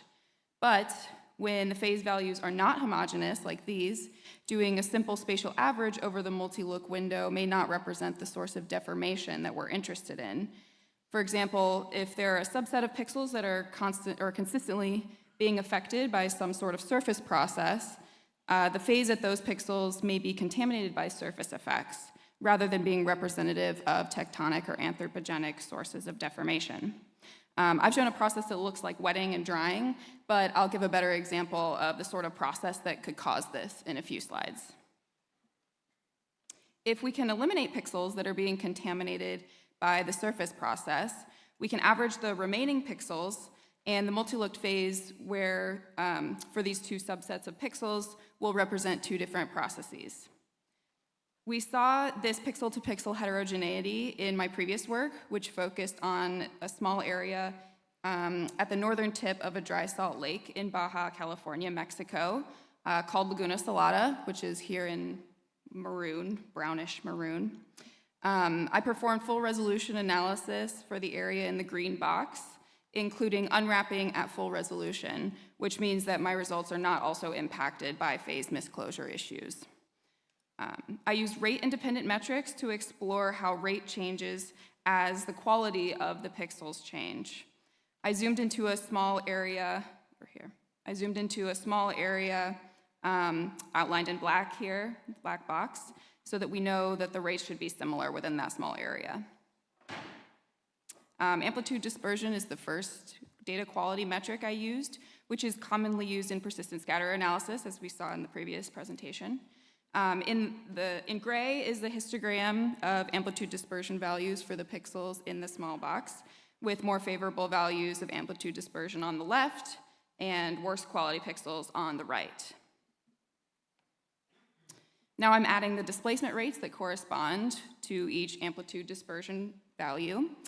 We can see that the rates are fairly consistent, but the amplitude dispersion values where the bulk of the data lies, we get more and more negative displacement rates. So worse quality pixels, according to this metric, so moving to the right, are showing more uplift. I used two other data quality metrics, again, that are rate independent, called wrap consistency on the top, which is how consistent phase unwrapping is between redundant interferograms, and high pass phase stability on the bottom, which is how consistently a pixel behaves relative to its neighbors over time.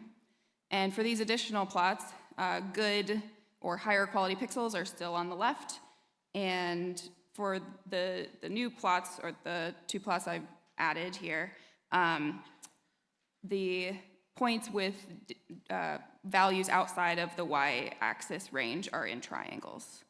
And we have the same story for these metrics. Poorer quality pixels show more uplift.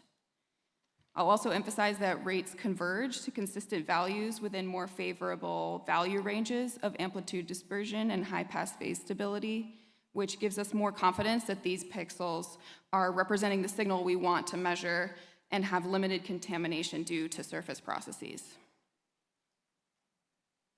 I separated pixels with more stable characteristics from those with less favorable characteristics, which are interspersed and sometimes directly adjacent to one another. Here are the rates at only the good pixels, which is the more favorable group of pixels, with the dry salt lake masked out. And here are the rates for the less favorable, which I'm calling bad pixels, which are visibly different. And showing the difference spatially, there's a new color scale here, but we see that there's a consistent bias between good and bad pixels, which are the intermingled populations of pixels, which averages about 2 millimeters per year of displacement rate difference, with some areas showing larger magnitude differences. We can also see this in histogram form, where the bad pixels are showing more negative rates, consistent with more apparent uplift. To some of you, a few millimeters per year may sound small, but we do hope to observe millimeter per year scale Earth surface deformation, and some studies are already starting to do this with ever-increasing INSAR data volumes. And some signals we want to observe are on the same scale as this bias. So here's a conceptual schematic of what we hypothesize is going on. We have some pixels that contain large scatterers like boulders, and some with just sandy or silty soil. The pixel containing the boulder behaves in a stable way over time and would be considered a good pixel, but the sandy or silty soil will show more uplift because the INSAR data is recording salt crystal growth and or shallow subsurface or surface effects. So even in desert areas with high coherence, minimal vegetation, and infrequent rain, surface processes contribute to the INSAR data. Some of the metrics I used for this study involve spatial averaging, but we'd like to find robust metrics that can perform at the highest spatial resolutions possible. So next, I'm going to introduce another method that we use to select for pixels that have the lowest contributions from surface effects. Although precipitation is infrequent and in arid regions like Laguna Salada, it does still occur and can directly and indirectly contribute phase noise or bias in a few different ways. First, clouds can contribute atmospheric phase delays. Soil moisture changes also impact the data, as we've seen in other studies. Permanent decorrelation from motion of the scatterers within a pixel can occur. And surface mineralogy or geometry changes can impact the backscattered wave. This can include rehydration of minerals like clays swelling, dissolution and precipitation of minerals like salt, and mud crack formation, which can change the geometry of the surface. These sources of noise affect both co- and cross-pol data. VH is typically less coherent, so it's not commonly used in INSAR. We tend to stick with VV for Sentinel-1 data. VH should record the same apparent range change as VV due to true ground displacements. But a few of these sources of noise can result in differences between VV and VH, which are emphasized here in blue. These are phenomena that change the characteristics of the surface, either electromagnetically, like soil moisture, or geometrically, like orientation of salt or gypsum crystals, or sedimentological features. So if we use the similarities between VV and VH displacement histories at each pixel, we can see which pixels are representative of the tectonic or anthropogenic source of deformation we're interested in, and which are being affected by these surface processes.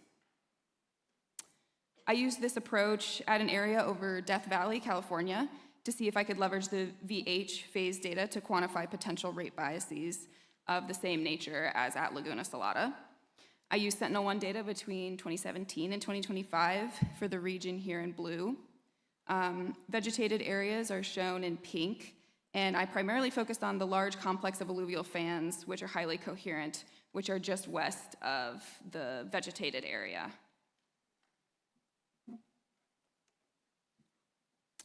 Just like Laguna Salada, this basin is a basin with no outlet to the ocean and is therefore very salty, especially here at Badwater Basin, which is the bright white area here. And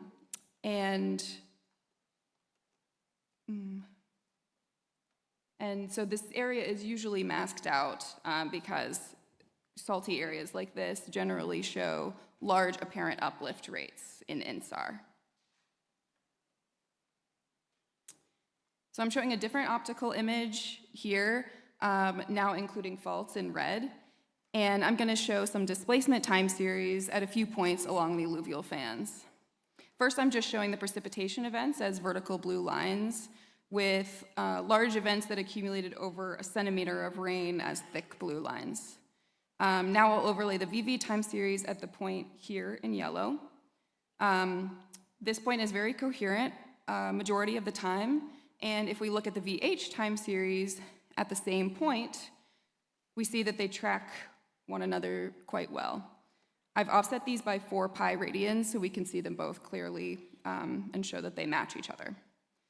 So at this point here in green, I'm showing the VV displacement history, which shows very little movement over time, which is expected over the 8 years of data. And if I show the VH, it's still fairly coherent, but it diverges pretty significantly from the VV time series. The VH is still very coherent, and at this pixel, it's also coherent. So here's a third pixel showing VV and VH displacement time series at another point along the alluvial fans. For both of these, the divergence does not clearly correlate with rain events. So we're seeing that the phenomenon I showed in this schematic is occurring in real data. At individual pixels, the VV and VH sometimes agree, but sometimes diverge significantly. So we separated pixels into good and bad groups, those where VV and VH differ, and those where VV and VH are very similar. To separate these groups quantitatively, I developed a metric using both VV and VH information to determine the reliability of each pixel. This is the cumulative unwrapped phase difference rate, xi, where the numerator is the difference between the VV and VH unwrapped phases. Delta t is the time span of the interferogram, and n is the number of SLCs. So n-1 is the number of sequential interferograms. Here's what xi looks like over my entire region of interest, with the vegetated areas in dark blue and Badwater Basin, the saltiest area, in yellow, having the largest magnitudes of xi, but there are still some variability along the alluvial fans. I separated 2 populations of interspersed pixels to represent end-member behavior, and their spatial distributions are shown here. Low xi magnitudes are more favorable. If we take INSAR-derived displacement rates of pixels where VV and VH are very similar, which is the low xi magnitude, and subtract rates where VV and VH are very different, large xi magnitudes, we get these rate differences. I've masked out areas that are periodically flooded or snow-covered so that we're left with areas where many researchers would automatically multi-look this data, combining the two populations of pixels. Just as in Laguna Salada, bad pixels are showing consistently more apparent uplift relative to their good pixel counterparts. They differ by about half a centimeter per year or more, which is likely contamination due to surface effects like salt crystal growth, which can cause VV and VH to diverge. This rate difference map is a worst-case scenario between the two independent sets of pixels, but we still see consistent bias of millimeter per year scale or magnitudes when we compare only the good pixels with rates using interferograms that are multi-looked using all pixels, which is what most researchers would use here because the area is fairly coherent. In all scenarios where we're subtracting rates of poorer quality pixels from rates of more favorable pixels, we result in millimeters per year scale rate differences. So in summary, in places where we have data in multiple polarizations, we can use this complementary data set to figure out which pixels are most affected by surface processes. Good and bad pixels are intermingled and likely relate to the grain size distribution within the pixel and the dominant scattering mechanism, which influences how much contamination from the surface effects is present in the data. Bad quality pixels consistently show more uplift by multiple millimeters per year relative to their more favorable counterparts, which can be the same magnitude as the signal of interest in some cases. These approaches fall somewhere between distributed scatter and persistent scatter analysis and can either complement studies of these types or help researchers determine how robust their rate estimates are. And my main takeaway point is that if we want to achieve millimeter per year scale precision on tectonic or anthropogenic displacement rate estimates, we need to consider which pixels are the most reliable and accurately represent the signal of interest. And to do so, we have to care about surface effects and pixel-to-pixel heterogeneity. Thank you.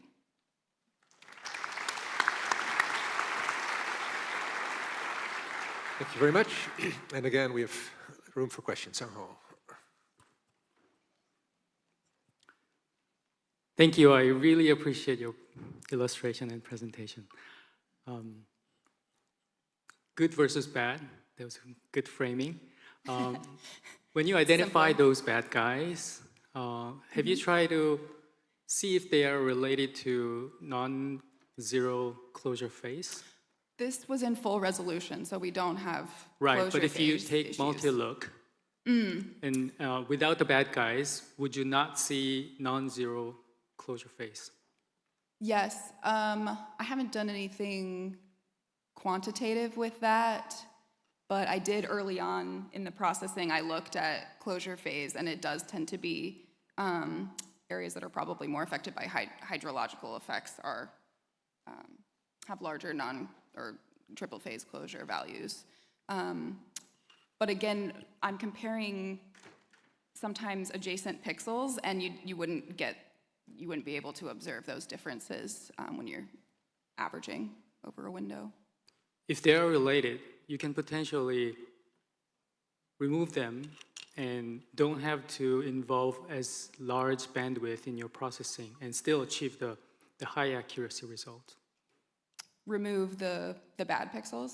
You know, first? in order to beat the non-zero closure phase, you have to involve certain number of bandwidth in your time series analysis, which is time consuming and computationally expensive.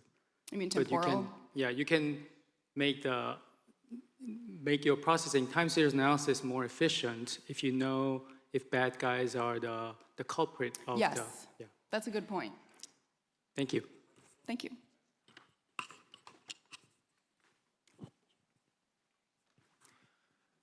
How do you see the usefulness of this approach in the vegetated areas? Because in vegetated areas, the VH channel can easily lose coherence and become very noisy, and then comparing the phase of VH and VV in the vegetated area may not be a reliable metric to find the good pixels in your case. Yes, I think we saw that vegetated areas have really high Xi values, which means that VV and VH diverge pretty significantly. So that's more of a way just to say, oh, this is a vegetated pixel, it's kind of bad pixel. But similar to persistent scatter analysis, if you're using an area that's fully vegetated, this could be another metric to pick out some good persistent scatterers. But the biases due to, if you're multi-looking, like moisture changes over vegetation are gonna be potentially larger than this heterogeneity effect. So this more comes into play in non-vegetated areas because you have bigger things to worry about in vegetated areas. But it might help with persistent scatterer identification. Yeah, but the vegetation growth is one of the main sources of this kind of phase biases, right? The differences between VV and VH? Yeah, I mean, in the vegetated areas. Mm-hmm. Right? So yes, that could be somehow problematic if you want to incorporate VH in those areas. Yes. Hi, thanks for a really interesting talk. I'm curious that with both of your methods you've described, there isn't a spatial correlation between the good and bad pixels. They appear to be pseudo-random. Could you comment on why you think that's the case? Well, certain surface types are just more consistent over time. Like the alluvial fans have more of the good pixels relative, but they still have about 10% of bad pixels. And so although in those areas there are fewer bad pixels, they're still contaminating the rate estimates if we consider all pixels in a downsample window or multi-look window. But yeah, I mean, I tried to select thresholds that kind of evenly distribute them nicely, so we're really comparing pixel to pixel differences. But there's always going to be that issue of stable, like the alluvial fan having more stable pixels than the vegetated areas, for example. Yeah. Okay, just two, Sibi and then Shimon, then we stop. Okay, thanks, Naman. I have rather comment than question because I'm recently also working with radar data on desert areas, and it's still almost unknown territory. So you're absolutely right interpreting this signal like that if you want to focus on deformation.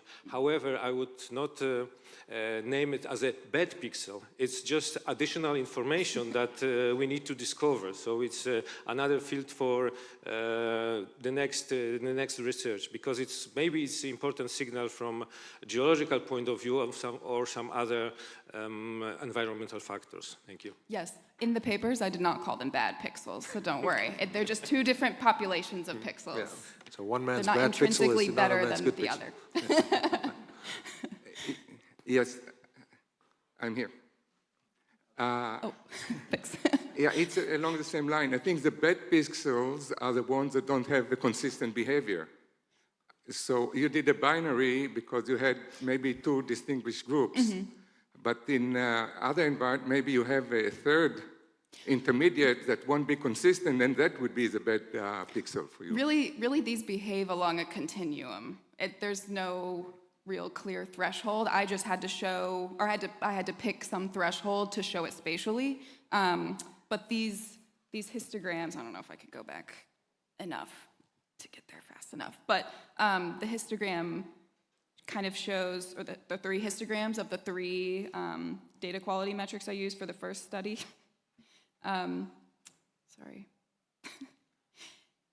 Kind of show that it's a continuum. So I just had to cut that off at some point to choose a threshold to look at it spatially. But if we're kind of zooming in on one point, we do see that it changes smoothly rather than just being like two populations, which is really just something I imposed.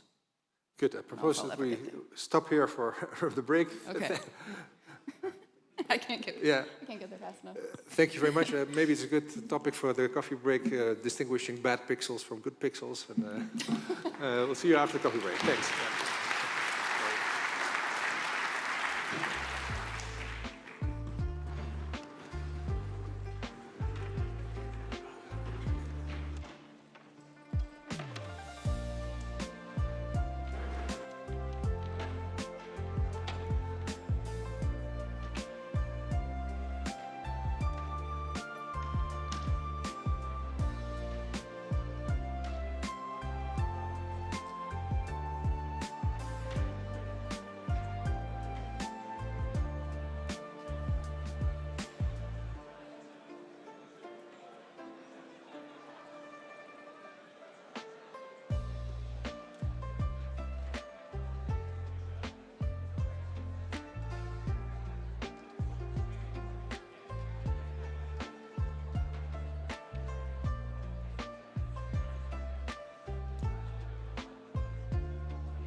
Start, everybody. Call them to order.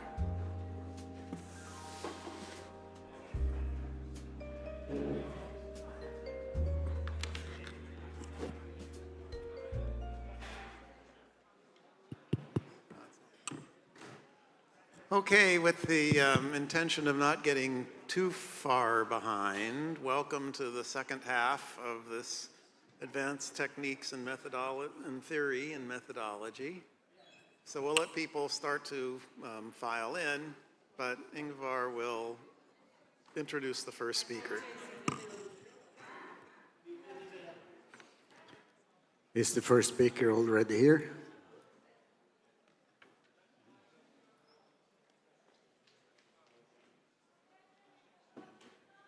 That would not be him. Must be her. Must be. Let's see. Where should I go? I'm just checking because I was your co-author who was listed as... Yeah, I'm the first author. So you will be presenting. Okay. Yeah. So this will be very easy. This is nice. Here's the laser. Thank you.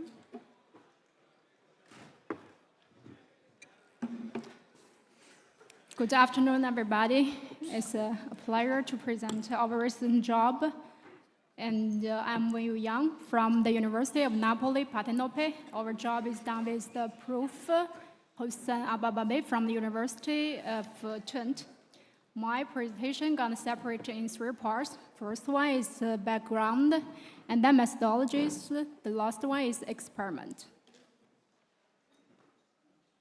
Okay, the full topic is about the above ground biomass estimation.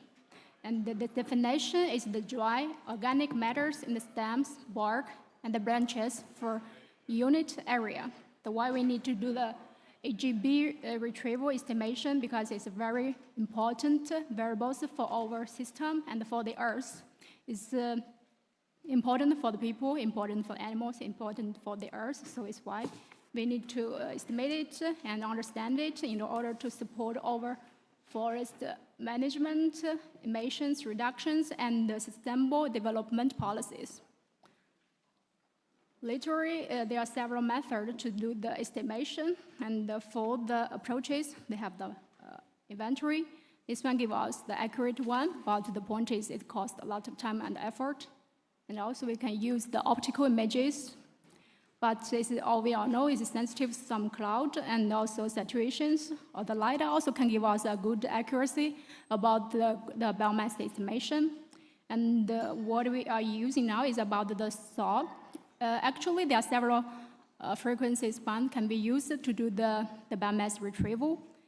C-band, L-band, P-band, and they have different wavelengths. So obviously, they have different the features and the relationship with the biomass. As we can see from these figures, the X-band, the more shorter, the wavelength is more, have the less penetration about the canopy. What I use in our studies, we do as the C-band firstly, and then we extend it to the L-band, and later I will give you some preliminary results about the L-band, maybe help us to understand the ROSA L mission. This is the model we are using firstly, and the most well-known one is the backscatter-based approaches. The backscatter from the soil images have the very strict relationship with the biomass. Here I use the B, the capital B as the biomass. And there have 3 groups of models about the backscatter-based approaches. First one is the empirical regression models. You have the A and the B in the first equation here actually doesn't have the specific meaning. And then the second one is the semi-empirical and the fictive models. So here we use the sigma forest is our observation, and the sigma ground is the bare ground backscatter.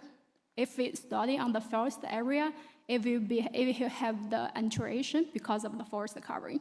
The second term is the signal vegetation. It means that it's the backscatter if the forest is the most densest forest, very dense forest, but the most case that the forests are not that like a wall, cannot be that dense. So actually they have some factors that impact by the biomass. The last one is no parametric models. Often they refer it as the black box machine learning method. Another one is like what is my topic is a coherency-based approaches. Later I will show some results about the backscatter-based approaches. It has some saturation. When the forest is dense enough, the backscatter from the forest doesn't change too much. So we cannot get the strict relationship. So we are not so able to get the biomass. But the coherence-based approach doesn't limit it with this problem. Also, we can use the empirical regression models and the semi-empirical models.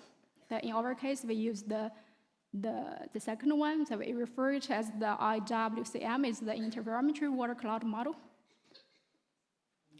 Here I show some details about the backscatter models, and this figure actually gives us, here's clear. Actually, the x-axis is the reference biomass, and the y-axis is the observation backscatter. We can see some trend, so they give us some relationship.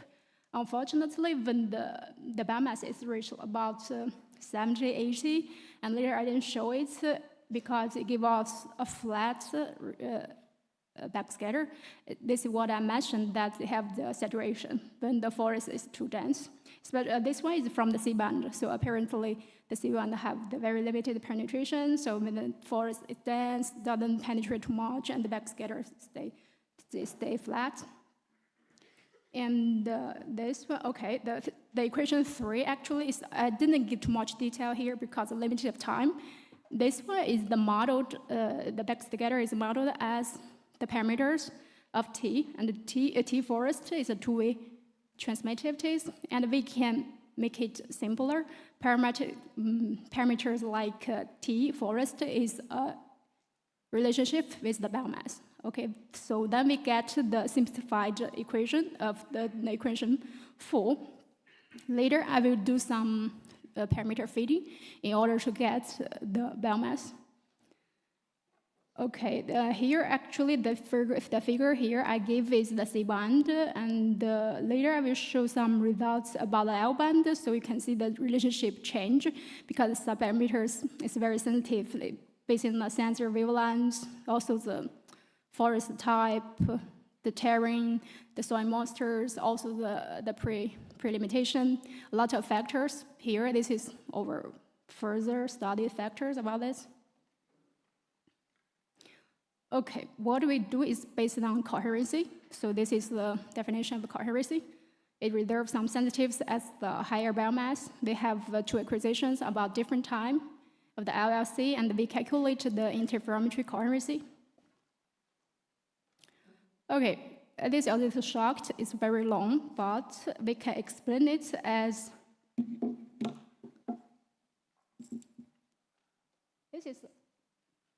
this is our observed coherency. We calculate from the two SLC images. This part is the ground coherency, but is tuned by the biomass. The second one is the vegetation coherency, and also is impacted by the forest. Another thing is like there's a BN, because we observed two SLC images and they have some spatial baseline. So in this way, we calculate we account all the factors impact the coherency.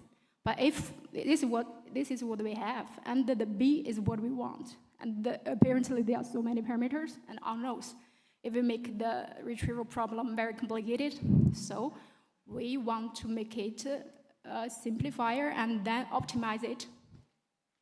What we did is like, okay, for the Sentinel-1, the spatial baseline actually, after I calculated the k-zeta, is very, very small. So we make it, we think about it as the 0, so we can remove this part. After we set the Bn equal to 0, we will simplify the equation to this form. It's kind of easier, but still have the problem of parameters. So we move on to try to make it separate. What if we can get this part? And also maybe we can try this part. And if we know this part, it's much simpler. Also, we try this. This is our next move. We rely on the polarization optimization. If we can separate the forest and under the ground contribution, that's gonna be great. And for the Sentinel-1 and also for the NISA data, we have two polarization. Let's take a Sentinel-1 as an example. The gamma VH is the coherency we calculated from the VH polarization, and the VV is from the VV polarization coherency, and then we do the optimization, the polarization optimization, in order to get the coherency that has the most vegetation contribution. This is donated by the green pixel, the green point, and for the gamma minimum, actually the minimum and maximum is the contribution from the forest. Actually, it's not the value minimum maximum. So for the black pixel, it's the contribution that maximum from the ground.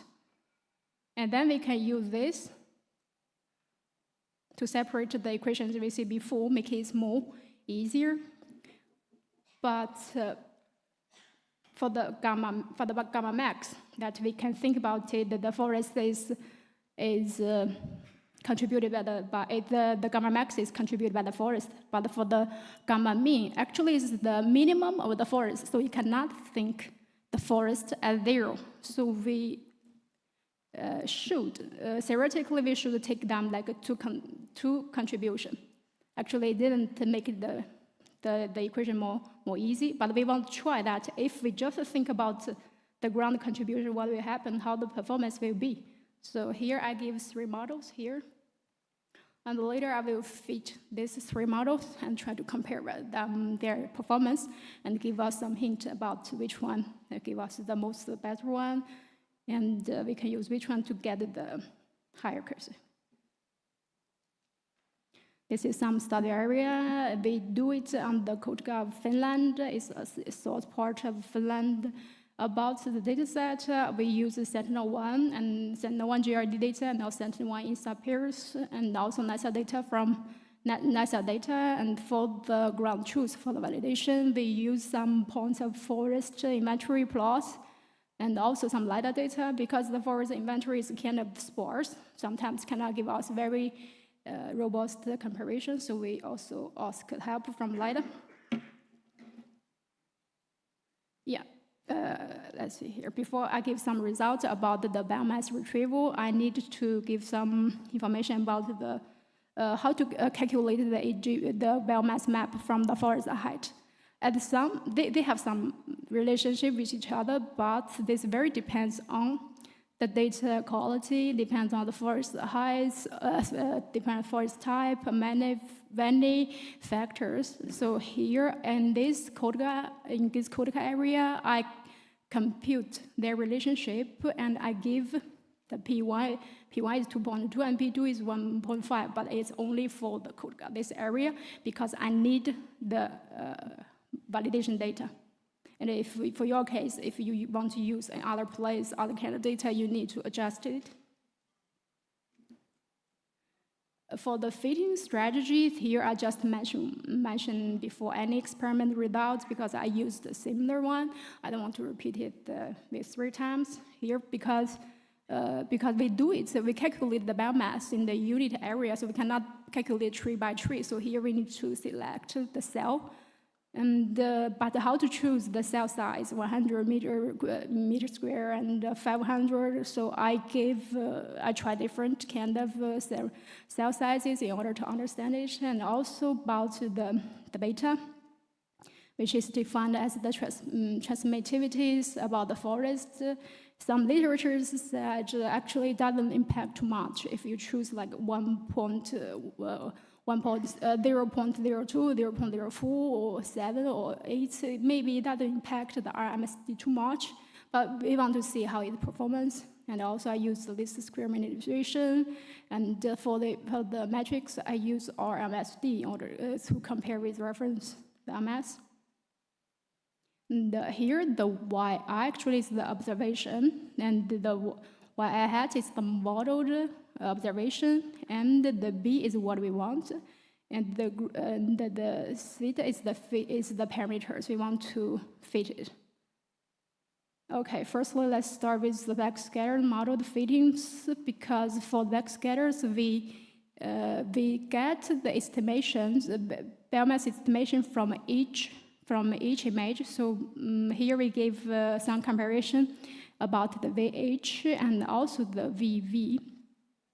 Theoretically, the VH have more sensitivities with the forest. So as we can see here, we have the clear relationship with biomass. So it gives us the result that the estimated biomass have better agreement with the reference, the biomass. And this here, this one, this is VH. And the axis is the reference biomass, and that is the backscatter, and this is the results. For the RMSD is 25.8 for the 81, and for the VV, the result is kind of worse compared to the VH. It's the same as we expect. Okay, because I have a time series, I want to know that if the performance gets constant with the different acquisitions, but actually It should not be, because with the time going, maybe they run, maybe the soil moisture change, so the performance change. This axis is the index of the channels, and then this is the agreement with reference data. And this one, the y-axis is the RMSD. I have to mention that also here, we try to calculate that, okay, we have one channel and we get the biomass retrieval. What if we have 10 acquisitions, we get 10 estimation, and then we do the average, or before we do the estimation, we do the average of the backscatter to see how the performance will go.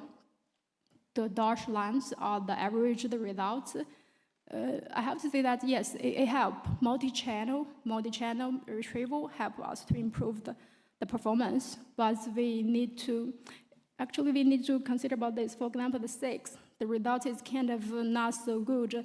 Later in our study, we need to consider about the precipitation and also the weather. Also, maybe it's something changed. We want to know what happened to make it happen, what factor to make it happen. Also, this one is the factors I mentioned. We changed the beta from 0.02 to 0.1, and also I changed the cell size to 100 times 100 to 500 times 500. At the 100 meters, the performance is kind of stable if the beta is bigger than 0.04, and at 300, the performance decreased as the beta decreased. That is very clearly. And another observation is that the large cells generally reduce the performance. This part is, I need to understand why this happened and how the larger scales can reduce the performance, because as we expect, maybe it should give us the better results.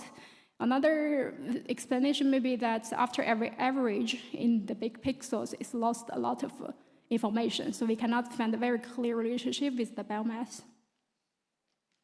This one is the coherence-based, and I mentioned it as the gamma max. It's the gamma max model for fitting is that I use the gamma max as that model, and as previously we have the A max, beta 2 and B as 3 unknowns. And the gamma max is our observation. And here in the plot, we can see a very clear relationship with the C-band gamma max and the biomass. So what we need to do is actually fitting the relationship with them and get the A and the beta and the B and compare with the reference. Okay, here's the result. The second figures give us the comparison between the estimated biomass and the reference biomass. The RMSD is quite good, 70, 60, especially when the biomass is focused on 50 to 120, have a very good agreement with the reference. Okay, this one I do the same things with the beta change, with the cell size change, how the performance change. When the cell size is 500 times 500, the change of beta doesn't give us too much different performance difference, but when we fix the beta and then change the cell size become bigger, and then the results become the better.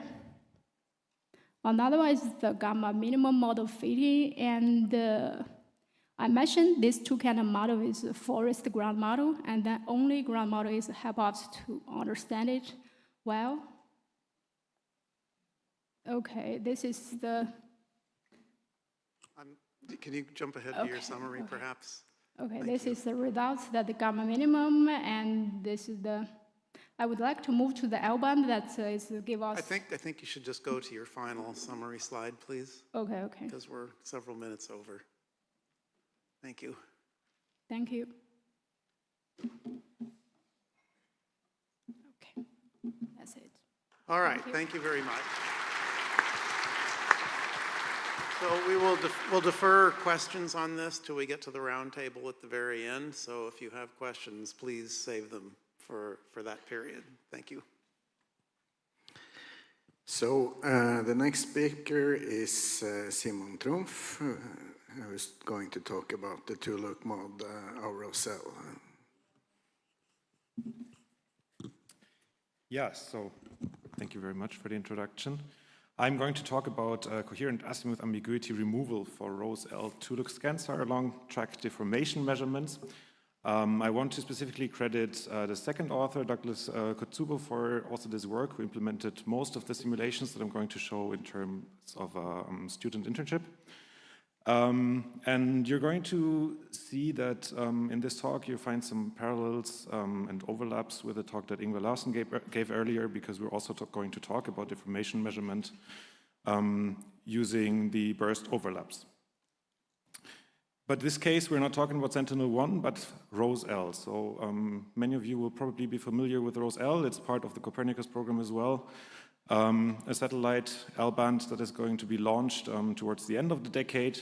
And the most important features that are important for us is that we have this 5 subaperture antenna in azimuth, or 5-channel maps. And also we use a scansar acquisition mode. And with this together, we get the situation that we have a quite large bandwidth available, which we can use in order to, instead of just process the single-look bandwidth, to go towards a two-look bandwidth and employ some two-look scansar approaches, which we can then use in order to measure long track deformation. This is pretty much in line with what Ingvar presented before for Sentinel-1. Like that, we use those long track deformations also to enable 3D deformation measurements in general with ROSE-L. I have some illustrations on how this looks like for ROSE-L. So let's start with the single look scansar. It's a bit simplified. We don't have overlaps here for the single look. But for the two look, you see just by extending the bandwidth, we can get to the point where each point on ground is covered by 2 adjacent bursts. On top, you can see time frequency diagrams. This is scansar, so this looks a bit different than before for Sentinel-1, but in principle, it's the same. The issue that we have with ROSE-L is the antenna pattern. The antenna pattern is made in a way that it is optimized for the single-look acquisitions, but not for the two-look acquisitions. So we will experience some decreasing signal quality towards the burst edges and then also in the overlap areas. And this is why it's interesting to have a look at how good this performance actually is and to then also improve it. For the general acquisition technique for the long track deformation, in the next step we would take a second acquisition, so it's a repeat pass technique. We get an interferogram for each of the bursts with slightly differing phases.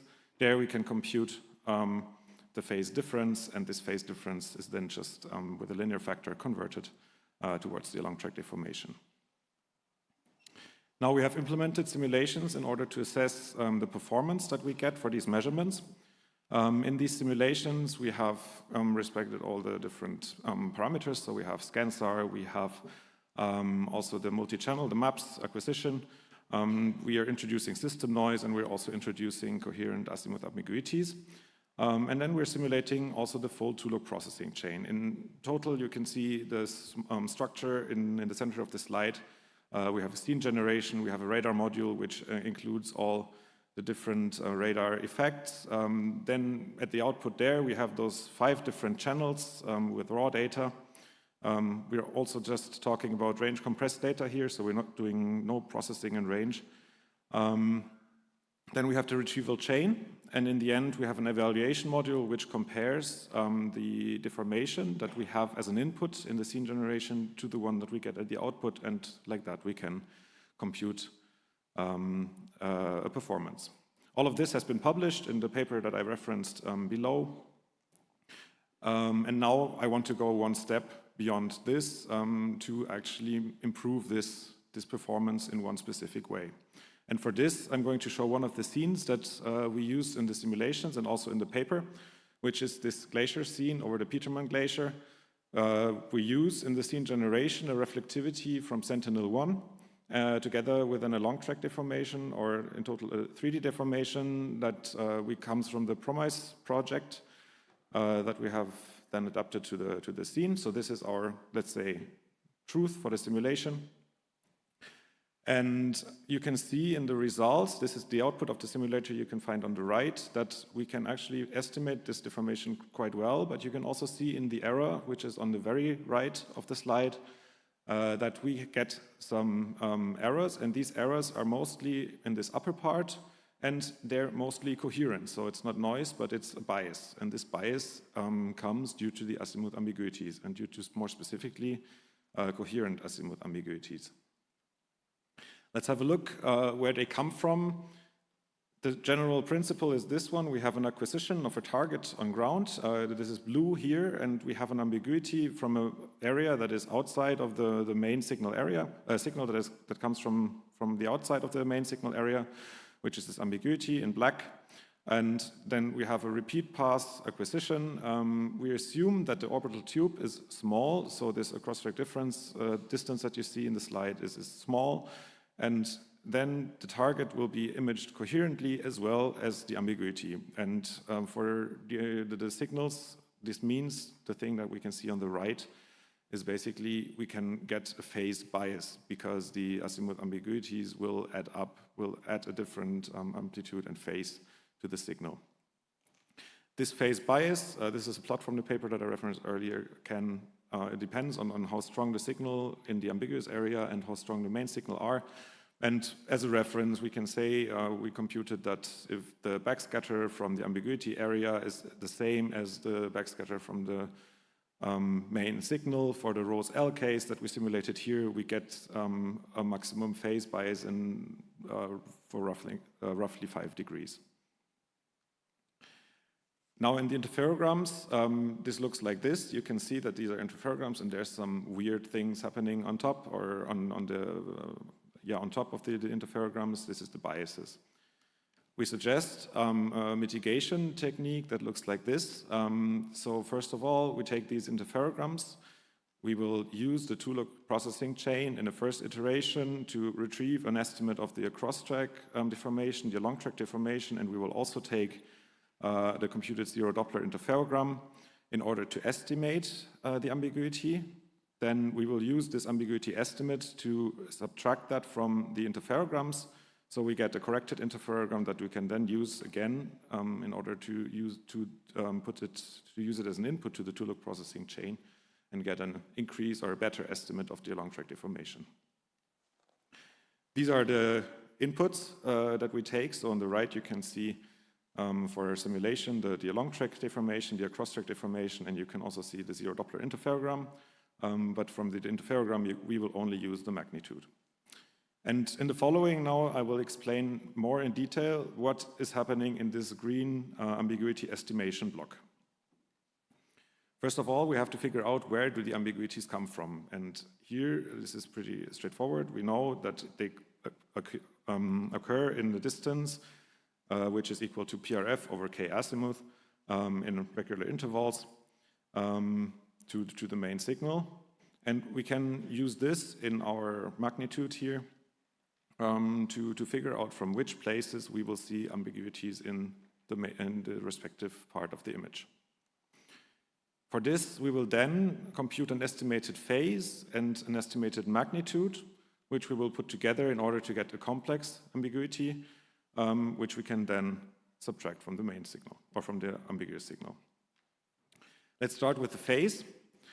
The phase estimation is done by taking the cross-track deformation and the long-track deformation, project them to the line of sight in order to get the deformation that is measured in a way or that occurs for the ambiguity, because of course it will not be the same as the one that we see in the main signal or in the single look interferogram, because we have this projection into a different line of sight. You can see in green the true deformation vector, which is measured with the long-track and the cross-track phase, and this green deformation vector is basically reprojected onto the red line of sight for each ambiguity, so that in the end the phase of our ambiguity is proportional to this d prime deformation. And this is what we get from the simulations. So you can see this small video, this small GIF, where basically one screen represents one ambiguous contribution within the image, only for the phase. And now we can do something similar for the magnitude. For the magnitude, we have to take a bit longer chain because we have to consider several scalings. We consider the azimuth reconstruction scaling, or that's the MAPS reconstruction, also referred to as MAPS reconstruction. We have to consider the antenna pattern and the focusing. The first two are somehow shown here. So for the map scaling, it's an algorithm which can be interpreted as some kind of beamforming where we steer nulls to ambiguity positions, or positions where ambiguities come from. So for each reconstructed interval within the bandwidth, we will get something like this. So the plot that you see is for the center bandwidth, for the center part of the bandwidth, so the central interval that is reconstructed. And you can see that for the ambiguities on the outside of the reconstructed band, we get some scaling that we have to take into account when computing the estimate of the ambiguous contributions. Same for the antenna pattern, which is in the same plot. And then for the focusing, we have to consider that for ScanSAR, each point on ground is covered with a different Doppler centroid with a certain bandwidth, and we realize this by doing some averaging over this respective bandwidth. And what we get in the simulations is something like this. So for a single burst here again, we see the synthetic ambiguity magnitudes. You can see that they're mostly very low, but for some ambiguities, actually there's a significant contribution to the main signal. In the next step, we now sum up all these different computed synthetic ambiguities. Just to avoid confusion, we're of course doing a coherent summing, so we're not summing magnitude and phase separately, but as a complex vector. And what we get in the end is an estimate of the total ambiguity, which you can see on the right.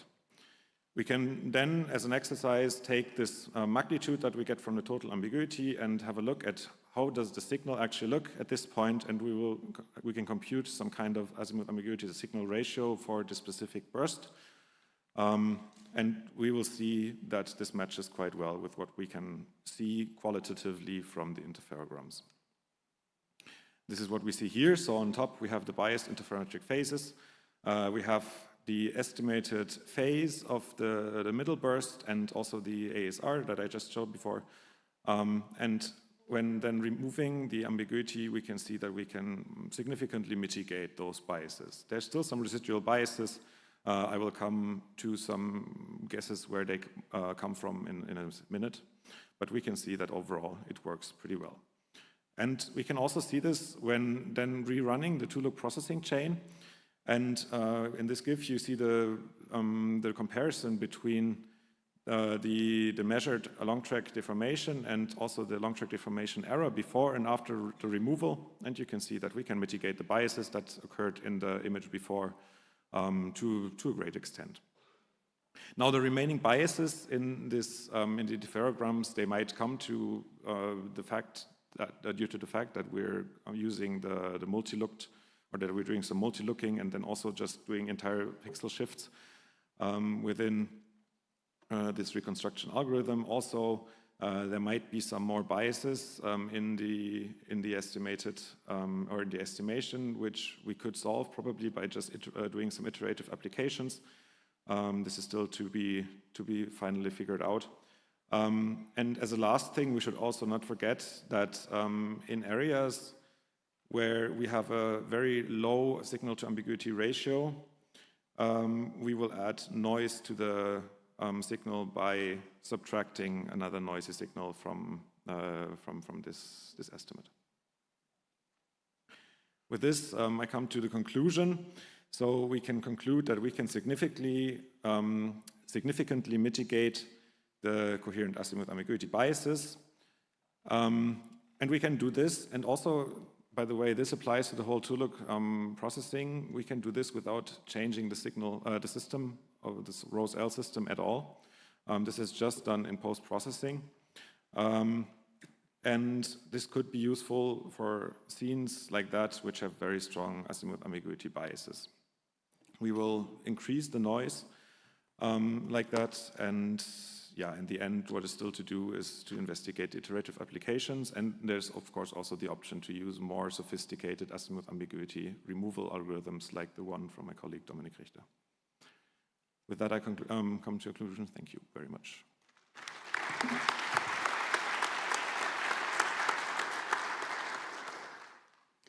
So there is time for a question or two.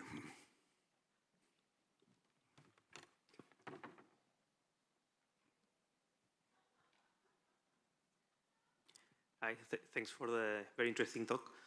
My question is if you've considered the effect of azimuth co-registration in your ambiguities, specifically in the phase. So when you need to apply, for example, a fractional shift to get the two images perfectly co-registered, that might induce a phase in the ambiguous response that could cause perhaps the residuals that you were showing there. But I'm not sure if you, in this simulation, you have done this co-registration by interpolation or not. Yeah, thanks for the question. No, so we didn't consider this in the simulation. The simulation is assuming a very simplistic model because we're simulating as well the primary as also the secondary acquisition as if they were perfectly co-registered. So anything that comes on top in terms of phase error would have also to be taken into account to finally do this as if it was real. So this is more or less a first step or a demonstration towards what could be possible with future Rose-L acquisitions, rather than, let's say, a final prediction on how well this would work. Thank you. So, any more questions?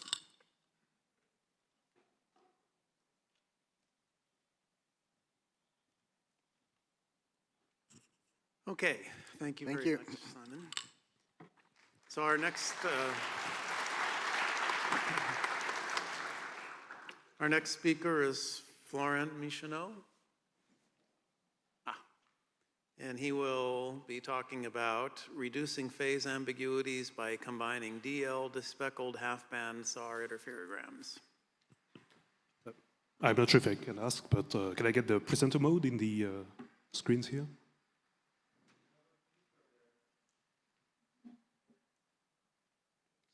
I wrote in my notes. I'll manage. So, hello everyone. I'm Florent Michonneau from the French CEA, and today I'll talk about my work on Too Much, which is about reducing phase ambiguities by combining deep learning despeckled half-band SAR interferograms. That's a lot of words. We've done this work in collaboration with people from the National University of Singapore, the University of Saint-Étienne, and Telecom Paris. So first, I'll do a quick state-of-the-art in the split-band INSAR. So, we're at Fringe, so people know this, but a radar antenna emits a wave around the central frequency, F0, with a chirp bandwidth B. Split-band interferometry consists of dividing the signal spectrum along the range frequencies to exploit this frequency diversity. Obviously, this comes at a cost of a loss of range resolution. I like to split the state-of-the-art of split-band INSAR into two eras, before 2007 and after 2007. So before 2007, there was the concept of split-band INSAR that first appeared in a paper by Matzel and Zepker sitting behind me right now, that dates back to 1992, where they split the spectrum into two subbands. Then Veneziani et al. In 2003 expanded the concept to using multiple subbands to estimate topography without unwrapping. But obviously at the time, sensors had too small a bandwidth, as I write here, less than 50 megahertz, so the results were noisy. After 2007, we had the launch of multiple X-band satellites like TerraStar-X and Cosmos SkyMed, so we had an explosion in terms of bandwidth, more than 200 megahertz. This led to the apparition, I guess, of interband interferometry by Deroux et al. In 2010. They use the multiple subbands inside one single image to do interferometry. And classical, I guess, split-band interferometry was applied, but this time with a useful bandwidth in 2013 by Bovenga et al. Or 2018 by Liber to estimate heights. The limitations come from the noise that is increased compared to standard INSAR data by a factor of around f over b and f0 over b, and this leads to a low point density. The question that we ask here is, are the recent deep learning-based filtering techniques able to overcome these limitations by filtering the noise efficiently? First, I'll talk about MuchaPro-RTU, which is the filter that we used during this whole presentation, and then about too much the technique itself. So before we talk about MuchaPro, we'll talk about Merlin, which is the green box in the middle. That's a single-channel despeckling filter, deep learning-based, that was developed at Telecom Paris. And MuchaPro is really just the expansion to multi-channel, the multi-channel case by also a team at Telecom Paris, where instead of filtering the images, we project the pair of INSAR image into, in our case, 4 projections, and then despeckle each image, each projection separately before recombining the results and obtaining a filtered covariance matrix that contains both filtered reflectivities, a filtered coherence, and a filtered interferometric phase. The R2 part of MuchaPro-RTU is the PhD work of Victor Gaillard, where he added a regularization and a post-processing to correct some errors that were still appearing after MuchaPro processing. So Victor did some comparison with state-of-the-art filtering techniques in the town of Calais in France. So on the left, we have MuchaPro, the original MuchaPro. On the right, Finet and INSAR Monet from the state-of-the-art. And in red, MuchaPro-RTU. So he had some interesting metrics about the phase filtering itself. But what interests us here is the estimation of the DSM. In the bottom right, we have a ground truth that we have in France that is called LiDAR HD. It's a LiDAR dataset obtained nationwide by the French IGN. And the others are each respective techniques estimated DSM after unwrapping. In terms of metrics, we can see that MuchaPro, the original MuchaPro, is slightly worse than Finet in about every metric. But thanks to the RTU addition, we can overtake Finet in every metrics. So this means that MuchaPro-RTU is an effective filter at the very least for DSM estimates in moderate topography areas. But what about more steep topography? Let's let's detail our study area here. So in some cases, it is impossible to retrieve topography with classical INSAR due to unwrapping constraints. So mostly the noise that comes, for example, from vegetation, but also from areas that are separated by water, because water is low signal, low coherence, noise in a way. Topography itself also causes layover that are, in a way, a height noise, because you're mixing different heights in the same pixel, so which is correct. And in terms, if you have a really strong topography, you can have a high fringe density, which means that unwrapping algorithm will have trouble unwrapping, because when you have multiple fringes in the same pixel, you can't really count them anymore. The area of study is around the town of Millau, or around the viaduct of Millau. It's a pretty beautiful area. It has, our interest here is strong topography, and the viaduct itself also is a pretty interesting structure to study in terms of height retrieval, and it has well-documented dimensions. Because it's in France, we still have access to the LiDAR dataset that we used in Calais.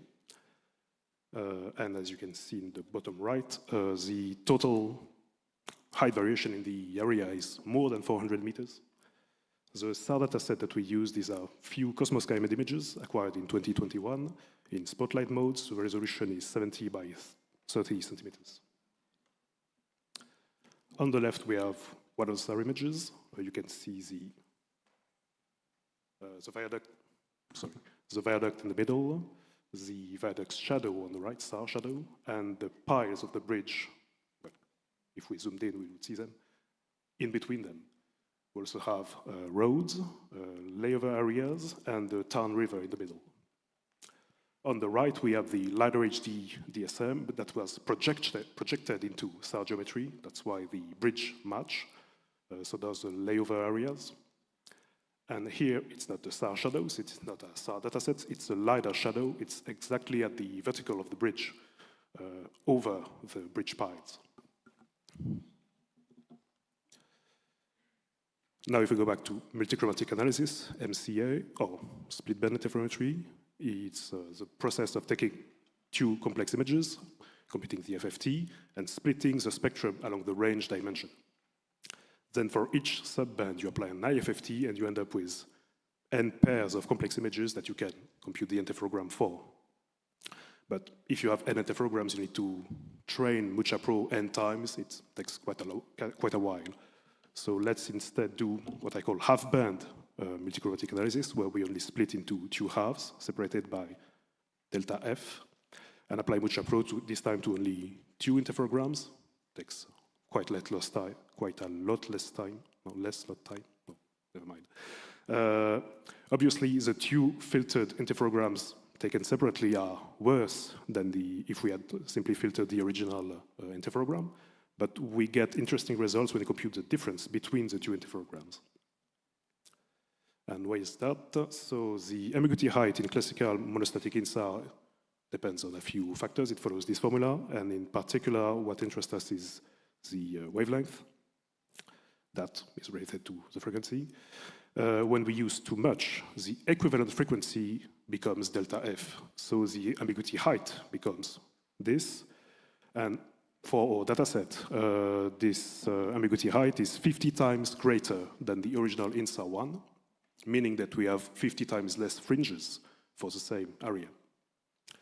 If the total height variation of the scene is less than this ambiguity height, we have only one fringe, or less than one fringe, for the whole area, meaning that we don't need to unwrap the phase. If we exceed slightly this, we will need to do some unwrapping. To sum up the differences between the different techniques, well, if you take classical INSAR, you have access to full resolution, you precise, you can filter one image, so you don't, it's pretty quick. And you'll have a high point density and a precise retrieval of the height. But that's only if you can successfully unwrap the phase. When it's not the case, you have to switch to multichromatic analysis. You will degrade the resolution in range. You'll have to filter each band separately. You'll have a higher noise and less precise estimate. So too much is a compromise between the two, where you have a slightly less degraded one, a lot less degraded resolution. You have your original range of resolution times 2. You still don't need to unwrap as long as you fit within the range of applicability. And the noise is a compromise. In terms of precision, we'll see it in a few slides, and the point density is also in between. So here we have the half-spectrum interferograms for the area of mu. You can see there's a lot of fringes because of the steep topography, and you can also see that MuchaPro greatly filters the signal. You can see it better if we zoom in. Here you can, I guess the patterns on the left, but they appear clearly after filtering. Here is the HBMCA interferogram, and on the right the same but filtered. You can see that we no longer have the lots of fringes. We only have one, I guess, for the whole image, because the fringe rate was indeed reduced by times 50. We'll zoom in later. Now, if we compare to the ground truth, we can see that qualitatively we match IGN's LiDAR DSM, except for low coherence area, where even MuchaPro cannot get a signal, and also for not on these few wrapped areas. Well, there shouldn't be wrapped areas, but it appears that this original crop that we used was slightly too large. Because of the plateau, we exceeded the height of ambiguity. So instead, well, we cropped it out. Now this time, we've also masked areas of lighter shadow and areas of low coherence. And after we've corrected the median of the estimated heights to go from a relative height to an altitude, and removed also a residual phase ramp that was left. MuchaPro means that we have large surfaces to work with instead of a few points spread around the image. We can see this better when we zoom in, but we can also see that the height estimate is quite noisy. Why is that? Well, let's look at it quantitatively. The classical ambiguity height is 8.9 meters. The too much ambiguity height is 50 times that, so 445 meters. According to Madsen and Zepker again, the height retrieval noise should also increase by 50. So if we take, I guess, a lower bound of the RMSE by using the one that we saw in Calais, that was 3.3 meters, we can expect an RMSE of up to, well, I guess, at least 165 meters. We are slightly better than that. So HBMCA is at 143 meters, and when we use Mucha Pro, the RMSE drops to 90 meters, so about 10 classical ambiguity height. In fact, too much is better than every that classical HBMCA and every metrics except computation time. And the percentage of pixels within half an ambiguity height is small, but hopefully enough for assisting, at the very least, unwrapping of standard interferograms in difficult areas. In conclusion, I'd say that Mucha Pro and Mucha Pro R2 in particular are very effective at filtering interferograms, even in the split band case. And also, it has no negative impact on height retrieval, only benefits. Our ongoing work is expanding too much to more than 2 subbands, so MCA plus Mucha Pro. And we want to merge topography estimates from different techniques to try and get the best of all of them for each pixel. And also do tests and validation on more sites. Thank you very much.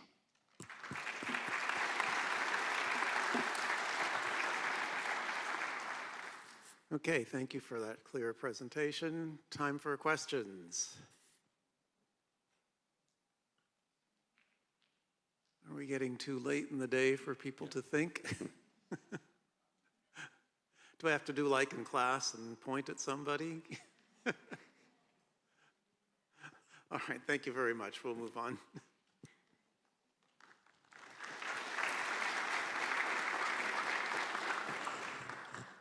So then that means the next speaker is Elena Grosso, speaking about spatial regularization applied to an interferometric phase linking framework.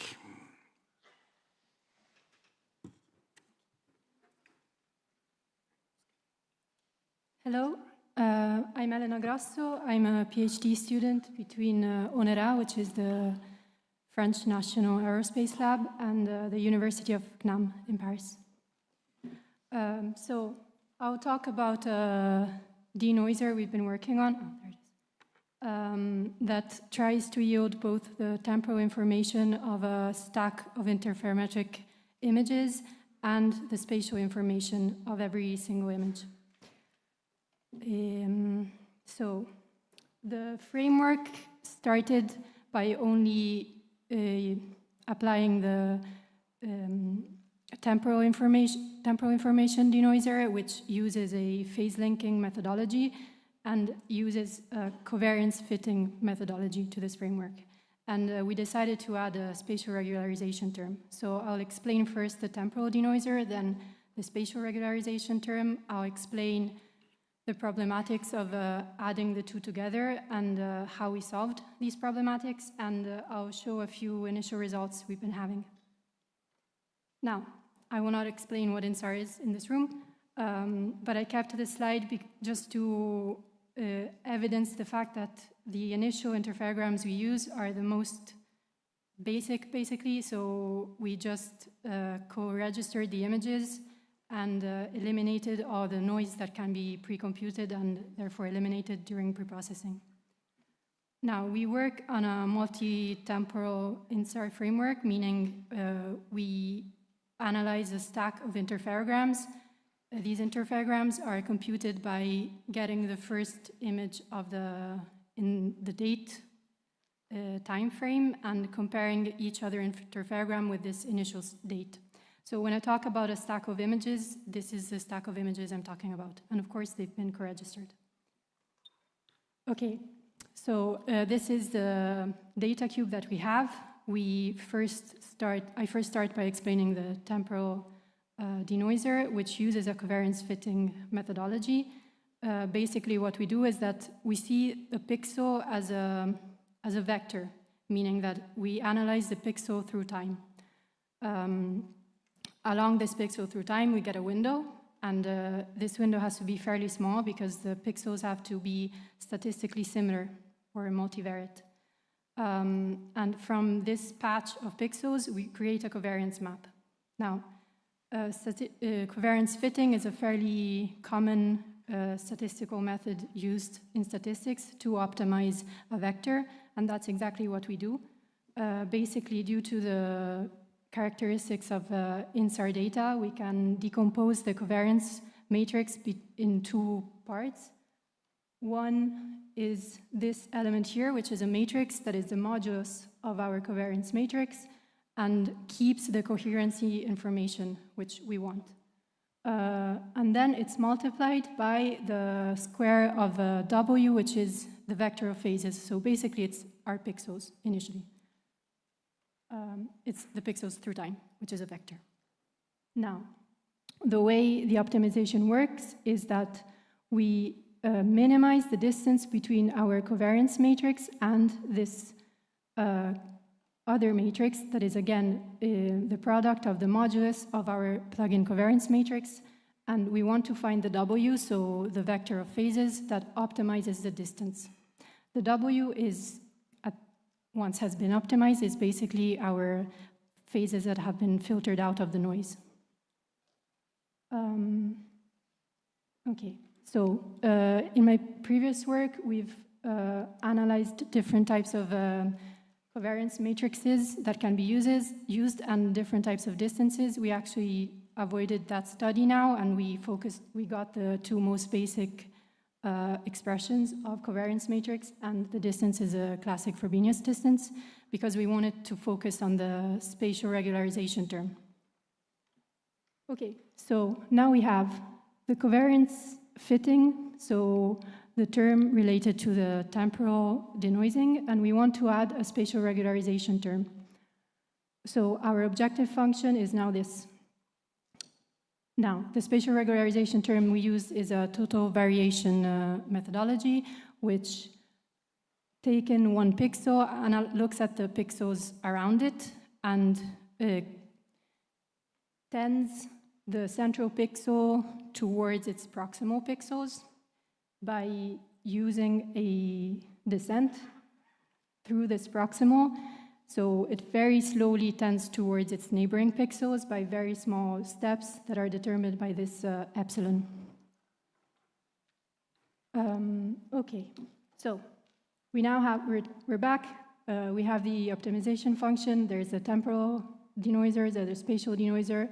The problem here is it's a huge problem because the temporal denoiser, you have to analyze the pixel as a vector, so all the images together. The spatial is image by image, and you cannot parallelize it. So in a SAR image is a huge amount of pixels. So the problem is tackled by separating the data cube and seeing it as two distinct data cubes, so two distinct parameters.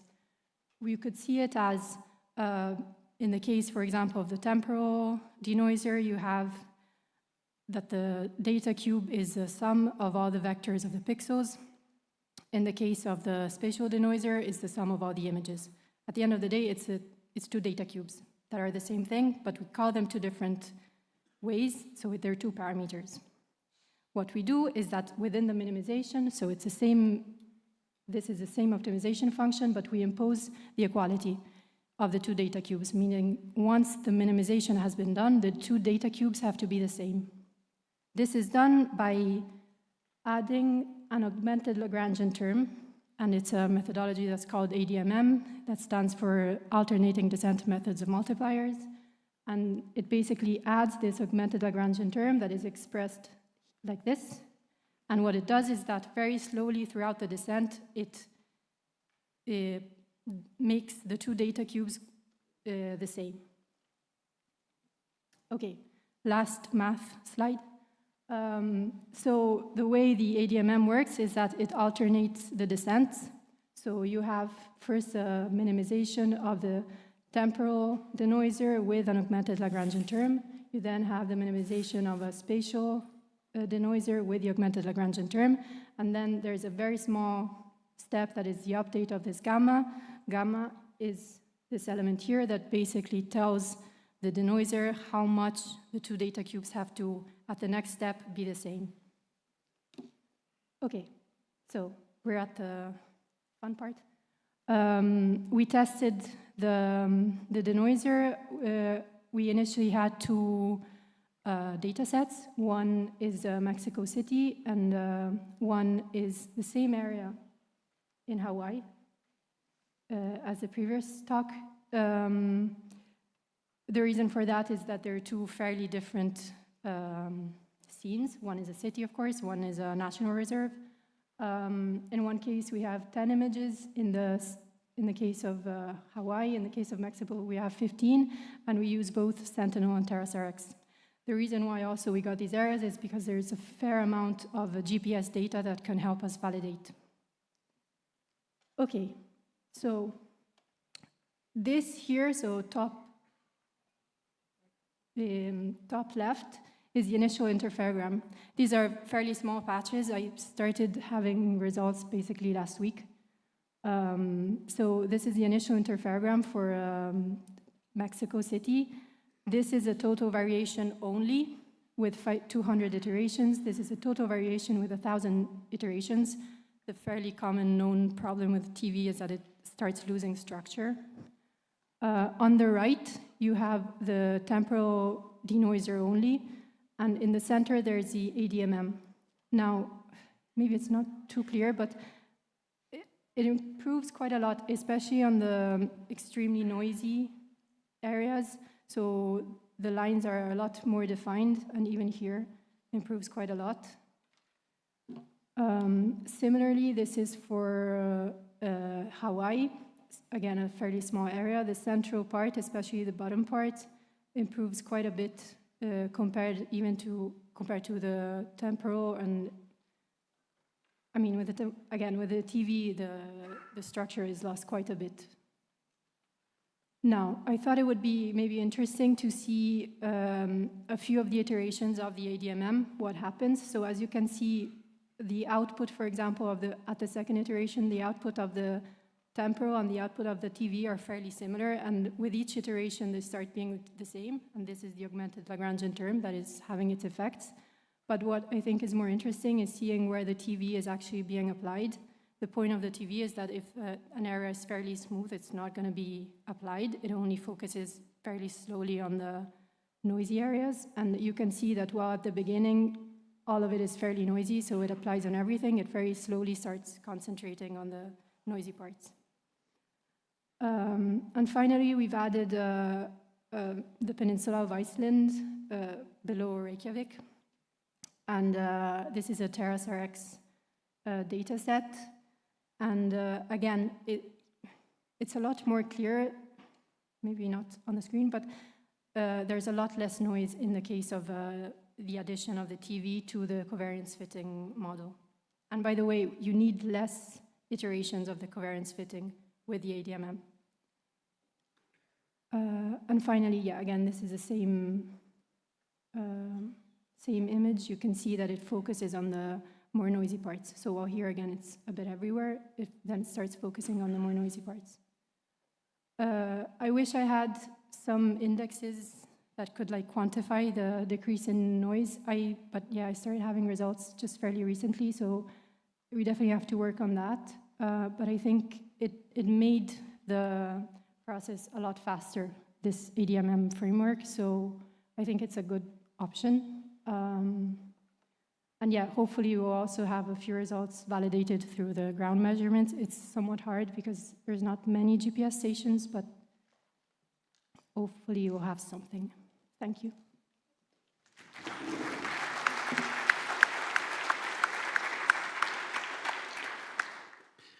So we do have time for a few questions. We are now a bit ahead of time, actually. Anyone?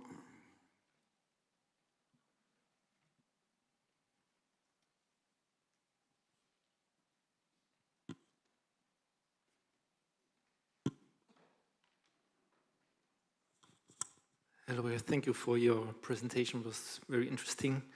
I wonder or would be interested in seeing a quantitative comparison how your filters perform to with respect to the standard Goldstein filters, the adaptive one and the standard one? Yeah. Have you tested this? We haven't tested it. I think it would be interesting. I wanted also to see a bit more studies and see if we could compare it to other studies. Again, basically, so the entire framework, it's a bit long, but there were a lot of tests to check that everything was converging correctly. So I started having the results really like the last week and a half. So, but yeah, it'd be interesting, yeah. Any more questions? Seems to be late. I guess we can move on. Thank you, Elena. Thank you very much.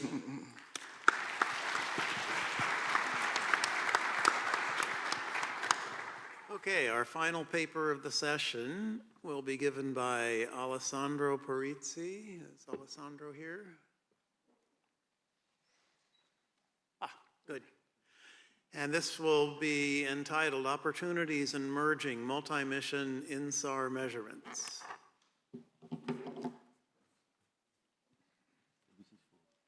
That's for advancing and going back. So, good afternoon, everybody. Today I would like to summarize with some slides the work done together with my colleague about a project together with Duza that is called Cross-Band Insights. So the topic is about merging the processing coming from different missions. So, next. So the motivation of this study stems from the fact that at the moment we have many SAR missions flying. Most of them are INSAR capable, of course, but they have all different characteristics in terms of wavelength, resolution, geometry, and revisit path. And of course, the question that we have is how can we use all these different characteristics together from 2 points of view. One is to address, let's say, the user needs, and the second point of view is to from the point of view of the people that are doing the processing like us, to improve the performance of the process. So let's start from the first, so what user wants, basically. So since we have many data, the users are not so much interested in knowing from which, let's say, mission or from which sensor or from which wavelength is a measurement coming. So basically, they would like to have some, let's say, some area of interest sampled in some way in space and time, and having inside each sample all the available information that can come from the different mission. So we can see the problem in these terms. For example, we can imagine that we have a kind of long-term time series coming from Sentinel. We have ascending and descending. We can extract at least two directions from the motion. And this is what we have since 2015. But if we go ahead, now we have NISAR, for example, and if in our area of interest, in the pixel of our interest, we have also NISAR data, why not having something more? Maybe since it is left-looking, we can also add, let's say, an information about the north. And so on. Adding other mission again, we have a mission like Capella providing MEO orbits. We have other high-resolution mission, TerraSAR-X, Cosmos SkyMed, and so on. So the idea is to have, let's say, a product that doesn't know from which the data are coming, but provides a measurement that somehow should summarize all of this. Now let's see the point of view of the processing. What can we, let's say, improve from our point of view? So what we do now basically is to process, in our processing chains, all the different line of sight separately, up to a point that we have the unwrap phase at the end, let's say a stack of unwrap phase on the point we are interested in. And after that starts the post-processing, so-called. What we do basically is to filter, the atmosphere, let's say, in order to improve the precision of the time series, for example. And after that, we do, for example, a merging in order to extract the different direction of the motion. This is what we have as merge right now. So the point is, why don't we, let's say, for example, step the merge back of one step? And let's try to maybe to estimate all the atmosphere altogether. So the merging in a previous step as what we have at the moment, no? And this is what we tried, so from the processing point of view, what we did. So what we do basically for the atmospheric filtering is to take a time series, filter, let's say, a model inside the time series, extract the residuals, and filter spatially the residuals in order to obtain the so-called atmospheric phase screen. This operation can also be carried out in a joint fashion, so we can do the same thing using many different processing. So the only difference is that this implies a kind of decomposition on the fly of the motion. So we take all the let's say the measurement that we have, and we try to find the model that best explains all the different measurements that we have available. What's the advantage in this? One is kind of let's say obvious. We have more data, so this should be better, no? And we have also likely a better temporal support for our estimation. So our estimation is more, let's say, robust. What is the drawback of this? The drawback is, so it's not really a drawback, it's a consequence of this. Since we estimate something jointly, at the end, our processing will be all correlated between them. So we cannot consider them any longer uncorrelated. So what we did as first step, let's say, is to try to make a feasibility study, simply making an analytical model to check, let's say, the assumption that we had. So the first thing it was to check whether this joint APS estimation was able to improve the estimation of the velocity field for the single line of sight. So the analytical model has many, let's say, parameters, and we don't have, there is not a way, let's say, a synoptic way to represent them all together. So here I just make a kind of resume. So I suppose to have let's say, a long line of acquisition in ascending and descending, and then I added two, ascending and descending shorter, with varying overlap with the first one, no? And what we try to do is to estimate, let's say, the accuracy of the velocity field for this one, for the red one, varying the overlap, no? We have to say that atmosphere is not the only, let's say, noise source that we have in our estimation. So if we are mainly limited by the atmosphere, this will be relevant. If we are not, this will be less relevant, of course. So I plotted both the cases, but this anyway. So this is just for the sake of completeness, let's say.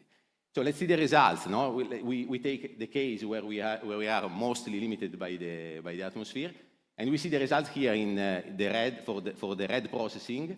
The dashed line is the accuracy of the velocity field, varying the overlap, estimating the atmosphere for a single line of sight. And for the bold line is estimated it jointly. We see that there is a gain, no? From the point of view of the performance, and a gain that is varying, of course, with the overlap. If the overlap is complete, there is no difference, but if they are pretty small, the overlap is pretty small, alone they can do not very much in estimating the atmosphere. So the second point is how to handle the 2D decomposition that will have any way to merge the results at the end. At this point, we have to be careful because, as we said before, we cannot consider the results uncorrelated anymore. No? So here there is always with our analytical model an example, supposing the 50% of overlap between the four, let's say, processing that we suppose, no? But we consider the fact that in one we have at the moment of the decomposition we are decomposing data that are correlated, And we see that, we see always in bold the joint estimation and in dashed the single APS estimation. We see that in this case, the gain is no longer so big because at the end, we moved the noise into correlation, basically. And we have anyway a gain when we move from 2 geometry to 4 geometry. No? So these are our, let's say, previous analytical evaluation. So let's go to the verification. So we had to verify the workflow. So what we did, it was to take, let's say, a data set. In the data set, we have one long sentinel baseline with ascending and descending, and where we can do the 2D, as we said before. And then we added, let's say, one TerraSRX and one Cosmos KMed that are pretty shorter, both in terms of time and in terms of number of images. Before analyzing directly the real data results, what we did, it was to use, let's say, the information about these test sites in terms of spatial distribution of the point and temporal distribution of the image to do a verification with simulated data. So we simulated the data, we simulate a zero movement field, we simulated noise, we simulated the atmospheric phase screen, and we tried to see if what we predict was reasonable in some terms, no? And this is the result. Here we see in this histogram, we see the comparison in the root mean square error of the time series. In green, when we do, let's say, in green, when we do a joint APS estimation, and in red, when we have a single APS estimation. So here, in this picture, we see which processing belongs to this histogram, basically. And as we expect, for the too long, let's say, Sentinel one, we don't have a significant gain, just a marginal one, because we have already a large lever to estimate. So these were already good. But for the two shorter one, we have a significant gain, more in Cosmos KMed than in TerraSRX because it was shorter and with less images. On the other side, for the 2D decomposition, as we expected, the gain is marginal at the end. And the comparison always here is between the red and the green, but for sure it's not like the one that we have seen for the single line of sight. So let's go to the real data results. So now we process the real data, and in particular, in this first slide, we present the results of the comparison as we have done in the analytical model, estimating the velocity field with the joint APS estimation, and with the here is called original, but with the single, the standard one, let's say. This is the velocity field, the 2D velocity field. And we see immediately that the systematic effects are strongly reduced because of it was possible to exploit in the estimation of the model it was possible to exploit a longer arm, no? And so the model was estimated more accurately and the residual also. And if we take one point inside and we look at the time series, we see how this is the same time series in the two processing. We see that we have a kind of compensating amount. So we have improved not the precision, but the accuracy in this case of the time series. So from the point of view of the coverage, that is, it is pretty obvious, but is important for the user. On the left-hand side, we have let's say the distribution of the coverage of the different processing that we have. So from 1 to 4, no, all of them. And on the right-hand side, we have in red the points where it was possible to perform the 2D decomposition using just Sentinel. And the green dots are the area that were gained because of the integration of the other processing. No? Of course, with L-band, this would be even better. Finally, we have the results of the 2D decomposition. So on the background, you see the velocity field of the decomposed data. And here, we have an example of time series represented with the error bars that we estimate during the processing. There was not much time to talk also about that, but the whole process includes also propagation of the error from the start up to the end in order to provide also the confidence level of the single measurement. And the interesting thing here is that the time series is depicted together with in different colors in order to highlight which part of the time series have been estimated with which, let's say, satellites or which mission. So the first part here was estimated just with Sentinel-A, with Sentinel-1 ascending, descending. The central part has been estimated with all of them, and the final part with just Sentinel and TerraSAR-X. We can notice the reduction of the noise in the different points related to the fact that we have more data, of course, together, and this is also mapped in the error bars that are plotted together with the result, let's say. So we can move to the conclusions. The conclusion is it is possible to implement, let's say, a product that could, let's say, tackle this user need of having, let's say, an agnostic product with respect to the different missions. No? We can, with this, enhance the spatial and the temporal coverage. In the framework of the project is also forecasted that we are going to get some feedback from the user themselves about the usability of such approach. And the second point is from the performance improvement point of view, so from our, let's say, point of view of processing, we have to say that we can improve, let's say, the performance of a single loss. So if we want to have we have, for example, a nice, let's say, time series with a high resolution data that is short, we can use other data to improve the accuracy from the APS point of view of this one. But if we merge them together, this gain is going to be a little bit lost, let's say. Interesting point would be to do, let's say, one step back further.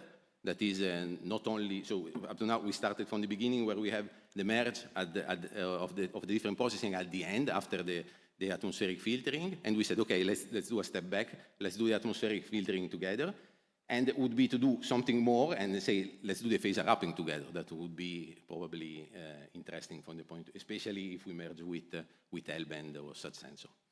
That's it.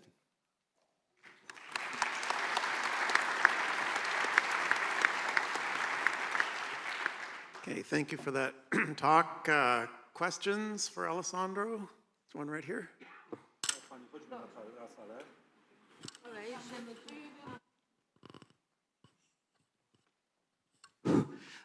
Could you explain a little bit more like how you're doing the joint APS estimation, because you have different tracks and different tracks have different dates, and for different dates you have different APS. They're supposed to be like uncorrelated after you have 1 or 2 days. So I'm just wondering how the specifics are.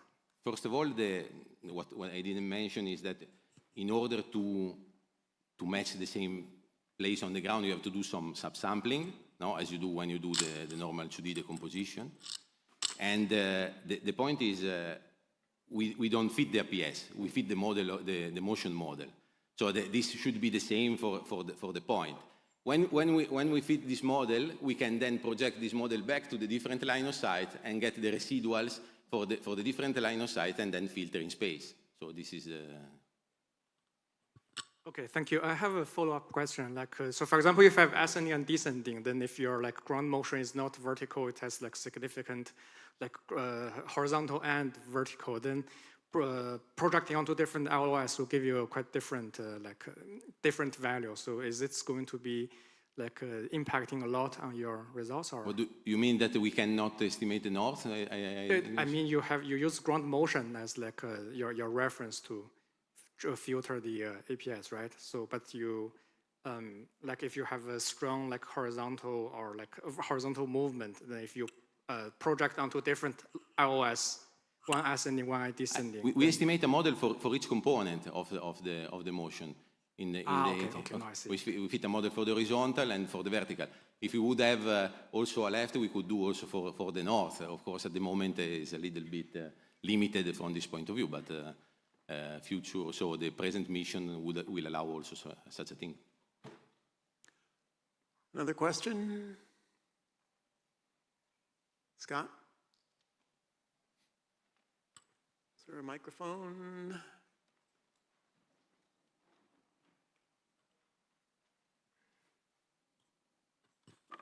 Did you do some kind of sensitivity of which of the 4 real data contributed the most to the atmospheric estimation? Like, was it mostly Sentinel-1, and then that helped the? I think so, because of the level. So you have 10 years. No, is in the accuracy of if we let's forget about periodic and things like this. If we have just a linear regression, so the impact of the length of the temporal support that you use for the estimation is very important. It's more important than the amount of data that you have. So probably I would say very likely most of the contribution is coming from this opportunity given by the 10 years Sentinel data.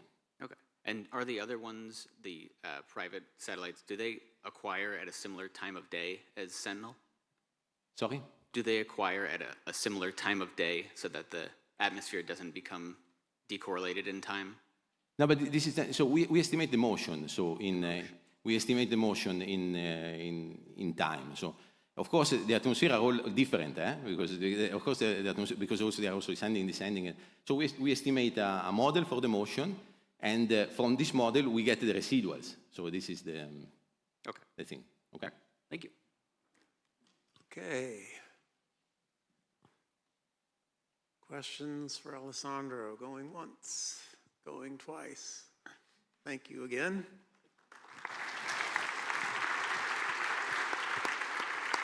So I apologize for not being properly schooled in the schedule, but we do have something entitled a roundtable. And so I think that is a chance for people to make comments or ask questions of any of the material that we have seen today. And if that is incorrect, please somebody instruct me correctly, but if anyone would like, many of the authors will still be in the room. So we open up the floor for any questions. Or everybody wants to start drinking, right? Here's one, okay. Yeah, I just, because I was also chairing the previous session, maybe you could do it together. Yeah. I think one of the ideas of the round table was that in the past, when these fringe conferences, there were the audience could make recommendations, and actually ESA was always very responsive in taking that seriously and providing feedback. So I think the idea of the round table is also that we get feedback from the audience, particularly recommendations what ESA could do better, let's say, in the coming years. And then maybe related to methods and theory that we've been discussing so far. Yeah, I believe there's a round table after every, right. Twice a day now going on, so. And I thought about it. Magdalena came to me and said, well, can you okay. start it up? So, and actually maybe I need some help from some of you. Last week, there was an interesting discussion in the US, as far as I know, in the journal Science, where there were two groups, I think from Tulane and from Georgia Tech, who had a scientific debate. And I think Shimon was also in the, Madi was, Falk, I think you guys were in an email group where these things were discussed. I'll try to summarize it just from the top of my head. I think there was, INSAR results were questioned on their viability, accuracy, and there was a statement, for example, that everything lower than 5 millimeters per year should not be trusted and should never be used in policy decisions. And there was a bit of a scientific debate that came out of that. And this was published in letters to Science. And I think that this is not particularly related to that debate, but I think we see this more general, that nowadays INSAR results can be produced very easily. There is software, there is data, everybody can do something and send something to journals. And from some of the conversations that I had, and this is an open discussion for see if that confirmed, that sometimes we see that maybe reviewers of papers are a little bit easy on results, and that something gets into a journal, and then if you look at it, then there are some question marks. So maybe a part of the discussion for now or for during the drinks or the rest of the week is, can we come up to something like a set of guidelines or rules of conduct or whatever you want to call it, so that we try to make sure that we are not deviating too much in the different results. If we do the same processes, the same area, the same input data, we get different results. That in the end hurts everybody, right? Because it affects how well we trust results of INSAR. So this is just a thing to throw it as a piece of red meat into the arena, and maybe if somebody wants to react, feel free to do so. I can make one. Oh, okay. Let Falk talk then. Yeah, so it's a very, very good point, and just an idea to throw around in the US, in the GPS community or in a couple of communities, what people did is a few people got together and they wrote, I think to EOS or something like this, a small article, and in particular asking editors of journals to be more responsive or to, be more careful with accepting papers. Or I think that wasn't something that it was about making sure that people get credits or something like that. But so the approach of writing, in some journal like EOS from the American Geophysical Union, write a short article, that is something what could reach quite a lot of people for that. Right. And maybe to make it tractable, there maybe Madi could comment there, but maybe to give it a practical thing. So for example, if one author makes the choice to put the reference point of zero deformation in the east part of the area, and the other author decides to put the reference point on the west side of the area, and there is motion, then you'll get different results, right? And if both authors send something to a journal, and you don't know, and reviewers don't ask, where is the reference point, you get totally different results, and points are going up instead of down, right? These are very basic things that maybe should be taken into account, and maybe there should be an article like that where we kind of try to come up with a list of these very often things that happen very often, and try to get everybody together like that. Madi, you want to? Yes. Thank you, Roman, for raising this topic. Actually, we had in mind to also raise it for these displacement sessions, but now, it's here. I think the debate here is a little bit, bigger than, for example, a quality of one article or another article. The thing is that, so there are communities outside INSAR, and, they are dealing with, for example, the sea level rise and coastal subsidence and all these things. And the message that they are, that was on that debate is that INSAR is not mature enough, to enter into the decision making and should not go to the next ICCP, reporting. So this is the things that we should consider. That it's a little bit bigger than debate, for example, for the quality of results in this particular study of this. So the message is larger. And I think this could also affect, our community.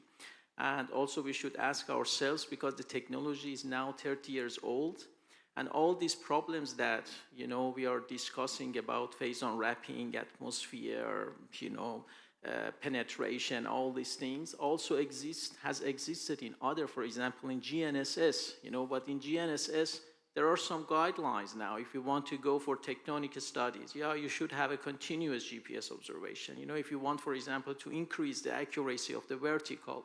So that's why, the point that you raised about these guidelines, this is a very, tricky point. And so I would also welcome the opinion of all the people here. So how to come up with these guidelines, to minimize it, to mitigate such effects. We cannot avoid it, but we need to consider that such results have not produced by people who just download the data, SLC data, by NISAR, and just, use the software. These are the results produced by people who have some knowledge in INSAR. Nevertheless, we still get, such criticism from outside, from communities outside the INSAR community? So maybe it's unpopular, but I'll push back a little bit on guidelines. And first of all, let me admit, I'm one of those easy reviewers who generally likes to see things published, because my perspective is that as long as the work is done in a high quality way, so the data sources are clear, the way the data are reduced are clear, you understand the propagation of the uncertainties, then it really ought to be out there for people to draw conclusions. And the fact that people get different answers, they debate things, and that's what the scientific process is about, right? And so, you know, as a community, we need to keep the quality high. That doesn't mean necessarily saying that you shouldn't ever trust anything below 5 millimeters.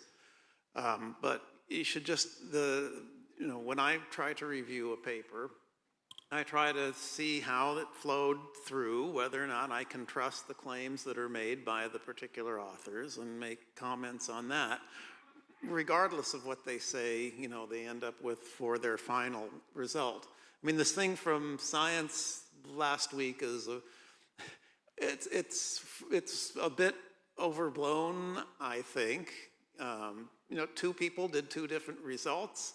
They got somewhat different answers, but not terribly different answers. But then the data were compared by, you know, in a way that it wasn't exactly clear to me when I looked at those what the difference exactly was. And then it got reported by a reporter and not by a scientist. So there's just many ways for these things to get injected into the process. And the way you clear this up is for us to debate.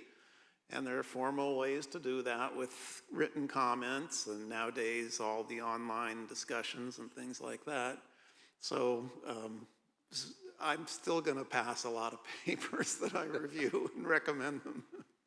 Okay, well, fair point. Yeah.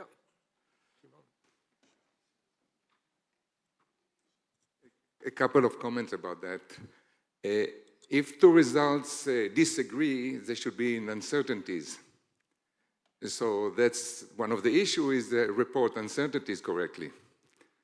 So they should be in agreement within the uncertainties. If not, it means one of the results is wrong and the other one may be also wrong or may be correct. But the issue of reporting uncertainties is important.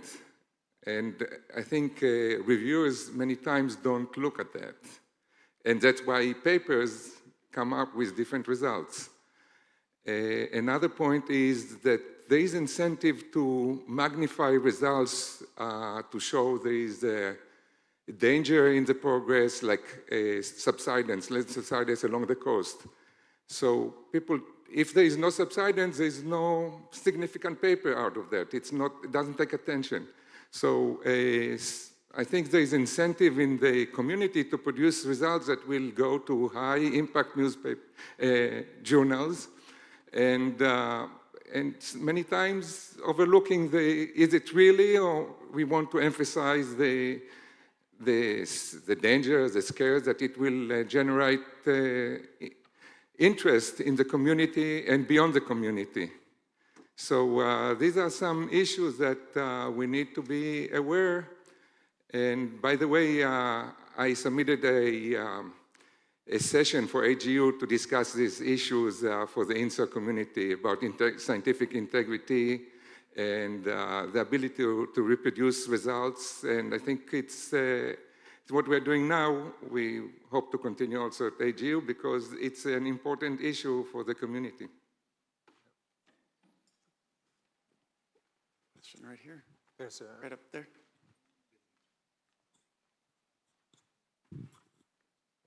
Would be good also to get, I know that there are several people from industry here in the audience, right? So maybe, so the technology is not only science, it's also being used in society. So it would be good if other people could also speak out. Thank you. Howard, I'm with you here. I think we should allow, if they follow the correct methods, people to publish and we can debate the results. However, Ramon's right. I think there's a reproducibility we need to be cautious of as well. So the paper, we need to ensure that the papers produce all the information so anyone else could reproduce the results. So maybe a simple guideline of a table that everyone fills in with the coherence threshold, the reference point, all these things that as standard we all do, and we put it in a supplement would be helpful for the reproducibility. Yeah, I mean, no, of course, what you say is correct. Telling everybody they have to do a particular table, I don't know, it might not be applicable in one place or another. I do note, though, if you want to make your citation index go way up, just publish a bunch of garbage, and you'll get tons of citations. If Ramon invited some industry people to comment, so I'll just comment a little bit and reflect on a few things that have been discussed. Indeed, 2 studies, one show left, another show right. It will happen, and it will be happening always. So try to challenge that, try to challenge the process. It will be counterproductive. Point number 1. Regarding the table, of course, table can be provided. And what was being mentioned in terms of specification, in terms of guidelines, we do have EGMS specification. It has its restrictions, it has its boundaries, because we have to not forget that basically EGMS specification was designed with a specific rules and restrictions as a boundary by the European Commission. So just to give you an example, we cannot go revisit less than 12 months a year, whether 12 months. So there's sometimes requests by industry to do it 6 months. Of course, it makes sense. Can it be done? No, it can be done in the context of EGMS. Just to give you that the specification was written with certain boundaries. But it provides lots of this specification in an implicit manner. That can be also maybe made more explicit.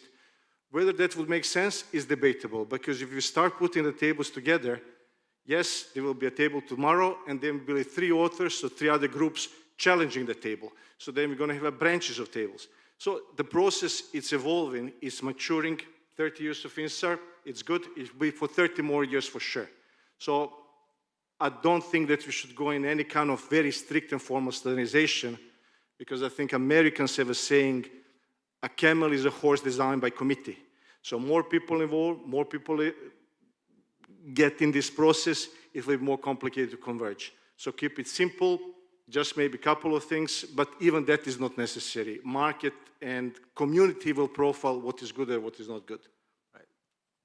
Thank you. Yeah. Yeah, thank you. Actually, I'm thinking about perhaps we should have more test data, test fields, and also multi-technique, for example, data, that INSAR validation with GNSS, with labeling.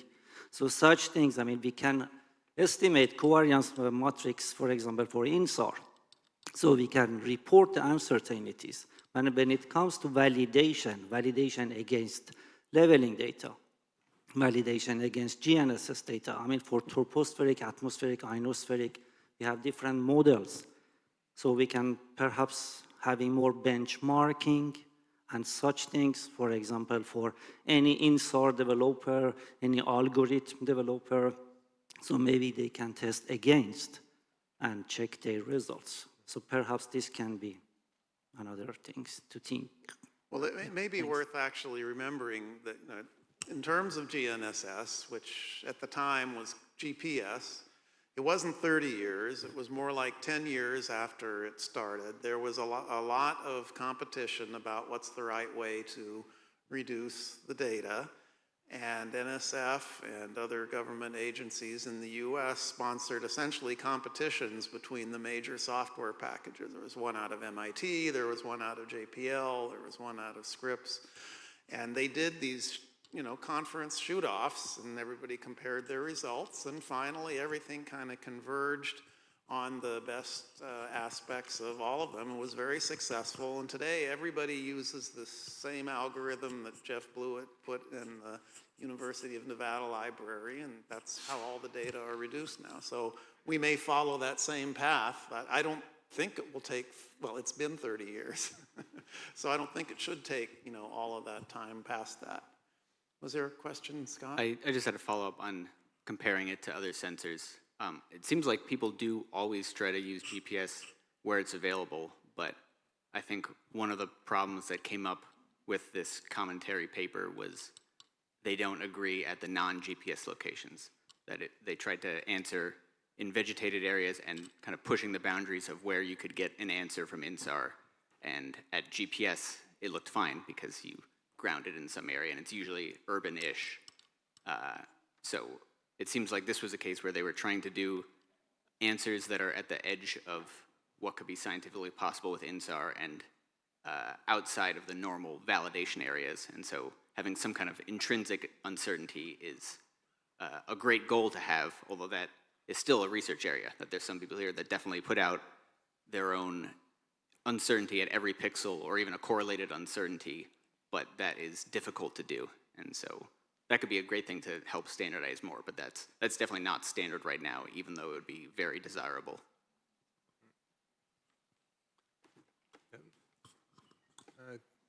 Richard, Tim? Thank you. Maybe let us think about why the GNSS community was so successful in defining the accuracy and precision standards, and this community is struggling with it so much. I think mainly it's because GNSS accuracy and precision is very well defined, and I think we still struggle with communicating the difference between accuracy and precision within SAR. And yes, I think the guidelines and papers on guidelines are a good idea, but I think we should really make it clear what is precision and what is accuracy, and I think that we often struggle to communicate, and I'm speaking out of industry.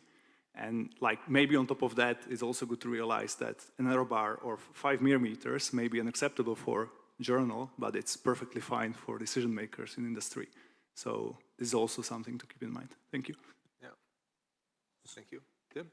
Yeah, I guess I was going to make a couple of points. One on the kind of validation piece, which is really hard for INSAR because there's nothing else that makes measurements on the kind of scale and the density that you've got with INSAR. So, and also then if you're comparing it with something like GPS, they're often founded on bedrock. We're looking at the surface scatterers. You know, we're fundamentally potentially measuring something quite differently. I guess the second point was about uncertainties, and yes, all of our papers now we try and put uncertainties in everything, but actually our uncertainties have uncertainties, and some of those are kind of simple stochastic things, and others are actually just fundamental misunderstandings, and certainly my old papers have some very small uncertainties, and those uncertainties have generally got bigger through my career, which is probably the wrong way around, isn't it? But that's because we've understood various things that we didn't understand before. So 3 or 4 fringes ago, we didn't really understand about phase misclosure and those kind of biases. So I think we should do our best, and I guess it comes back to Howard's point. You put your results out there, you do your best, and then let those compete, and the kind of truth sort of should emerge through the process, I think. I guess the final point was I'm going to be sending all my papers to Howard. Now I know he's a soft reviewer. Thank you. Yeah. Mario? A couple of things. First of all, about uncertainties, accuracy, precision. In SAR interferometry, unfortunately, there are 2 types of errors. One, okay, for one type of error related to noise and whatever, uncertainty, classical uncertainties can be applied, but there are errors due to, for example, phase unwrapping that can make the result completely wrong or very much, I mean, the error can be very big. So in this case, standard uncertainties, error bar don't apply. It's like when you make a weather forecast. If you say tomorrow will rain and on the contrary there is the sun, it's not that you make, okay, not 5 millimeters, 4 millimeters of rain. You completely have a wrong results. So there should be another type of quality index added, like reliability. What is the probability that you attach to this result the probability that is good, because you are quite confident that there are no big errors like pheasant wrapping errors, and this normally is not taken into account in the typical results. And about guidelines, I'm always against guidelines because typically guidelines are wrong. So I would say that better to let things progress till when there is a convergence to the right things before enforcing external guidelines, even though maybe given by so-called experts. Thank you. So we're going to have another thing here. Up here. I think we're going to get the anarchist side of the INSAR community and the guideline side of it. Well, nothing like a debate. Sorry. Yeah. No, I just want just a quick comment while they're moving the mic to you. So just regard what Tim said, I personally absolutely agree. I would only say is that maybe using INSAR validating with GNSS another way around, sometimes that goes in apple and oranges territory, so maybe we can just use benchmarking, because in many of these things, they're actually benchmarking in respect to INSAR. And in one thing, if I may be blunt, and that's one thing that I learned from you, Ramon, that I think the challenge is, or scientific purpose is not to make INSAR look certain, but it's the purpose to make INSAR uncertainty operational useful. And that is more or less what Mario was saying. So by reliability measure is extremely difficult to come in INSAR world. But how can we do this uncertainty that is attached to INSAR useful, because effectively operating with uncertainties and using, like in your presentation, Ramon, today, you know, if not whether you can measure, whether you can predict what is going to happen with that measure. So I just comment and apologize for maybe interrupting. Hi, I am just a PhD student, so just one of the last people probably to get into INSAR in this room. But coming from, like, I also approached SAR interferometry very recently, and I stumbled upon also to this letter recently, and the first thing I thought is that maybe the problem is more in the lack in a lot of papers that I looked also to of reproducibility of the results. It's very difficult in a lot of time to, like, you see a very good result maybe introducing a new algorithm that doesn't really give you the possibility of reproducing that results, because maybe those are available only as equation on the paper and there is no code that is easily accessible. Then maybe that's maybe what is happening. Like, INSAR, SAR is very complicated, and getting from the raw data to the data on the ground of velocity requires a lot of steps, and if something goes slightly wrong in any of these steps because of versioning, because of anything, you can get to millimeter of difference. That is what it was talked in this letter. So maybe as a community, being sure that in the moment you produce something that you think is useful for the community, to make it as easily accessible as possible. So if anything has any doubt, you can just click a button or something similar to make it reproducible. That's, I think, should be the first thing. And when it comes to accuracy, like, it's every different application have different accuracy standards. Like, coming from geology, glaciology, we cannot use the RMSE for evaluating a digital elevation model. So we have to go a little bit further to check if the influence of the slope angle, which here we are not really interested in. So introducing standards maybe is not the real way, but assuring that when you publish something, if someone can reproduce it, that's maybe the way to go. So if anybody then, even not an expert, can just validate it, then I think you're doing good science. Okay, So thank you very much. I'm having a look at the clock. Yeah. So I think we filled the time until the drinks, so that's a good thing. I think this is also a debate that kind of doesn't have to stop right now. So we can have the debate in the coffee breaks and whatever. But I would like to... Falk gets the last word, and then we drink. Okay, Yeah, thank you. all right. Thank you, yes. Oh, we should fill in for another 5 minutes. Oh, Okay. well, Oh, okay. I was going to start 5 minutes early. Yes, a different point. We saw today some ERS result, and okay, I guess that's something for the ESA people. I tried recently to download ERS or NVISA data, and it was very, very slow. I don't know. That is something what could be improved. Could be improved. It took really forever. It took I don't know, an hour for an image. So they're publicly available, but okay, that's my suggestions to make it faster.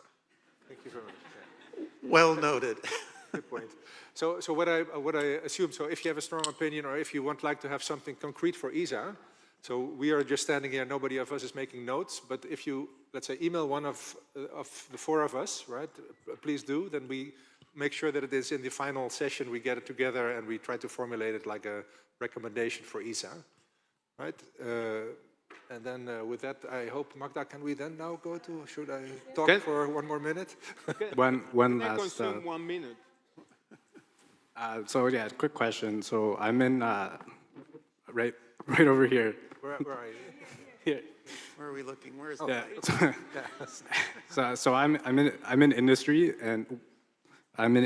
and it's been a couple of years since I've done INSAR, so maybe this comes from a place of misunderstanding. But when it comes to GPS validation with INSAR, I've noticed a lot of the times in the examples that I've seen internally and also externally in the literature, there's some INSAR deformation measurement, and the GPS measurements seem to be kind of oscillating around the INSAR measurements. Like I see one example where it's showing displacement versus GPS results, and the GPS results seem to have a clear artifact in the signature. And then when we're saying INSAR is validated against GPS, but the GPS processing or system has artifacts in the measurements itself, then I'm not really understanding how GPS is actually validating INSAR, because in some cases, it seems like INSAR is actually a more precise measurement than what GPS can provide. If that's a technical question, I can respond to that. If it's a philosophical one, it's better over the drinks. Okay. But in that particular instance, that in that particular event at Kilauea, it basically kept slipping periodically and then coming back up. And that seems to be a real signal that is captured by the GPS. When we use the INSAR, we only have data over every 12 days, and so you can't reproduce that. But if you look at if you looked at the one on the descending side, which is another set of dates, it did not have those kinds of things in there. So it could be an issue with the receiver. That's always the case. But in that particular case, the way that event occurred at Kilauea, it slipped a little bit, and then it slipped a little bit more, and then it recovered as it re-pressurized. And so I actually had seen that, and I believe that that's a real signal. Awesome, thanks so much. So that's just an impression, and it needs to be validated. And sorry, a comment from a GNSS guy here. On the left, turn, look right, sorry. You down at the stage, look right here. Oh, I see. Hi. Yeah. Sorry. I'm from the GNSS world, so I can confirm GNSS doesn't speak the truth all the time.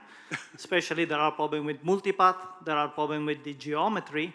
Sometimes if you don't see the entire sky and you have only partial visibility, it's like for you the sentinel that doesn't see the north.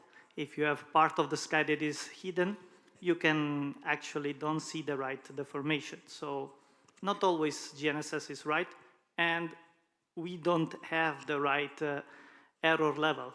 We have the same problem. We have a lot of unmodeled errors that cannot give you the exact error deformation. So, but I wanted to say another thing, a proposal for ESA, or for you all, the word of INSAR.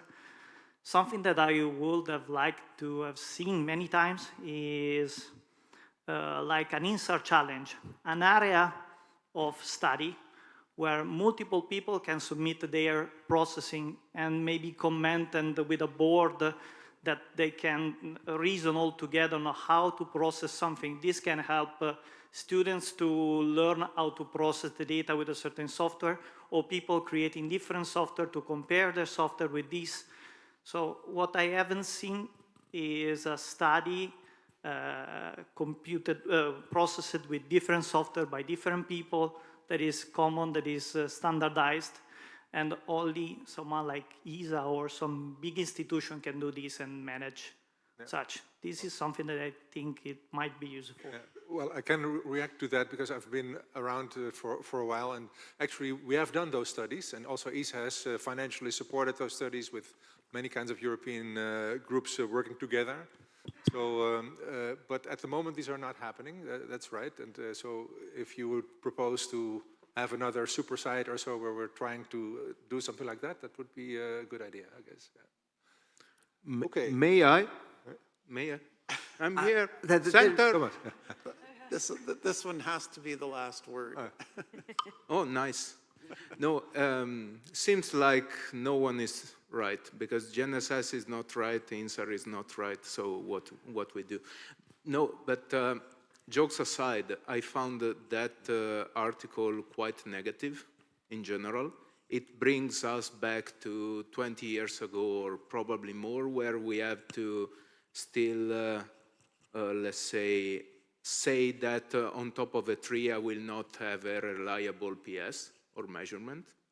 The only thing we can do, I would even revert back that article to say, where are the requirements of that community that is saying that 5 millimeter is not enough, is too much for that estimation? Because those of you that work with infrastructure know that the infrastructure sector have very specific requirements, and they will tell you, no, your data set is not precise enough, is not dense enough.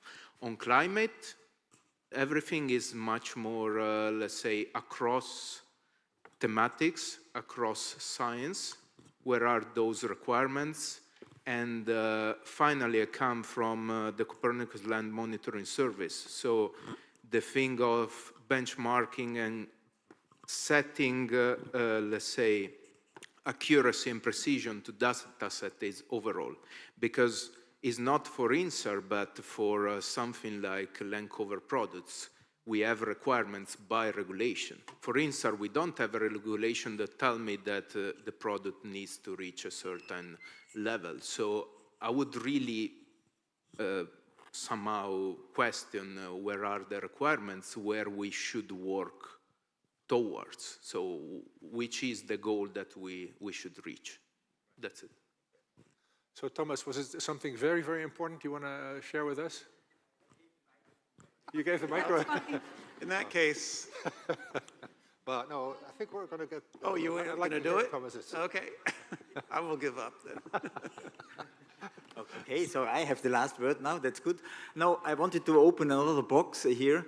So for me, it is a methodological session, and the question to you on the podium is, where do you see the hot topic, what we should develop in the next years in order to bring the INSAR on another level? So we had this in a couple of last fringes always, that there was some point, at the beginning it was face unwrapping and so on.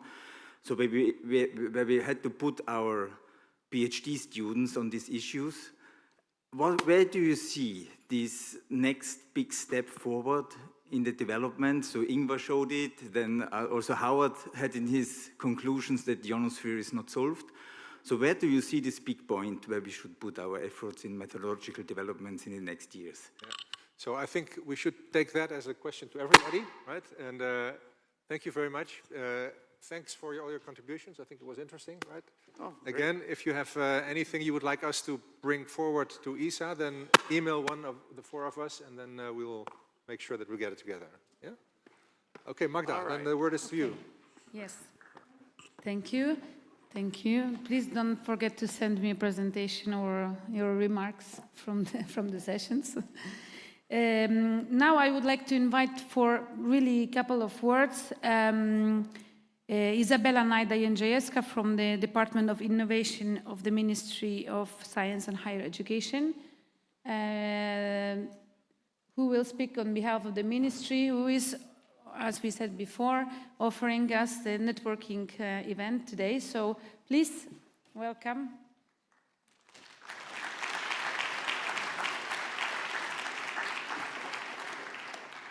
Good afternoon, or rather good evening. Witnessing this roundtable, I don't want to take your time too much because these workshops like ESA Fringe are about not only about the sessions, but mostly about the connections. And I think that after this first and very full and inspiring day, there is a time to slow down a little bit and move these exchange of ideas to a little bit less formal setting. And science thrives on collaboration, and collaboration starts with conversation, and it has already started, I think. And so I would like to encourage you to enjoy the evening, enjoy the company of one another, and remember that you will still have 4 more days to exchange the ideas, to talk to one another, to build new alliances for new projects, and enjoy beautiful Krakow. Thank you very much.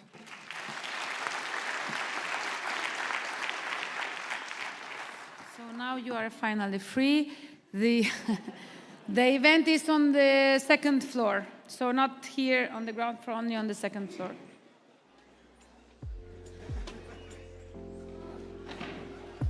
Yes, please take all your belongings because we have to close the room.